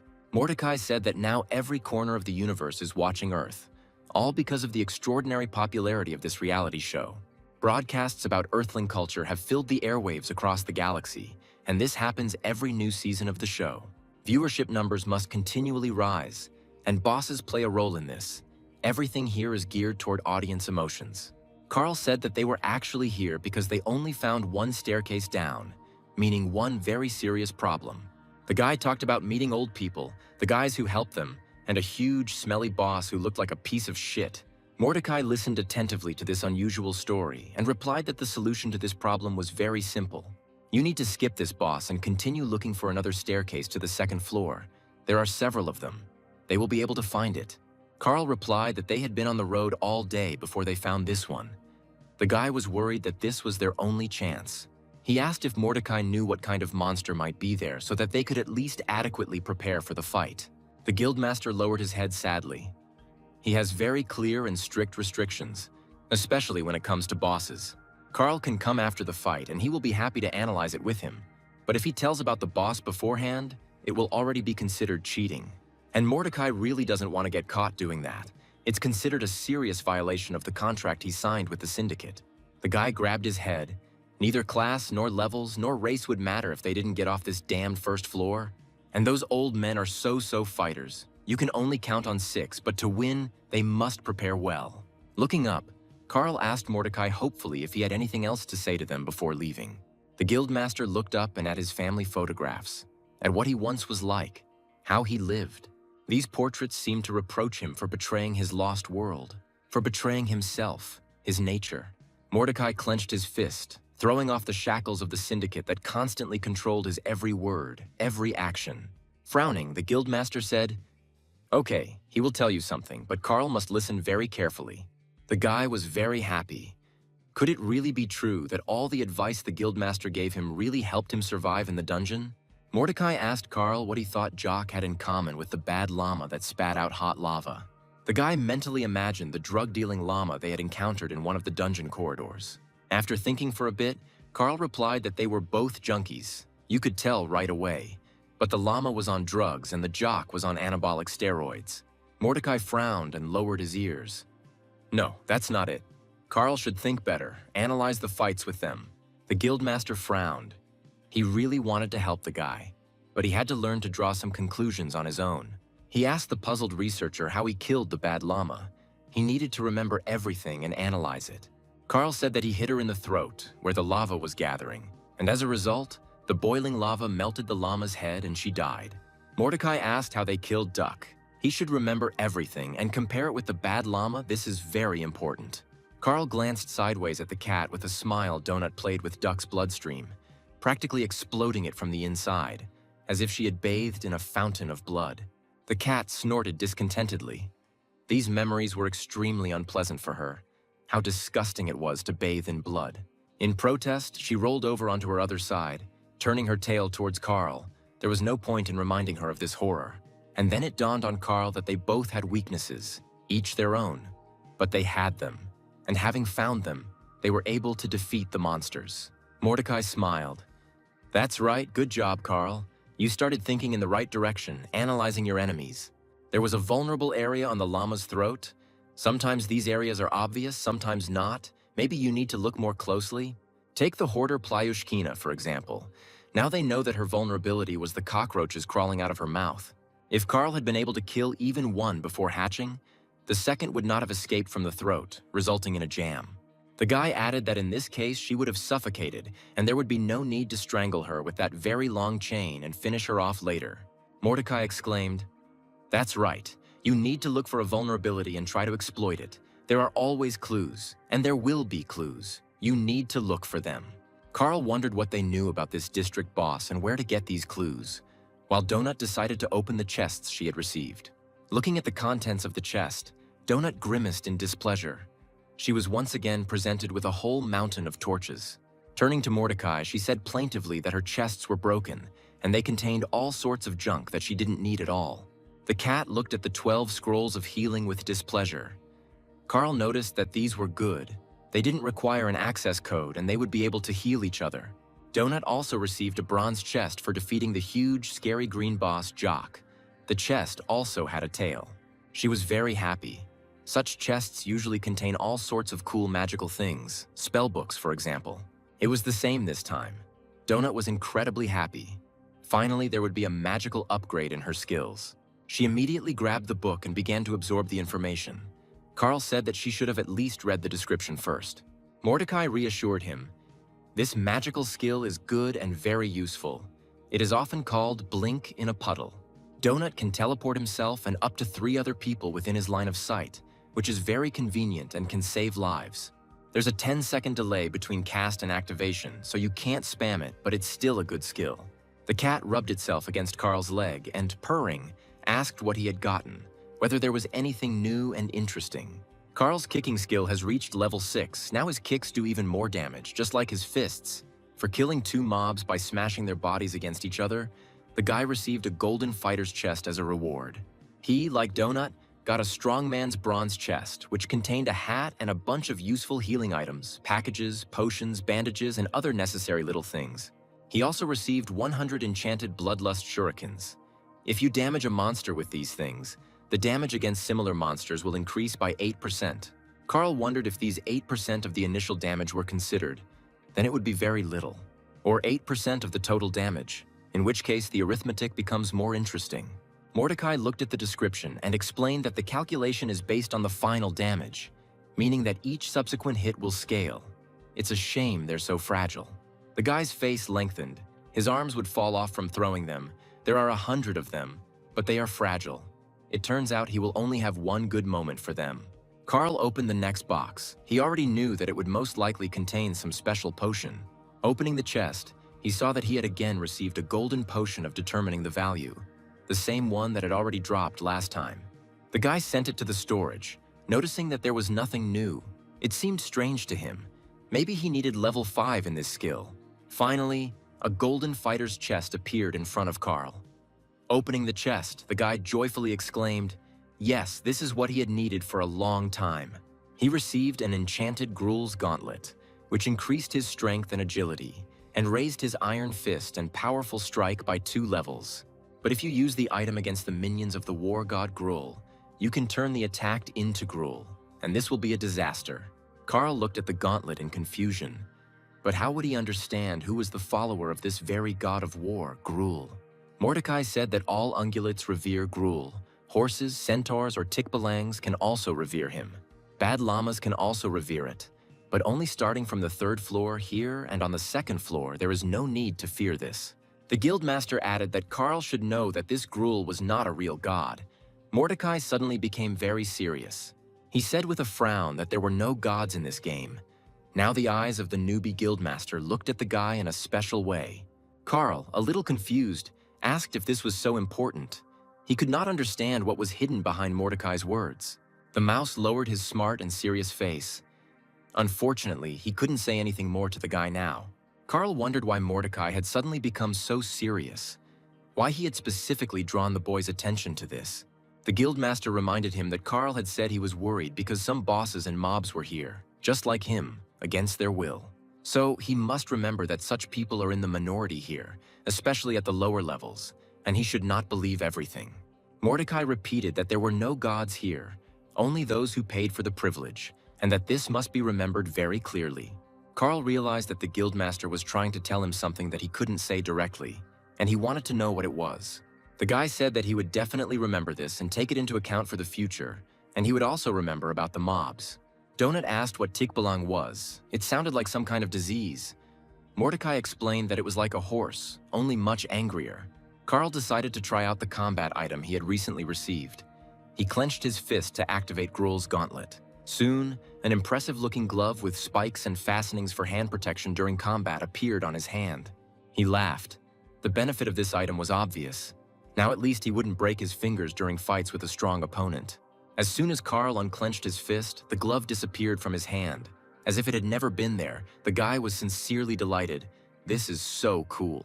Donut asked if Carl remembered. She had told him many times that he looked very funny. So here she was repeating it again. Kat asked Mordecai's sweetheart if there was an achievement for the most ridiculous outfit on the show, which would be perfect for Carl. The guildmaster replied that there is something similar. After the main episode of the show, there will be a section called Invited Guest. He usually talks about all sorts of weird things about the dungeon, like profiles of world dungeon explorers and the like. Sometimes he can pull a researcher out of the game for an interview. Donut's eyes sparkled. She liked the interview. She enthusiastically told Carl that this is what they need. The guy must definitely get there, then everyone will definitely notice them. The guy chuckled. You shouldn't ask him such questions. He's not Princess Donut's agent. The cat snorted. Of course not. Miss Beatrice is her agent. As soon as they find her, she will definitely quickly organize everything. But it's very far away. We'll have to wait until we get down to the 5th or 6th floor so that the dungeon shrinks enough for searching. Mordecai looked at Carl very expressively, silently, trying to understand if the guy understood what he was telling him. Having thanked Mordecai, Carl called Donut. It was time for them to meet the Larks and prepare for battle.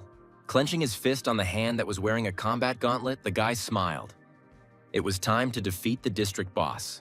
With only 30 minutes left before the first level collapsed, Carl asked the boys if they were ready to fight the boss.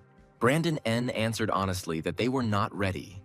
But they would have to do it. There was simply no other way out. If not them, then who? The residents of the nursing home had already collected their things and were preparing to move to the next floor of the dungeon. Brandon honestly admitted that he was shocked that they had returned at all, and safe and sound, having increased their levels in just one day. Yolanda smiled. She had said that Carl would come back. Mrs. McGibbons had said that he had kind eyes. The guy was confused.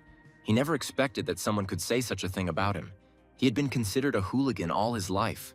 Donut noticed that the kind eyes did not suit Carl's image at all. The old woman with the cat had clearly mixed something up with the eyes. Yolanda asked Mrs. McGibbons not to worry. They would go now, clear the road, and would definitely come back for everyone. Carl clenched his fist, activating his new combat gauntlet, frowned, and shouted to everyone that it was time to move forward. The nursing home staff, weapons at the ready, walked cautiously down the hallway behind Carl and his combat-talking cat. Carl, with Donut on his shoulder, walked first. He remembered that there was very little time left before the collapse. He had to hurry. The guy walked forward boldly. The guys from the nursing home lingered a little. They were afraid to go where their friends died. And then Carl heard Yolanda's voice. The girl shouted at Agatha to stop. The old lady followed them into the fight, but crazy Agatha stubbornly rolled her cart forward, saying that without her, they definitely wouldn't be able to cope with the boss. The girl tried to convince Agatha that she didn't fit into their group. Brandon flared up, shouting that the crazy old woman would destroy them all. But the old woman laughed and said that she thought they would all die because of this tumbler jack and pointed her finger at the boys. Imani barked at everyone to shut up. They didn't have time to argue here and figure out who was the coolest in the group. There will be a monster here soon, and they must not miss its appearance. Otherwise, they will all end quickly. Carl reassured Imani that she shouldn't worry. This monster was so huge and smelly that it would be very difficult not to notice it. Besides, judging by the time, he should appear any minute now. They definitely won't have to wait long. The main thing is to deal with him as quickly as possible. As if in response to Carl's words, the door, bound with chains, lit up. The sound of some movement was heard, and the action began. The passage opened. The group of researchers found themselves in a large hall, and suddenly they heard music. The boss turned out to be cheerful. Carl grinned. Wow, the theme music for the boss, and it's loud too. Donut lowered her ears. Could you ask them to turn the volume down? Following the music, a light show began to flash above the fighters' heads, filling the hall with dancing, bright beams like in a nightclub. Carl clenched his teeth.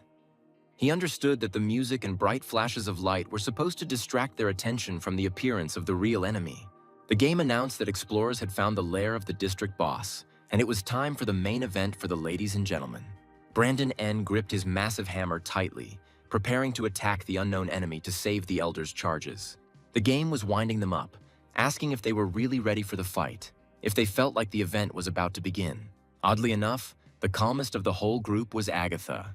The old woman looked around, creaking her cart. Imani prepared her sword. This show turned her into an old man-killer, and she hated the dungeon and monsters with all her heart. Carl waited for the enemy to appear.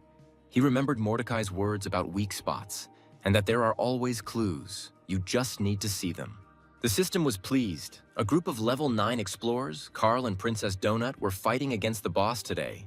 They were joined by Meadowlarks, Chris Andrews, and Brandon N. at level 6, Imani K. at level 10, and Yolanda Martinez at level 5.